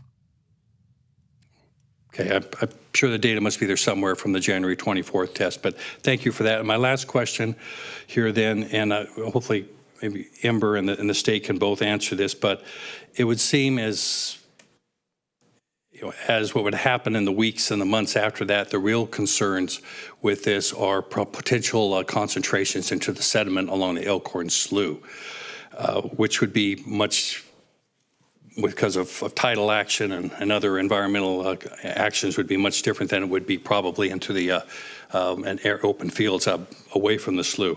So my question would be, do we know if the if the metals accumulated in the sediments at levels that could possibly move through the food chain?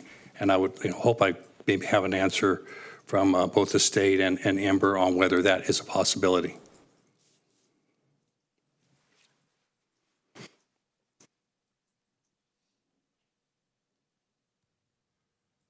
Hi, Michael Garland, DTSC EcoRisk. So based on the screening results that were presented in the draft PEA report, they're not at concentrations that could result in accumulation that would result in adverse effects. But this is something that we are looking into as part of our review. I appreciate the question. Thank you. Yeah, and again, to clarify, a cumulative approach where you look at a 6-inch core makes sense if you're looking at a factor that has affected an area for decades. Like if you were asking the question, how has the power plant affected sediment concentrations in the soil or human health over the past 25 years, then you want to look at a 6-inch core maybe. What we're looking at is a one-time deposition event, a fallout layer that's just 1 to 3 millimeter thick we measured. So it makes no sense to base assessments on 6 inches. In terms of, yes, the concentrations are certainly high enough to pose a possible concern for the biotic life downstream. We were focused on measuring Hester Marsh because we're restoration scientists at this wetland, so that was our geographic focus. The concentrations, that's about 1 meter to 2 meters above mean low or low water, above the low water mark, where we were measuring these high concentrations. After the rains, that moved downstream potentially into the estuary. Those metals could be bioaccumulated if they became bioavailable and could cause problems in the organisms. We haven't seen anything alarming yet in the initial biological results we've analyzed, but I would urge you to take a conservative, cautious approach where one looks at many species collected over many dates. Bioaccumulation up the food web can take a long time and reach no conclusions until there have been such thorough bioaccumulation studies. All right, thank you for that. And I think all the information we've seen here today is going to be really helpful as the county develops an ordinance going forward. And I know, Nikki, you have something more you want to add. Thank you, Supervisor Church. I just wanted to give the Regional Water Board an opportunity to provide a brief update on the updated sampling work plan that they're pursuing with Vistra. And we have Greg Bishop on the line. Good afternoon. As Nikki pointed out, I'm Greg Bishop with the Central Coast Water Board. And I believe you can hear me. I'm sorry, just to do a double check. We can hear you. All right, thank you. I saw some weird messaging on mine.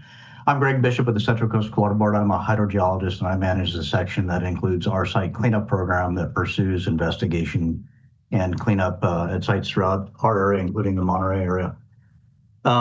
In addition to the work you've been hearing about for the human and ecological risk assessment, we've directed some investigations of Vistra. 3 of them, in fact, 3 separate orders we issued to Vistra. One was just to profile some stored stormwater in what was called Pond 3 to give us a better sense of the contaminants of concern. And that's something that has been satisfied and completed many months back. 2 other orders are still underway. One is assessing groundwater at the area. There's a gravelly or sandy area just adjacent to the building that burned, Moss Landing 300, where news coverage showed it flooded during the fire. So fire water was applied via sprinklers and so forth, and it ran off into this sandy area. And the power plant's built above a dune, so that water would just infiltrate straight in. We're concerned about those groundwater impacts if it might be moving toward the harbor only 400 feet away and perhaps even upwelling into that eventually. But we don't think that would have occurred by now. And we have some challenges getting in there now. The consultant knows with the batteries still there and safety issues going in drilling and so forth. That is moving forward though. The other one though, I think is more to your question about would there be accumulation in the sediments in the slough, for example? And we're interested in other water bodies like the harbor and so forth too. We've issued a 3rd order that to a certain extent overlaps with the investigation scope for the risk assessment you've been hearing about, but it's broader in scope. It covers a broader range of analytes. We want to see all the metals. There were electronics in the fire too, to a substantial extent, not just the batteries, for example. We want to see all the dioxins and furans and the pH is reported, not just those with toxicity data. And we have other analytes we're interested in too. We're concerned about where all of the aerial deposition occurred. One of the maps you saw earlier showed really just a soot map footprint, which is much smaller than the footprint where all the debris like ash and so forth might have fallen. So we're interested in that. We're interested in where those sediments ran off to, so where they got deposited, and then where with all the heavy rains did that go? Did it go to Elkhorn Slough? Did it go to some other water body? Is it left on the surface, midway transport at some point? It's not getting directly at your question about measurements of bioaccumulation, but it is getting at your question about, more broadly, I think, of do we expect an accumulation of impacts in those water bodies? And so our orders are focused on, again, assessing where it all fell from aerial deposition, where it transported through stormwater runoff and so forth, and where it is in the various water bodies in the area. It has, that information would inform a couple of different decisions for us down the road. Knowing that full assessment gives us insight to whether does something need to be done about it, and also judging the feasibility of can something be done about it. There's different balances of those are delicate ecosystems versus going in and stirring up the impacts that may be there. There's some practical things to consider. Do those impacts eventually reach the harbor, just say through transport through the sloughs, for example? The harbor gets dredged regularly, or periodically anyway. And if we see those impacts showing up in the harbor, eventually that has implications for how all that material is handled and so forth. So there are other investigations we're pushing. It's very much focused on, I'm calling the watershed scale look at things. where it all fell, where it's winding up, and we expect a plan from Vistra now on that, a revised plan. We got one already that we asked for refinements on in about 2 months. Great, thank you. Those are all of, okay. No questions on mine. I think all I want to share is I really appreciate the continued engagement from community. Leslie Austin's letter, I read everything folks send in. I don't sleep well. So that means I stay up really late at night reading everybody's input and all the reports that come in. And I want to thank Leslie for her letter last night. And it came in late to me. She texted me to let me know it was on its way. And I found a lot in that, which was truth in that we're talking past each other a lot in how things were conducted at the initial outset that we're all conflicted over how to proceed, given that we don't have matching data sets. I just agree with that piece so much, and it sounds like in the questions we're asking about methodologies and approaches and data sets, I don't know that we're ever going to come to a point where we're agreeing on how, but as we continue to try to work towards that together, knowing that there's so many different approaches on agencies, we're hearing water boards and DTSC, you have county, you have EPA. I just appreciate everybody's continued engagement because that's how we get to a point where we can agree on what to disagree on and match data sets to the extent that we can and try to move forward with the best science possible. And all this will inform the process that we've committed to as a board, which is to develop a future ordinance. And these lessons, these blind spots, and also these places where perhaps we're not talking about anymore because we had agreement will help inform that process. So I want to thank everybody for continuing to engage in this, as emotional as it can be, and especially heartfelt from so many of you as you continue to give us input, give us thoughts, even your frustration. It matters, and I'm appreciative. So thank you. Thank you, Madam Chair. Thank you.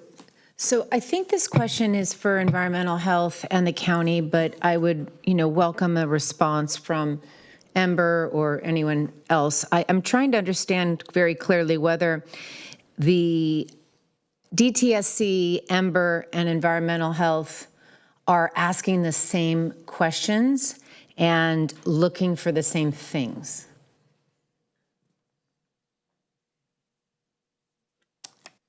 Thank you, Supervisor Daniels, for your question. I will do my best to explain, and then I would like to turn it over to DTSC to correct me if I've misstated anything. But ultimately, the community sampling plan that the county directed was designed to evaluate risk, not to fully delineate the extent or mass of deposition that occurred.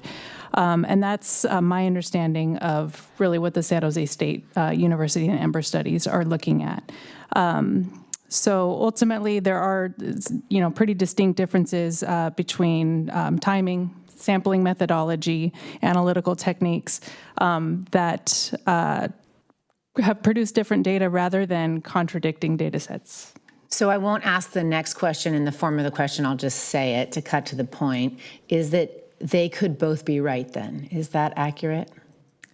That's my understanding, yes. Okay.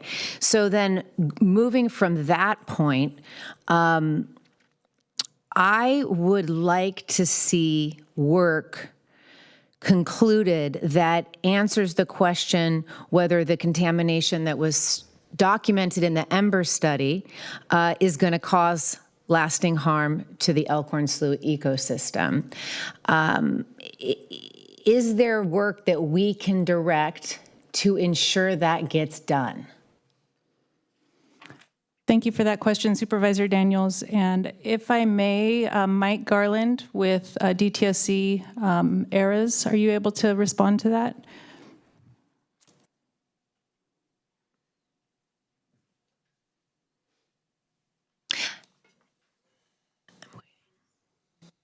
Hi, just to clarify your question, are you suggesting work that's collaborative in nature with the Ember group using those data for risk assessment purposes? Could you clarify, please? Sure. And I think a good first step would be if you could respond in writing to Ember's point that was raised, that the sampling design that you utilized wasn't capable of detecting what Ember found. Is that something that DTSC could do, is to formally respond in writing to that point that was raised?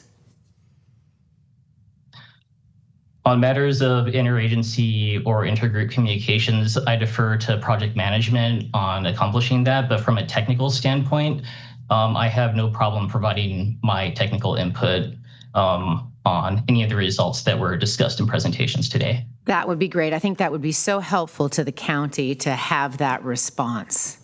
And then another takeaway that the Ember presentation provided at the end, I think it was the last slide, was that bioaccumulation can occur slowly and unevenly. I'm curious if we as a county can require Vistra to fund independent biological monitoring for the Elkhorn Slough with oversight by one of the institutions like MBARI or Moss Landing Marine Labs versus Vistra's contractor. I think it would be very beneficial to have this ongoing research, and I think the community would be more trusting if it came from one of the well-renowned entities that we have right here in Monterey County. I don't know who can answer that question. I guess I'll wait. It could be direction, if my colleagues concur. I have another question. I'll just move on then. Thank you. Okay, another question I had because it came up. Oh, yes, please. First chance. I just wanted to say, I thought that was a great question you asked about, like, can it both be right? And I think that's exactly it, is we were using different methods. We're all learning here. We've never faced a battery fire. And yeah, I don't think there's really a contradiction in results. It was a contradiction in methods and approaches. And I think, you know, the way science operates is you synthesize that all. So I don't think it needs to be an either or approach. What I would encourage the county in their report and the state in their report is just to synthesize all the findings. And one could even use, you know, different data sets for different scenarios, like for the human health. We have the concentrations we measured, not with the lab instrument, which isn't as accurate, but we have not with the field instrument, we have the lab concentrations from the ICP-MS of what those concentrations in the surface are. Run the health scenarios on that. So you have a conservative and a not conservative health scenario. Why not use all the data that are out there? Why not synthesize them all? Why not use them all? I don't think they're contradictory. We just need to compile them. Thank you, Dr. Wasson. That's super helpful. A couple just questions that came out of the public comment. I'm curious if we have an update as to what's happening. I think it's Moss 100. That's the other indoor facility that's on site. Have we gotten any feedback from Vistra in terms of their future plans for that indoor facility? Yes, Moss 100 is the other. It's a smaller indoor facility, but a couple weeks ago, Vistra did say they will be they'll be dismantling that and will not be going back online. Great, that is good news. And then last question would be, is there an update on the creation of the ordinance? We did hear from the public a desire for a citizens commission that's engaged in this process. I know I have seen some emails go across my inbox in terms of public meetings and outreach, and Supervisor Church, maybe you have an update. There are, from what and I don't want to speak for Mr. Spencer entirely, but I know there's plans to have some community meetings around, and the first one is tomorrow night at the Prunedale Grange at 5:30. And I believe there are others planned, but I could let Craig handle that. Great. So the only thing outstanding in terms of my questions that was answered is if there's a way for us to direct Vistra to fund the biological monitoring for the Elkhorn Slough that's ongoing, that would be super helpful and have it be one of the entities that is local and not associated with Vistra. That would be amazing. We can send a formal request in writing either from the county administrator's office or from the board if you'd have a preference. Okay, I'll let my colleagues decide, but I think that would be a nice thing to do for the community and for the ongoing understanding and protection of the Elkhorn Slough.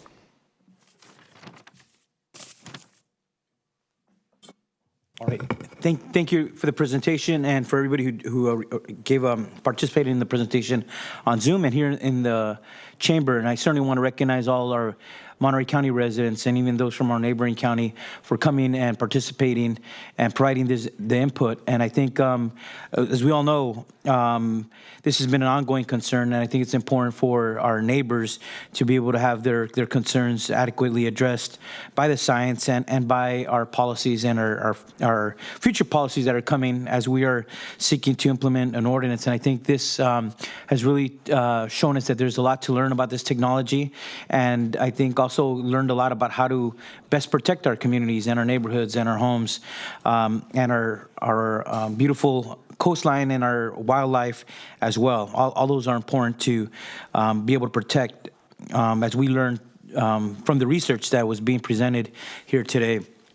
I think it's also important to, and I'm glad to hear the MOS 100 won't be. I think that's something we've been insisting on, that technology not be continued to be used here in our county because of the disaster that we already saw and the great risk that we know that's associated with it. And I think the industry itself has moved away from that technology altogether. Also, I think it's important to come back with the ordinance that we're in process of doing to best provide the local voice and the local input into an ordinance rather than defaulting to the California Energy Commission to make those decisions. I think it's smarter when we have a say and have an ordinance and a policy that has been crafted with input from the community, and I know that is coming back to us soon. Also, what's already been said, some of the legislation that has been done, I think it's critical that the ordinance also move to the safest technology. But I think there's some of the folks commented as well. We know that this technology is likely here to stay in California just because of the California's environmental goals to reduce carbon emissions and its heavy investments in renewable energy all across the state, and even trying to phase out from using or selling new gas-powered vehicles come 2035. I think there's a recognition that this technology is likely going to be here because it's needed to be able to store that renewable energy on those off periods for use for the community. But doesn't mean that we can't insist that this be the safest technology that we have in our communities. And I know there's a lot of concerns in other parts of the state with this, and it's for good reason because of what they see happen here and in other communities in Southern California as well. But I think I just wanted to mention that because there is that recognition that the legislature has invested in goals and has even expedited some of these projects in other parts of California. I think we're going to continue to see that, but it doesn't mean that we can't insist on having the safest technologies and policies here for Monterey County. Thank you. Great, thank you. Again, I'll reiterate my appreciation to our presenters, to the public, and to our team that has been so diligent about ensuring that we're following up and keeping this issue a priority and not letting it just sort of like slide away. I had a couple of notes here. The questions that my colleagues asked, I think it's, I'll just say it is frustrating to feel like we can't get the information that we want and need for our community. The safety and health concerns. I hear us being told we've looked at everything and it's fine. And I also hear that we continue to have questions that are not answered. And so thank you, Supervisor Church, for continuing to ask those questions.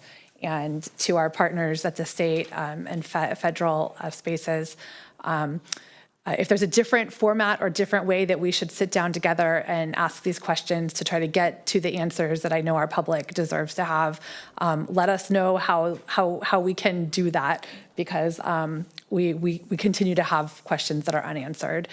Having said all of that, I will also say that the comments from Supervisor Daniels about the need for ongoing long-term testing and assessment, I think are very fair questions and for us to be putting out there in terms of bioaccumulation over time, what that means for both the estuary as well as public health. I think those are questions that that deserve to have additional study, both for the 1 year mark, the 5, along over time, because we do know that there was a lot of material that was burned, and it doesn't just disappear. I just have a hard time. Like it's like we live in this ecosystem of things. The rain, it evaporates from a puddle, but it didn't disappear. It went back out, and it will come back to us in some form. So I think that there is a need to have that kind of funding for long-term study. So I support the request that Supervisor Daniels just made. I appreciate that we have work happening on the ordinance, and there is a town hall meeting coming up. So folks will have the first opportunity to put feedback into that. The other issue that is not directly related to the cleanup, but that I would like to find a way and space for us to engage in is what type of CPUC ongoing oversight looks like for these facilities. Knowing that across the state, we rely on battery storage, and we will continue to rely on battery storage to meet California's energy needs. Knowing that, I think we've posed a number of questions to the CPUC about what does both initial approval look like, and what does ongoing regulatory oversight look like. So making sure that oversight is occurring in the ways that it needs to be, I think is one thing that is a priority for me. I think that summarizes my high-level thoughts here, but I will just sort of leave the question and maybe ask our team if there is a different type of mechanism that we can, collectively sit and talk to our state and federal partners. Whoever has the authority to answer the questions, sitting down with us, I know that would mean a lot to us. So I'll leave that as a question as we move forward as well. Okay, we'll bring it back to the board. Any final comments or additional questions? I'm not seeing any additional questions. So at this point, we are, with receiving a number of reports, and then providing direction to staff. So I heard a couple pieces of direction, one of them being to investigate what level of ongoing financial support we can have to request a third-party investigator for ongoing, and you were specific to the estuary. I would actually say for a broader perspective of ongoing public health monitoring. Is there support for that? I'll just look for general support for that. If there's absolutely no non-support. I think the reason that I selected what I did in my question was because it picks up where the research that was done by Ember leaves off. But if there's a way to ask for that, absolutely. Yep. And I guess a part of that question is also to our DTSC, like what level of ongoing research and study are you planning on doing? Or is it a 1 year, we're done? Will you be continuing to monitor? And in what way? And over what period of time? And that is a question for DTSC if you're still with us.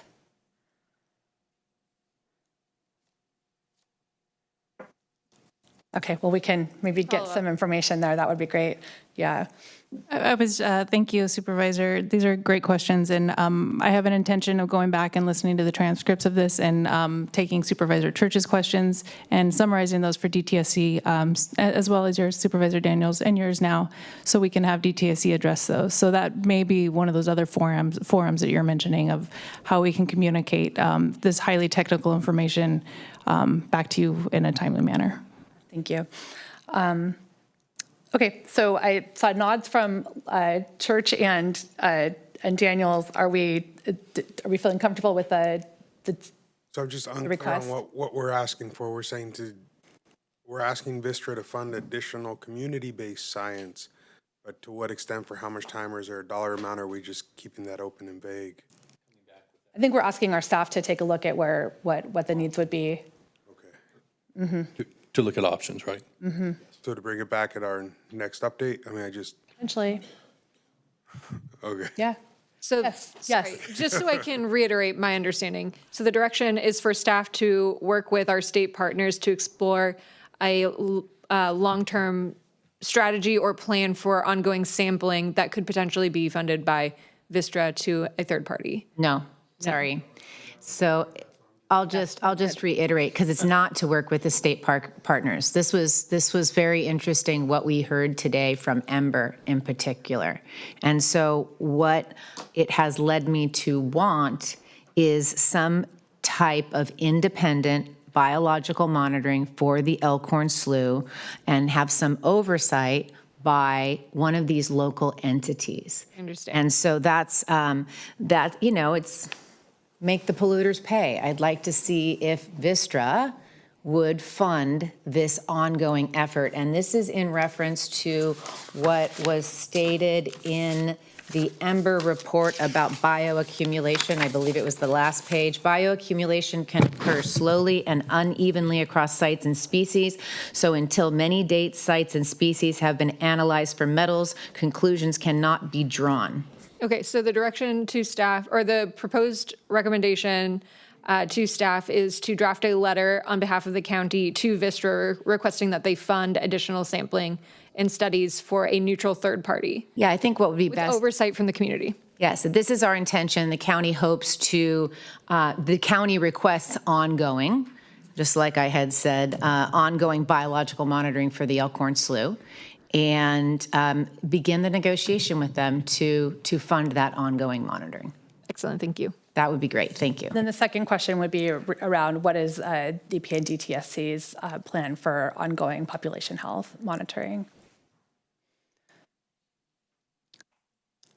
So those were two questions, and then we're going to follow up on the questions that the Supervisor Church had. I don't think we need to get, I'm not planning to make a motion here. I think we've sort of had a good discussion. There's been a lot of questions made. I appreciate that you'll go back and look at the transcript to bring back. The only real direction is really sending the first letter.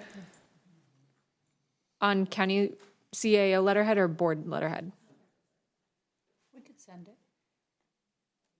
I think there'll be additional discussion as well. I mean, in looking at what entity could compel them, I think that's an additional follow-up we need to do. Great. All right, unless there's more discussion on the dais, I'm going to say thank you to everybody. Thank you to our community again for remaining engaged and sharing your experiences with us so that we can do our best to hold accountability of all those. And I'll just also in wrapping up, acknowledge we've experienced something that was unprecedented with the fire. Also, we know that there's ongoing need for battery storage, and so finding the right path for how we address what happened, how we learn from that, and then make the right steps moving forward, I think is sort of what the balancing act that we're walking here. But really appreciate the support from everyone today. Thank you. Thank you. All right, with that, it is 4:15. We have a couple additional items. I'm going to move on to item number 19, which is to receive an update from the County Departments of Health, Social Services, and Natividad on the county's outreach, education, marketing, and Medi-Cal application assistance efforts to mitigate impacts from state and federal policy changes on Medi-Cal. We have a group of folks from our health department and Social Services and Natividad here to present.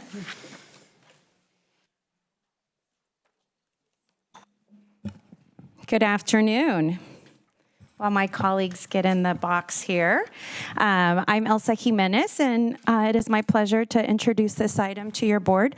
I'm really excited that we are here back today after having several discussions with you at the end of last calendar year to really show how your investment has really helped to support our community-based organizations and their efforts in engaging our community residents and getting them to understand the changes that were going to be impacted because of state budget and HR 1, and encouraging them to apply not only for Medi-Cal but for other benefits. So I'm really excited to have with us here today Vicente Lara, who is our Public Health Program Manager 1, and Annette Gallegos, who is an Assistant Deputy Director, I hope I got your title correctly, at Social Services. And your PowerPoint should be on the screen there.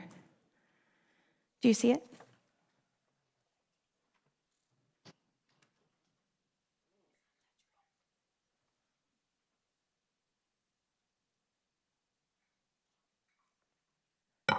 So with that, I'll hand it over to them. Thank you. Okay. There we go. Perfect. All right. Good afternoon. Chair Root Askew, members of the board. I just want to say thank you for your support on this really critical effort that we've been engaged in for the last few months. I really appreciate the opportunity today to provide a brief update on our outreach and enrollment work that was conducted in response to the changes to Medi-Cal that we've recently saw, which started at the beginning of this year.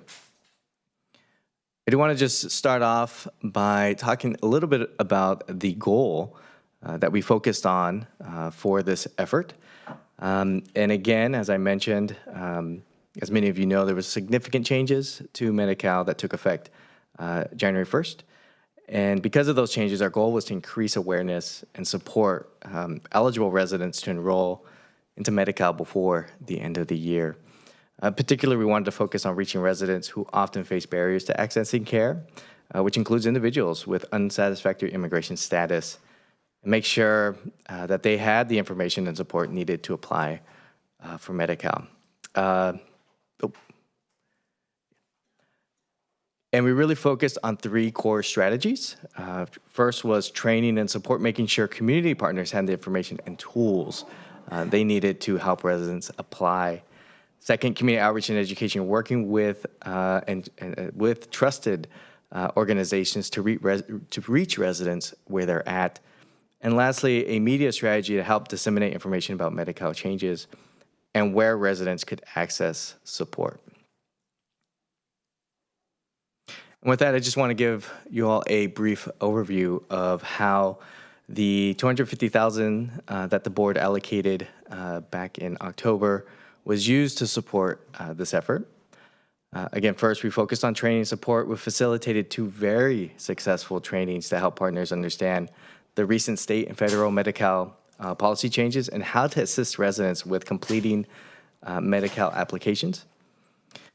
In total, we had 53 participants in our first training, 37 attended the second, and it was about $12,500 that was used to support that effort, that piece of the allocation. Second, we invested in community outreach and education.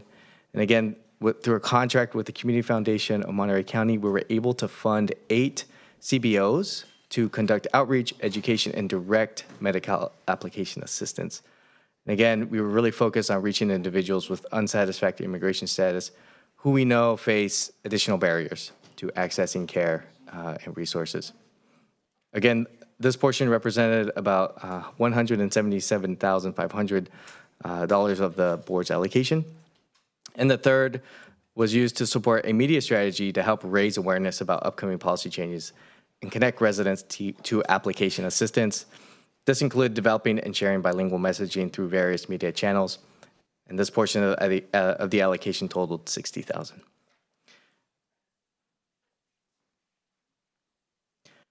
I also just want to take a moment, many who are in the audience today, just recognize the key partners who really helped this effort. And through this, again, through a partnership with the Community Foundation of Monterey County, we were able to fund several community-based organizations to conduct outreach and provide medical enrollment assistance. And again, these organizations include Center for Community Advocacy, Ventures, Catholic Charities, Action Council, BHC Monterey County, Mujeres en Acción, Watsonville Law Center, Centro Binacional para el Desarrollo Indígena Oaxaqueño, Pajaro Valley Prevention and Student Assistance. And again, these organizations, this group of organizations played a key and critical role in reaching residents directly and providing them with the much needed support for Medi-Cal enrollment. And we also partnered with TMD Creative to help develop and implement a bilingual media and communication strategies to make sure residents were aware of upcoming Medi-Cal changes and knew where to go for help. And finally, I just want to take a moment to really express my deep gratitude for our partnership with Department of Social Services, Natividad Hospital, the Health Department staff, and many others who helped coordinate and really support this effort over the last few months.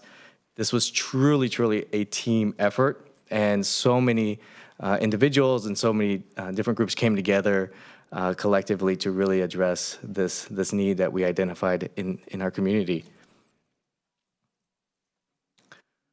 So I want to get into a little bit of the data. It was one of the things we wanted to do, was really to track our efforts so that it would inform next steps. And so I really just want to briefly highlight some of the outreach data that we were able to collect.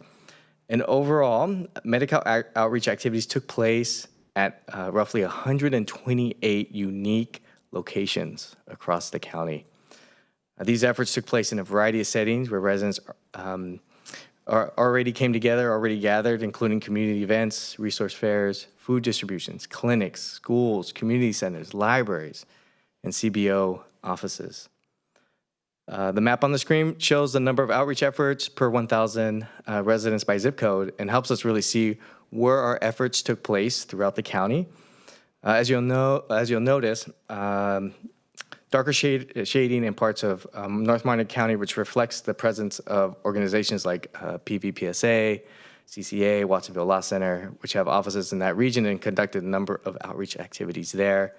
And at the same time, we also saw significant outreach activities in South County, the peninsula, and throughout Salinas, reflecting the broader network of community partners who help reach residents across the county. I also want to just share a little bit additional data, outreach data.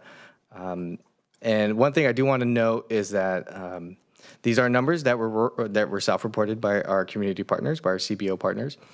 And also just to note that interactions don't necessarily represent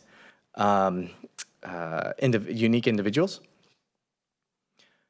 And so in many cases, what we saw was that one individual had several interactions with CBO staff and received different types of support. So for example, you might have had one individual who went to like an outreach event and connected with CBO staff, and then maybe followed up with a one-on-one appointment with staff for a Medi-Cal application assistance, and then maybe was referred to another partner organization for additional services, say for legal aid or other support.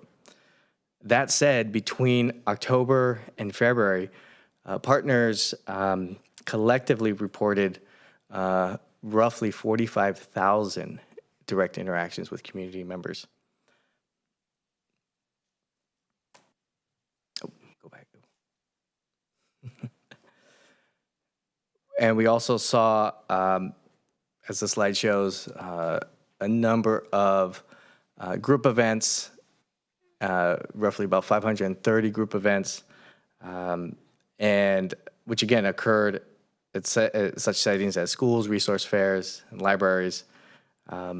We also saw a number of one-on-one interactions, roughly about 5,000 one-on-one interactions, and more than, partners also reported more than 2,000 direct messages and phone calls with residents seeking information and support.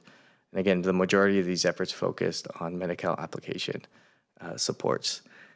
I think the one thing I do want to highlight is that we did see partners report over 10,000 instances of application assistance, including roughly 79 individual Medi-Cal application support, which was quite important in the number we want to really uplift.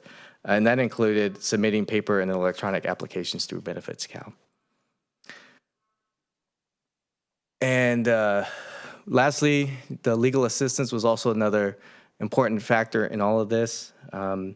We had, as the slide shows, over 575 direct supports, 280 referrals for legal aid, and at last count, roughly 165 legal risk assessments, again, supporting individuals with, specifically supporting them with Medi-Cal application.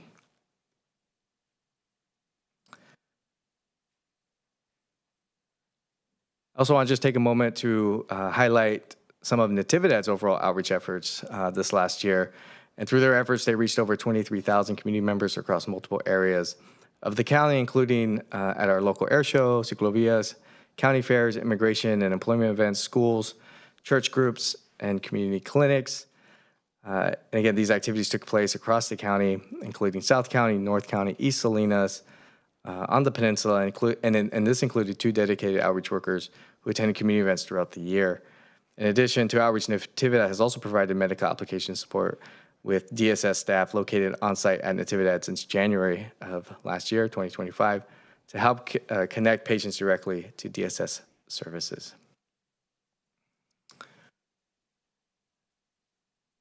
And in addition to outreach, partners also focused on community education. And partners reported facilitating roughly 57 medical education workshops, reaching over 2,700 community members, with majority of the workshops, 270 community members, with majority of workshops conducted in Spanish and Mixteco. And partners also shared over 2,700 medical educational messages through a variety of channels, including door-to-door outreach, phone banking, social media, and local media interviews.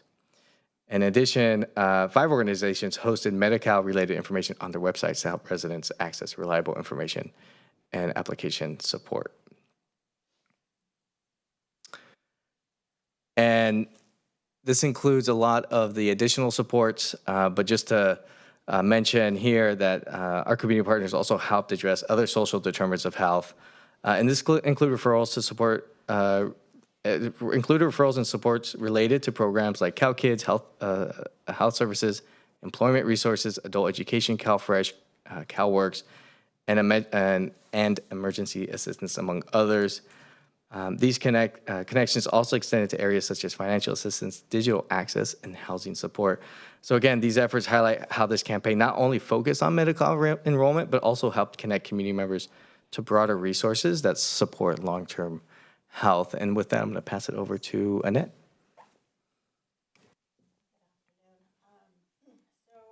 It really took us multiple meetings, and I also want to thank all of the different departments that really came together to put all of the information together, which included messaging through WhatsApp application, and direct messaging. There were over 450 WhatsApp posts and over 700 direct messages related to the Medi-Cal changes. And in addition to that, we also had county messaging. So the Monterey County Communication Team had 5.3 million impressions in our messaging, which included traditional media ads and billboards that Natividad had in-kind supported us. So we had billboards. I don't know if any of you got to see them, but they're really throughout our county. And so I just want to say thank you to all for that collaborative effort. As Vicente mentioned, we did a contract with TMD that we utilized for our campaign that started at the end of October and ended in December, really targeting Medi-Cal outreach in both English and Spanish. And the impressions that they provided were 4.8 million, or over 4.8 million, which was over the goal of 4 million. 73% were traditional media and 27% digital, but the vast majority, 81%, was Spanish. This really did result in an increase in applications, which I'll go over in a bit.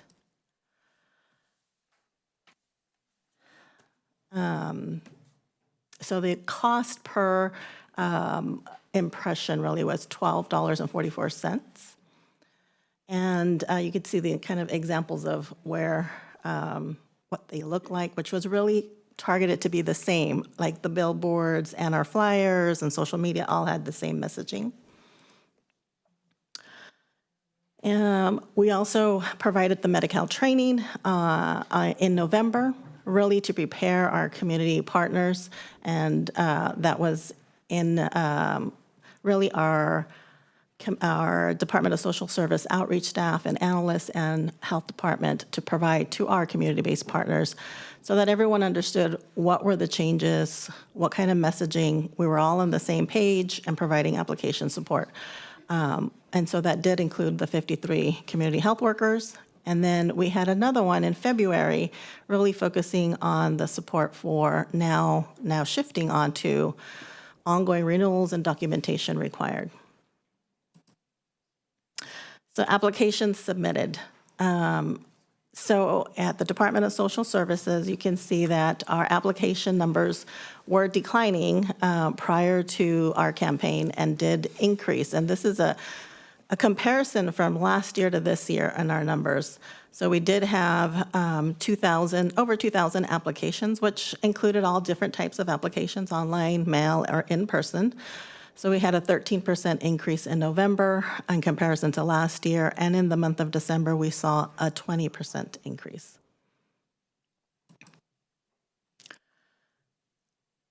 Our visits. So our visits are difficult to say because I think you heard Vicente say, each customer could come in and see a CBO at different times. That happens also in our office.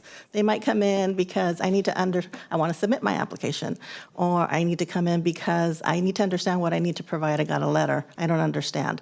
So there are multiple office visits that happen in our office. And really in the month of December is where we saw the big jump in applications, which we also know we are a seasonal county, that we see an increase. But as you can see from last year to this year in the month of December, it was a significant increase. So ongoing Medi-Cal outreach efforts. So at the Department of Social Services, we do have our MC Choice outreach staff, which is a small unit that provides individual residents with assistance with submitting applications. And we provide information and training for community partners with application assistance. And that is really through our social services Medi-Cal allocation that is our normal process. And right now we have a unit of really 4 individuals. At any given time, we have 2 to 3 out in the community. And I will let Vicente go over health. Yeah, thanks, Annette. So within the health department, under the Office of Equity, we do have our core program, which does a lot of Medi-Cal outreach and enrollment support, and will continue to support residents ongoing. We're looking at probably somewhere around 60 to 80 residents per month that we would continue to help support with application assistance. We are currently funded through a state Cal CRG grant, which will be sunsetting in May, and we're looking at transitioning over to becoming a Medi-Cal CHW provider, seeking reimbursement for those services, as well as MA reimbursement to cover staff time for that work. And then lastly, with Natividad Hospital, as I talked a little bit about their outreach efforts, they'll continue to do those outreach efforts this coming year, as well as supporting uninsured patients, entering their facilities and continuing to support them and refer them to appropriate resources like DSS staff that's there at the hospital. And I think with that, we're going to turn it back to Elsa for staff recommendations. Yeah, thank you. So I hope that the data presented to you today by my colleagues really shows how a $250,000 investment by your board really helped to reaffirm our trusted community-based organizations and their trained community health workers, and inviting the community to see them as trusted resources that really resulted in 46,000 interactions with our community members, 10,000 Medi-Cal application assistance events, with 7,500 of those being with new individuals who had not been on Medi-Cal previously, and over 5 million impressions just with your dollars, which were were complemented by other in-kind services. So what's our recommendation? I think we need to continue to support our community-based organizations and the community with understanding Medi-Cal, understanding the changes, making sure that they know if they are in that population that has to do the redetermination every 6 months, and continue to look for funding sources. I can speak to Central California Alliance for Health, which our colleague is in the back over there, Gabriela Chavez from CCAH's Salinas office. They've been a true partner. They're the ones who helped convene and conduct the trainings, hosted them at their site, and have now just released a new Medi-Cal member outreach and retention program, which they are holding a webinar tomorrow, I believe, that will provide funds for outreach, education, and renewal assistance, hopefully really geared towards our trusted community-based organizations that have this infrastructure built. They will be funded for up to 12 months. And even though it's a competitive process, they're eligible up to $25,000 for outreach and education, and then up to $250,000 per organization for renewal assistance. I believe applications are due March 27th, and awards will be announced later in April. So that is one immediate funding source that is available for the community. And then collectively, the county departments, through its health department, submitted a budget augmentation for your consideration for next fiscal year of $750,000 to continue to invest in this infrastructure that we've created that has proven over just a very short period of time to really create the results that we wanted, which is to get the word about the changes out, encourage individuals to enroll for Medi-Cal, link them to legal services as needed, and use mass media, paid media, et cetera, to just get the word out. And so with that, we're happy to take any questions that your board may have. Right, I don't see anyone making eye contact with me, so we're going to open it up for public comment. It looks like we've got some folks who've been patiently waiting to comment on this item I did have one today. question, sorry. Oh, okay, cool. We'll go to Supervisor Church first and then to public comment. Thanks for your presentation and all the great work on the outreach on this. When I look at the map, and it's great work all the way around the county. In the northern part of my district, there's a lot of CBO activity in the Pajaro region and everything. But I noticed out in the Prunedale area, when I look at the map, it was the one that was the lightest. And is that because we don't have community organizations that are covering that area? It's actually probably 25,000, 30,000 people out there. So I'm just trying to understand why that discrepancy between the very northern and more the central part. Yeah, so what we were collecting was where people were being served. So it doesn't necessarily mean, so folks could be going to, say, CCA's office in Castroville, or, so that's what we're tracking. I so understand now. Okay. All right, we'll open it up to public comment now. Thank you. Good afternoon, Board Chair. Thank you for always finding ways to support our community. Adriana with the Watsonville Law Center Executive Director. We were legal aid providing services to families.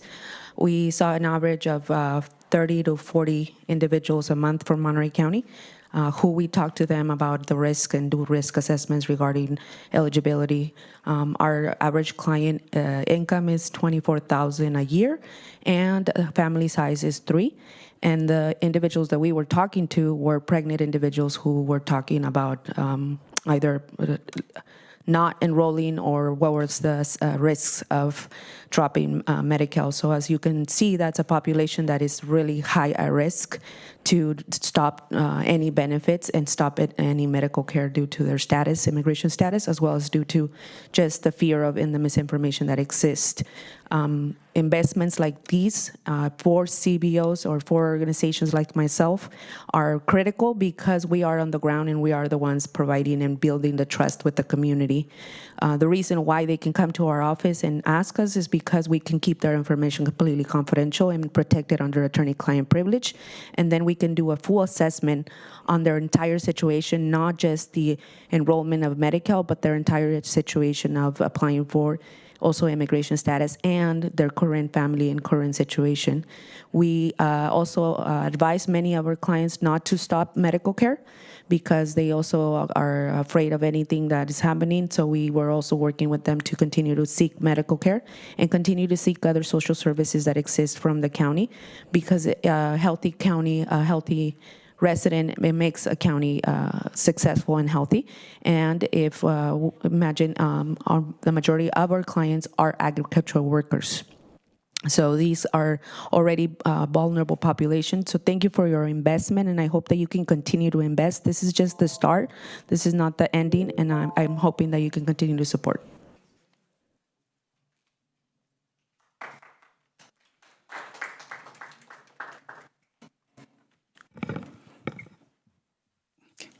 Hello, my name is Juan Gomez. I'm the Director of Programs and Organizing at the Center for Community Advocacy, mostly known as CCA. Our mission is to identify, cultivate, and recognize leadership from farm workers and low-income families to expand opportunities into their lives. Thank you, first of all, for selecting CCA as part of the medical outreach campaign. During the outreach campaign, all CCA staff and 13 promotores, community health workers, work to provide information of changes to Medi-Cal, scheduling appointments, making referrals, and completing new and re-enrollment applications. CCA leaders are trusted community leaders with nearly 40 years of combined experience in community engagement. People we reach through tabling outside grocery stores, high foot traffic areas, churches, community centers, schools, and other locations. During the campaign, CCA was able to reach 16,976 residents, provided 1,574 referrals to other services, and completed 587 applications. We are looking to continue future collaborative work with you all. And then we have two of our community health workers that are going to be sharing some of their experiences with you.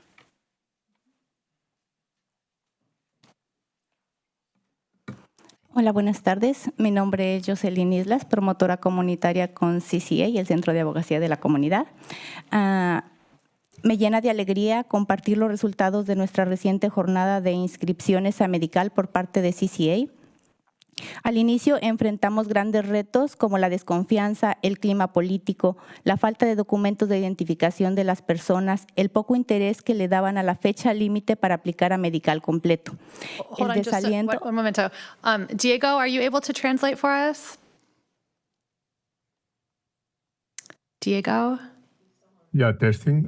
Can you please repeat the introduction? Yes. Can you make that announcement, please, so that it's communicated? Por favor, puede hablar en oraciones, parar después de una oración claramente para que yo le pueda traducir. Sí, claro que sí. Buenas tardes, mi nombre es Jocelyn Islas, promotora comunitaria con el Centro de Abogacía de la Comunidad, mejor conocido como CCA. Good afternoon, my name is Josephine Islas and I'm with CCS. Me llena de alegría compartirles los resultados de nuestra reciente jornada de inscripciones a Medi-Cal por parte de CCA. I'm full of happiness to share with you the results of our inscription numbers that went through CCS. Al inicio enfrentamos grandes retos como la desconfianza, el clima político y la falta de documentos de identificación. At the beginning, we were faced with many challenges, including the political ambience and the ¿cuáles fueron los otros dos que indicó fuera de los políticos? La falta de documentos de identificación de las personas. The lack of documents, identification documents from the people. El poco interés que le daban a la fecha límite para aplicar para Medi-Cal completo. The lack of interest that they show on the deadline date to fill out the complete information. El desaliento de no calificar por el límite de ingresos. The not wanting to qualify, not wanting to register due to income limits.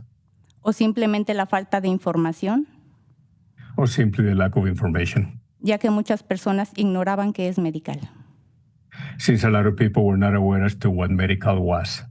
Muchas personas buscaban apoyo específico para renovar su cobertura. Many people were looking for specific support to extend their coverage. Ya que se les dificulta el llenado de documentos y mencionan que en la oficina principal. Since it's very difficult for them to fill out the documents, and the principal office. Siempre hay mucha gente y por teléfono es muy difícil que contesten los trabajadores. Since there's a lot of people present at the main office, and it's very hard to get a phone call answered due to the few workers. Sin embargo, logramos transformar esa incertidumbre en seguridad. Nonetheless, we're able to change that unknown into security. Gracias a que estuvimos presentes en el corazón de nuestra comunidad, Thanks that we're being present in the heart of our community. compartiendo directamente con cada familia Sharing directly with each family en una ubicación accesible y de confianza. in a location that is trustworthy and accessible. Lo más gratificante ha sido ver a las personas regresar con su tarjeta en mano. The more gratifying thing was to see people come back with their ID card in their hand, Con los rostros llenos de felicidad y de tranquilidad. with their faces full of tranquility and ease. Agradezco el gran trabajo que realizaron por parte de Medical, I thank the great work that was done on the part of medical, dándonos acceso directo a una línea para CHWs. giving us a direct line for access to CDW. Para apoyar a las personas fue fundamental este trabajo. In order to support the persons, it was fundamental to get this work done. De hecho, el impacto ha sido tal In fact, the impact has been such que las personas aún siguen buscando para que les ayude en el proceso. that people still looking in order to help, for us to help them with the process, Lo cual demuestra la confianza que hemos construido. which demonstrates the trust that we have built. Este éxito nos confirma nuestra conexión humana, This success confirms our human connection, más poderosa para generar bienestar. being more powerful to generate well-being. Sigamos adelante para eliminar barreras y asegurando que nadie quede afuera. Let's keep moving ahead to eliminate barriers to make sure that no one stays out. Con gratitud, Jocelyn Islas, With promotora grateful, de CCA. Jocelyn Islas, CCS promoter.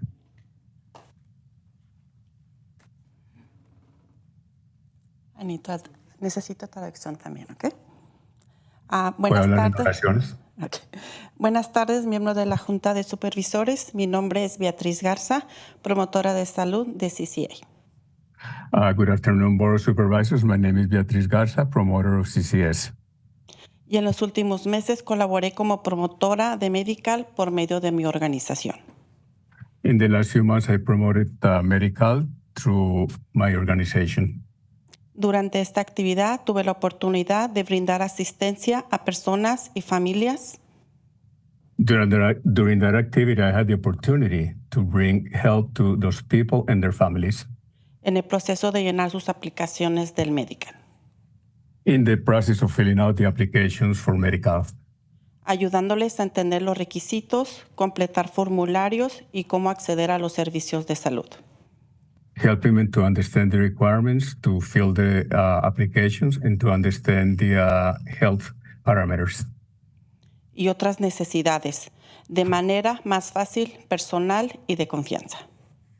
And other needs in an easier way and in a more intimate, trust way. Dicha actividad la realicé principalmente en la Farmers Market y Dollar Tree en Salinas. I did these activities at farmers markets and at retail stores in Salinas, la cual me permitió ayudar a quienes se enfrentaban barreras como el idioma, falta de transporte, falta de información actual o dificultades. This allowed me to present their information in a more accurate way, with including the language barrier and for people that were lacking transportation as well.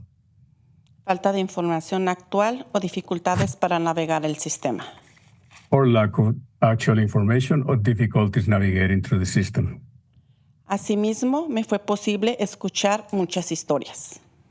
In the same way, I was able to hear many, many other stories.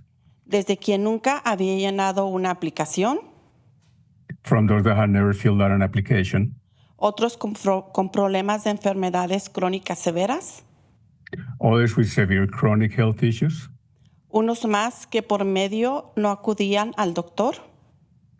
Some others that didn't have a way to be present at a doctor's office.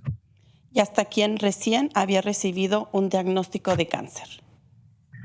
And as well as to those who have recently received a cancer diagnosis.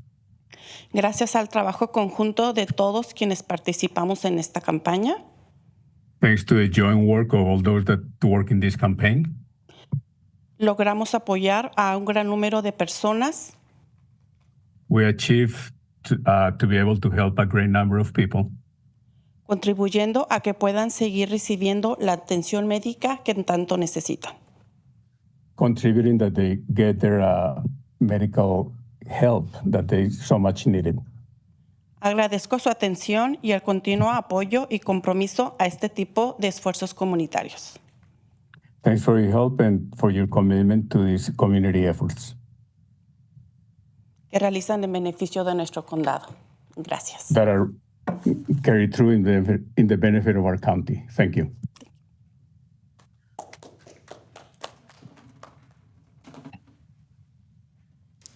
Thank you. Is there any other public comment today on this item? We have a couple of hands raised online. If we could just move on up to the front, and then we'll work our way through our remaining public comment in chambers.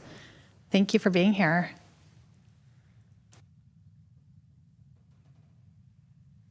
Buenas tardes, mi nombre es Adriana Santana, trabajadora comunitaria con Mujeres en Acción. Good afternoon. My name is Adriana Santana, a community worker with Mujeres en Acción. Mientras daba información sobre los cambios de medical, While I was giving information as to the medical changes, vi mucha preocupación y confusión en las familias, I noticed a lot of concern and confusion on behalf of the families, lo que confirma, demuestra la necesidad de informar, traer información clara a nuestra comunidad. It confirms and shows the need to bring clear information to our community. También tuvimos la oportunidad We also had the opportunity de ayudar a muchas personas a llenar su solicitud. to help a lot of people filling out their applications. Gracias a la confianza que hemos establecido, Thanks to the trust that we've been able to establish, la comunidad confía en las trabajadoras comunitarias. the community has a trust on the community workers. Personas que antes no aplicaban por miedo y falta de información, People who didn't apply before due to lack of information and fear ahora lograron llenar su aplicación y tener su seguro médico. now were able to fill out their application and to have their medical insurance. La divulgación comunitaria es clave The divulgation of community information is key porque no solo informa, sino que también genera confianza y apoyo. because it not only informs, but it generates trust and support. Por eso es importante seguir invirtiendo en este trabajo, That's the reason why it's important to keep investing in this work, ya que fortalece el acceso a la salud y el bienestar de nuestra comunidad. since it strengthens health access and health to our community. Gracias. Thank you.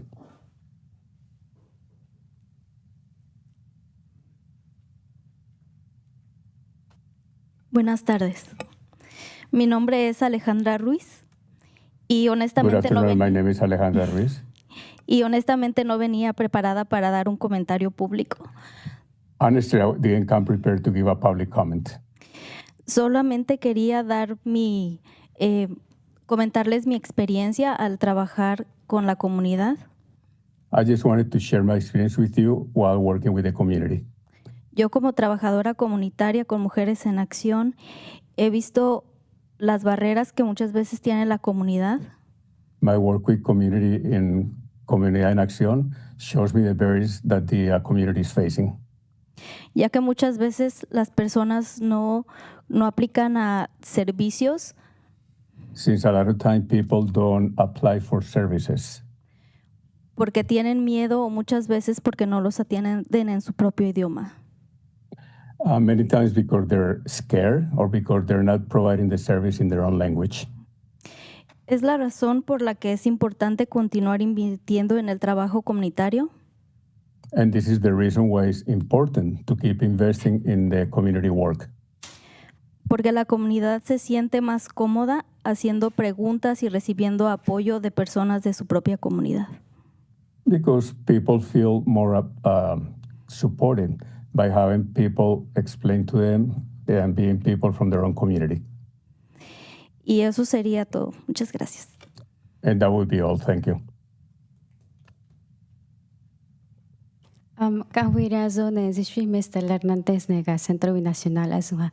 afternoon, Supervisor. My name is Stella Hernandez, Programs Manager with Centro Binacional para Desarrollo Indígena Oaxaqueño. I just want to say thank you that you guys are invested in this type of work, because we were able to support our indigenous community with their own language to provide this support. And I hope that, as Elsa mentioned, and also, I forgot his name, but him mentioned that this was a really good work that was done with CBO and the health department and the county. So hopefully that you guys continue to do this investment and to continue to support our community in general. Thank you. Great, thank you. Is there anyone else in chambers for public comment? All right, we're going to go online. We have, we'll start with a guest user 1, followed by Norma.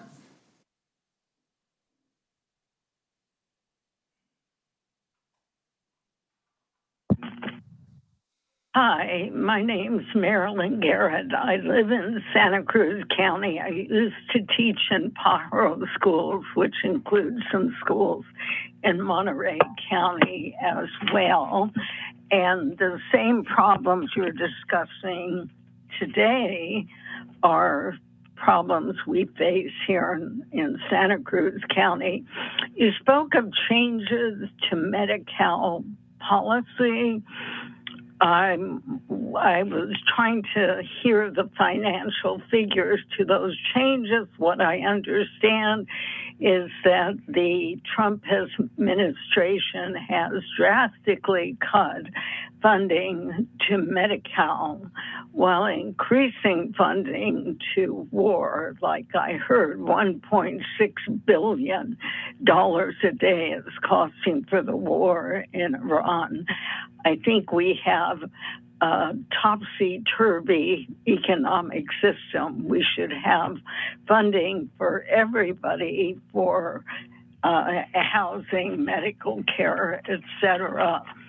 I have a copy of Franklin D. Roosevelt's Bill of Economic Rights during World War II time, and it's what we should be having: the right to a useful and remunerative job in the industry or shops or farms or mines of the nation, the right to earn enough to provide adequate food and clothing and recreation, the right of every family to a decent home, and what you're discussing today, the right to adequate medical care and the opportunity to achieve and enjoy good health.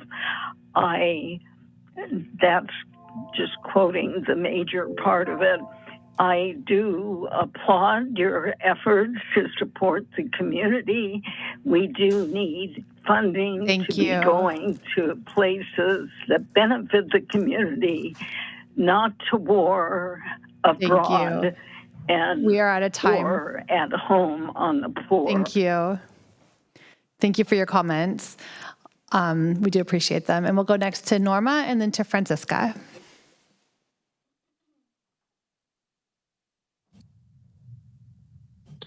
Buenas tardes, supervisores.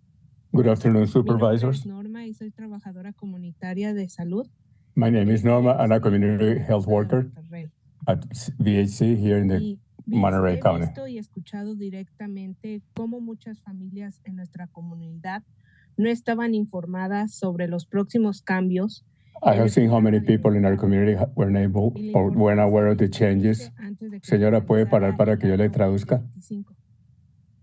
Gracias a la divulgación de información mediante el boca a boca y los folletos, muchas personas pudieron renovar sus beneficios. Thanks to the word of mouth, many people were able to renew their memberships, make the necessary changes, and be prepared to these adjustments, Haciendo visitas a sus trabajadores sociales, making visits to their social workers. quienes aún no habían aplicado tuvieron la oportunidad de hacerlo antes de la fecha límite. Even those that didn't have the chance to apply were able to do it before the deadline date. Es esencial para garantizar que todos los residentes tengan acceso a la información que necesitan para cuidar de su salud. This voluntary work is necessary to make sure that all the people get access to health. De nuestra comunidad. I thank you for your support and the health access to our community.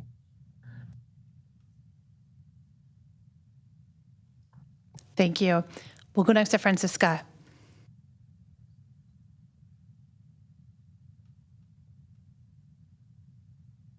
Hola, buenas tardes. Good afternoon. Soy Francisca Arroyo Rosales de BHC. I'm Francisca Rosales from BHC. Soy trabajadora comunitaria en Seaside. I'm a community worker in Seaside. En donde hemos creado un vínculo con la comunidad, Where we have created a link with our community, la cual tiene gran confianza hacia mí. which community has a great trust towards me. Les hemos ayudado en acceder a la aplicación de Medical.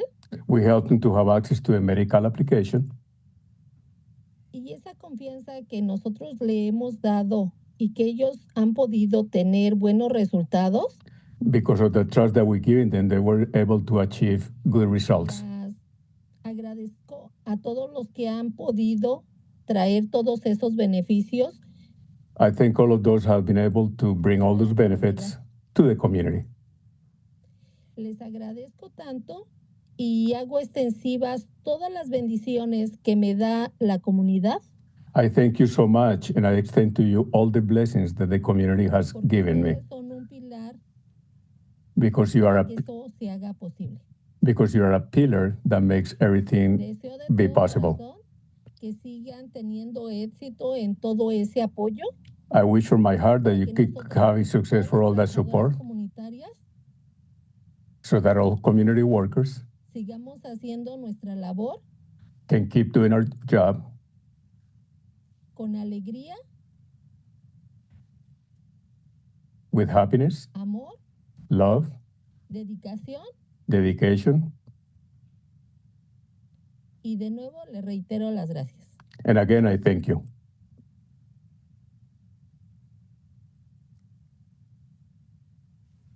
Thank you. All right, I don't see any more public comments, so we will bring it back to this board for some discussion. And this is just basically to receive the report, but also there's opportunity to provide any direction.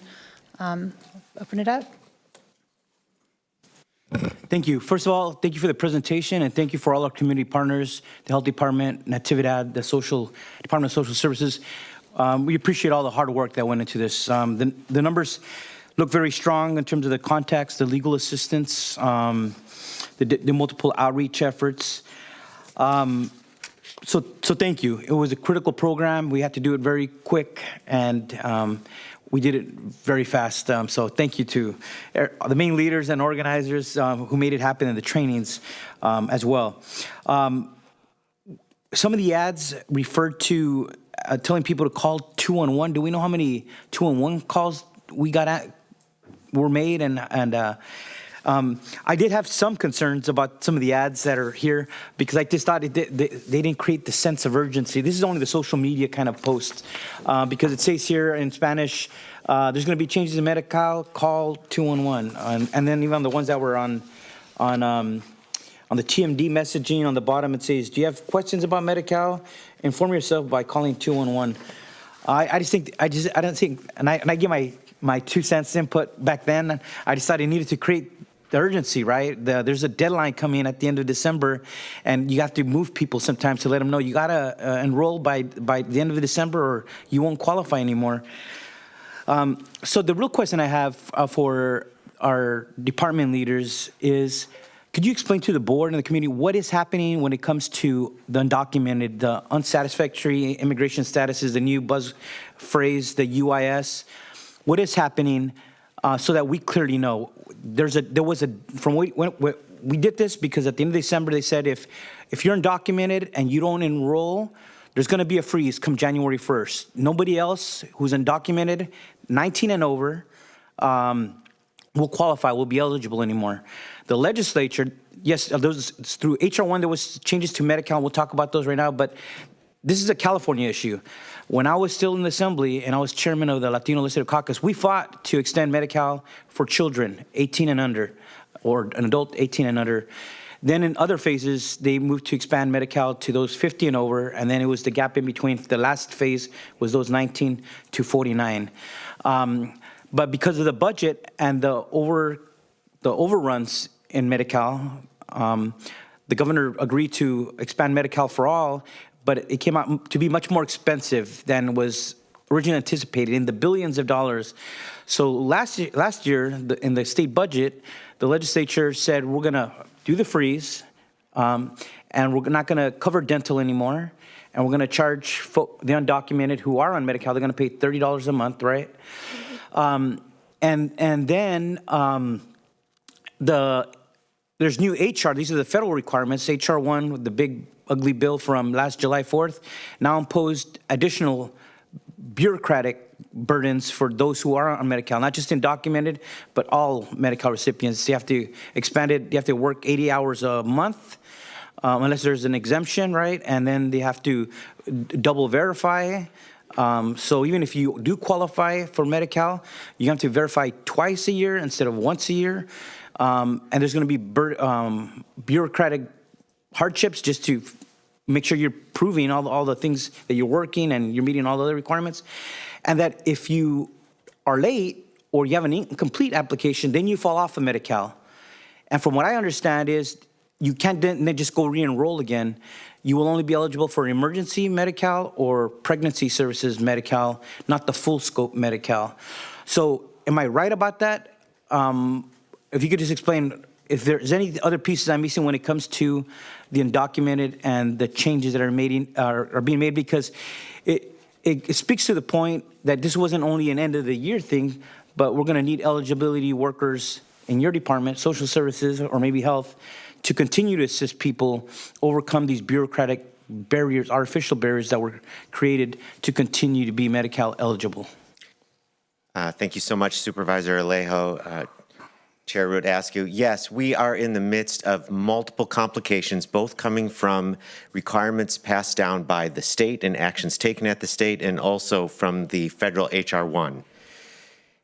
So not only are the changes in the undocumented group receiving Medi-Cal with the freeze, but those 18 and under are still eligible, and even new persons 18 and under are still eligible for Medi-Cal, but those above, if you currently aren't enrolled, do not have the option to enroll. If your enrollment is dropped and you're discontinued, you don't then have the option, as you indicated, to re-enroll, but then are just eligible for emergency Medi-Cal services. In addition, the federal government has changed some of the definitions of what a legal citizen is, which has also created additional restrictions. And the increased administrative burdens of reassessments twice a year and the work requirements are really hitting the population that was part of the ACA expansion. So it's not all of those enrolled in Medi-Cal, but really targeted on those that became eligible as a part of the Affordable Care Act. We are tracking our statistics monthly. Annette is one of the persons who always looks at those statistics and passes those on to me. So Annette, do you have some additional comment? So I think ongoing support is really needed. I was mentioning that our cases, no matter what, we have renewals that have to be done. And so we are seeing discontinuances of individuals now. And it could be $1,200 in a month, from $800 to $1,200 in a month. So it is imperative that we assist those to renew their Medi-Cal annually. We still do have the 90-day, if you come off of Medi-Cal, to provide your verification, which comes back to, multiple visits, right, with community, with the health department, with Natividad, with us and other community workers, because they don't understand everything they need to provide. It is a complicated process that not everyone understands. So if they're late or incomplete, can they re-enroll? You're renewing again. So we do have a 90-day period where you can complete your renewal even after discontinuance, but after that, you cannot. So you're not reapplying, you're renewing your case again within that time frame. So it's that 90-day window, which makes me feel more comfortable. But part of that is there's currently 90 days of retroactive payments for Medi-Cal services, and that will be changing and dropping. To 1 month, 30 days, right? Yes. Yes, correct. And could you go back, my last question, just this prior to the current year comparison chart? Could you explain that? Because ultimately, all the contacts are good, but the question is, how many people did we actually get enrolled by the end of the year? Is the question I'm getting to. How well did we do in terms of just getting people enrolled to meet that deadline of December 31st? So specifically for unsatisfactory immigration status. Yes. We had 38,000 previously on, and we were a little under the 38,000 by the end of the year. Again, it's because of discontinuances where people not renewing, not because of the application. So even though we're increasing with application numbers, our renewals are going down. So it was almost a wash. And how about just overall, how well did we do just on Medi-Cal applications, undocumented, and everyone else? It pretty much is. Our applications definitely increased to a significant amount. We were constantly working on trying to get that information to everybody about where we were at with the application. Again, that's the same thing overall. Our number for Medi-Cal recipients is now starting to show a slight decrease because of the renewal. From December to now, it is slowly decreasing. I think there's two additional data points we want to talk about. So while we were seeing an increase in Medi-Cal applications year over year, starting in October through December, during that same period of time, we continued to see a decrease in CalFresh applications and CalWorks applications. And so we're really pointing out that this focus on really getting out into the community and talking about the importance of Medi-Cal and staying enrolled and getting that application in was actually quite effective in reversing a trend that we had been seeing continue throughout most of the last year. Got it. One of the other things that we're seeing with discontinuances in Medi-Cal is we're still dealing with the effects of the unwinding of the waivers that were in place during the pandemic. So while the pandemic actually ended a while ago, we're still in the phase of those that were be able to maintain their coverage throughout the pandemic without a reassessment and without an income verification and all of the other ways that we verify eligibility for Medi-Cal. That's all coming through now, and we are actually reassessing many of those cases, and many of those are being discontinued. So it's really hard to know to break down the discontinuances between that category and then those that are discontinuing because of fear. Well, I just want to end by saying that our statewide county association is going to be fighting, making a budget ask. Hopefully we can be successful in getting some significant funding for departments like yours, for programs like these, and our community partners to continue to help with the eligibility, casework, and outreach, because it's going to be so critical for the rest of the year. As we saw, the trends are troubling, and we got to be able to counter that. Thank you. Thank you.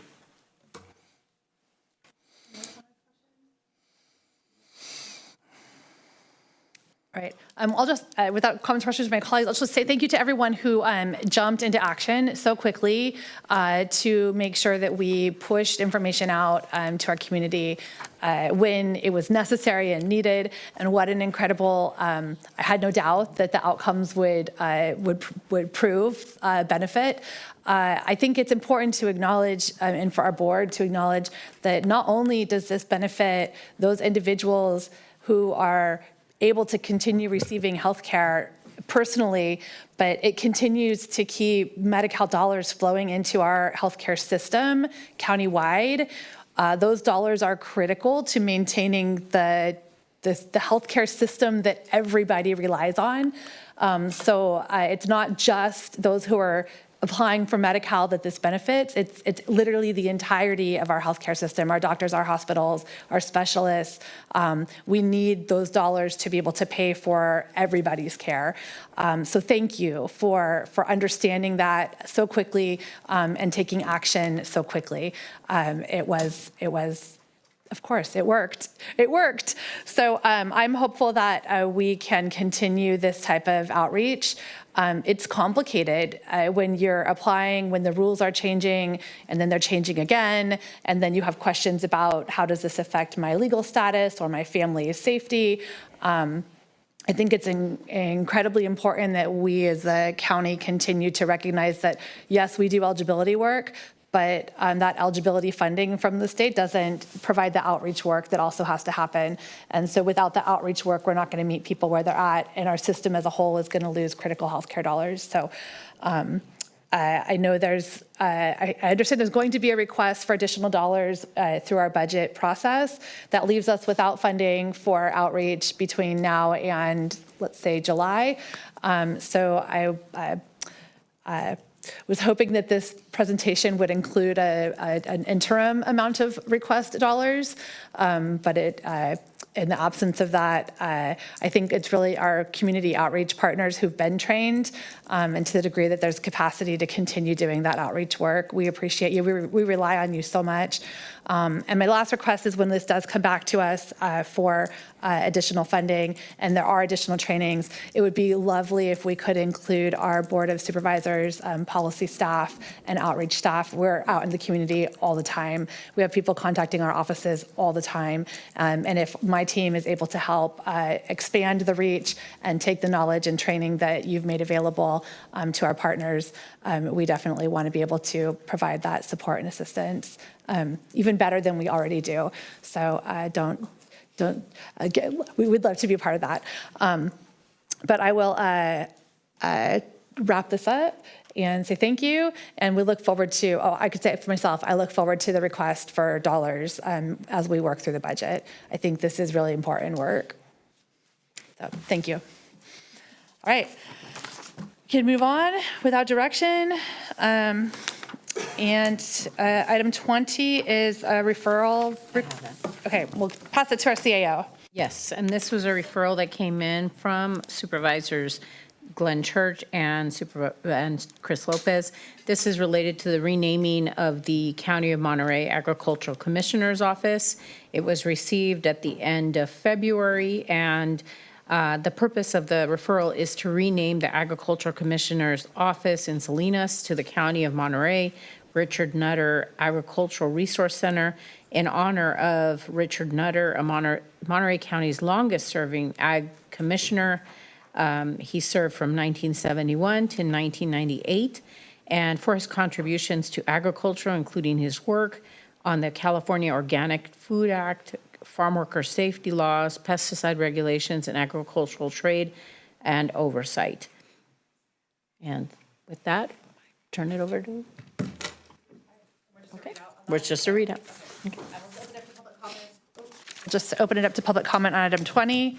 The readout, seeing no public comment, we'll close public comment and bring it back to the CAO for comments. I got a question.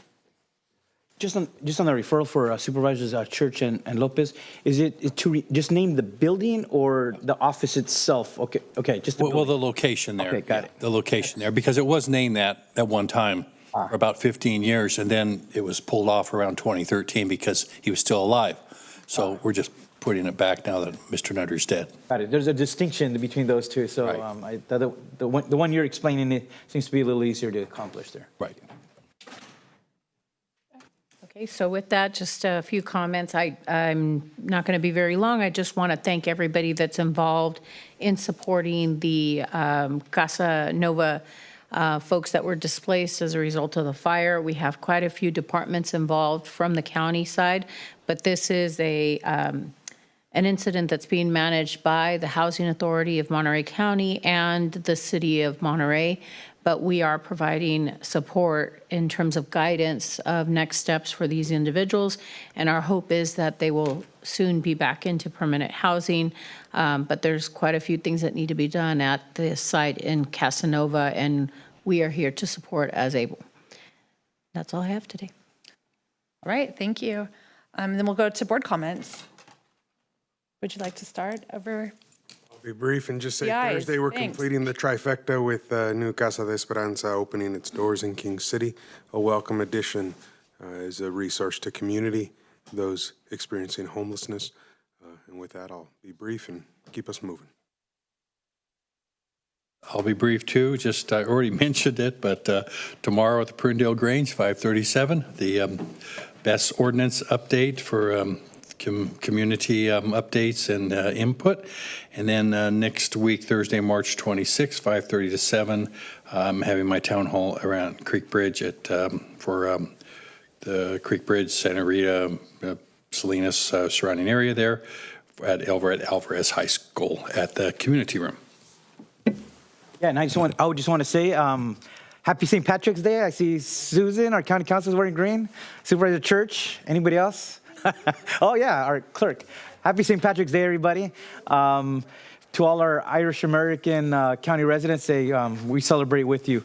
I just wanted to say, report just last week, most of last week, I was in San Bernardino County at one of our CSAC executive committees and our regional meetings to kind of highlight the good work being done in that county. So it was an honor to join my colleagues down there, including Supervisor Jesse Armendariz. With that, that's all I got to report. Thanks. Great, thank you. And I'll just briefly say that we're having another open house in our District 4 office to coincide with an open house at the Military and Veterans Affairs office on Thursday, the 19th.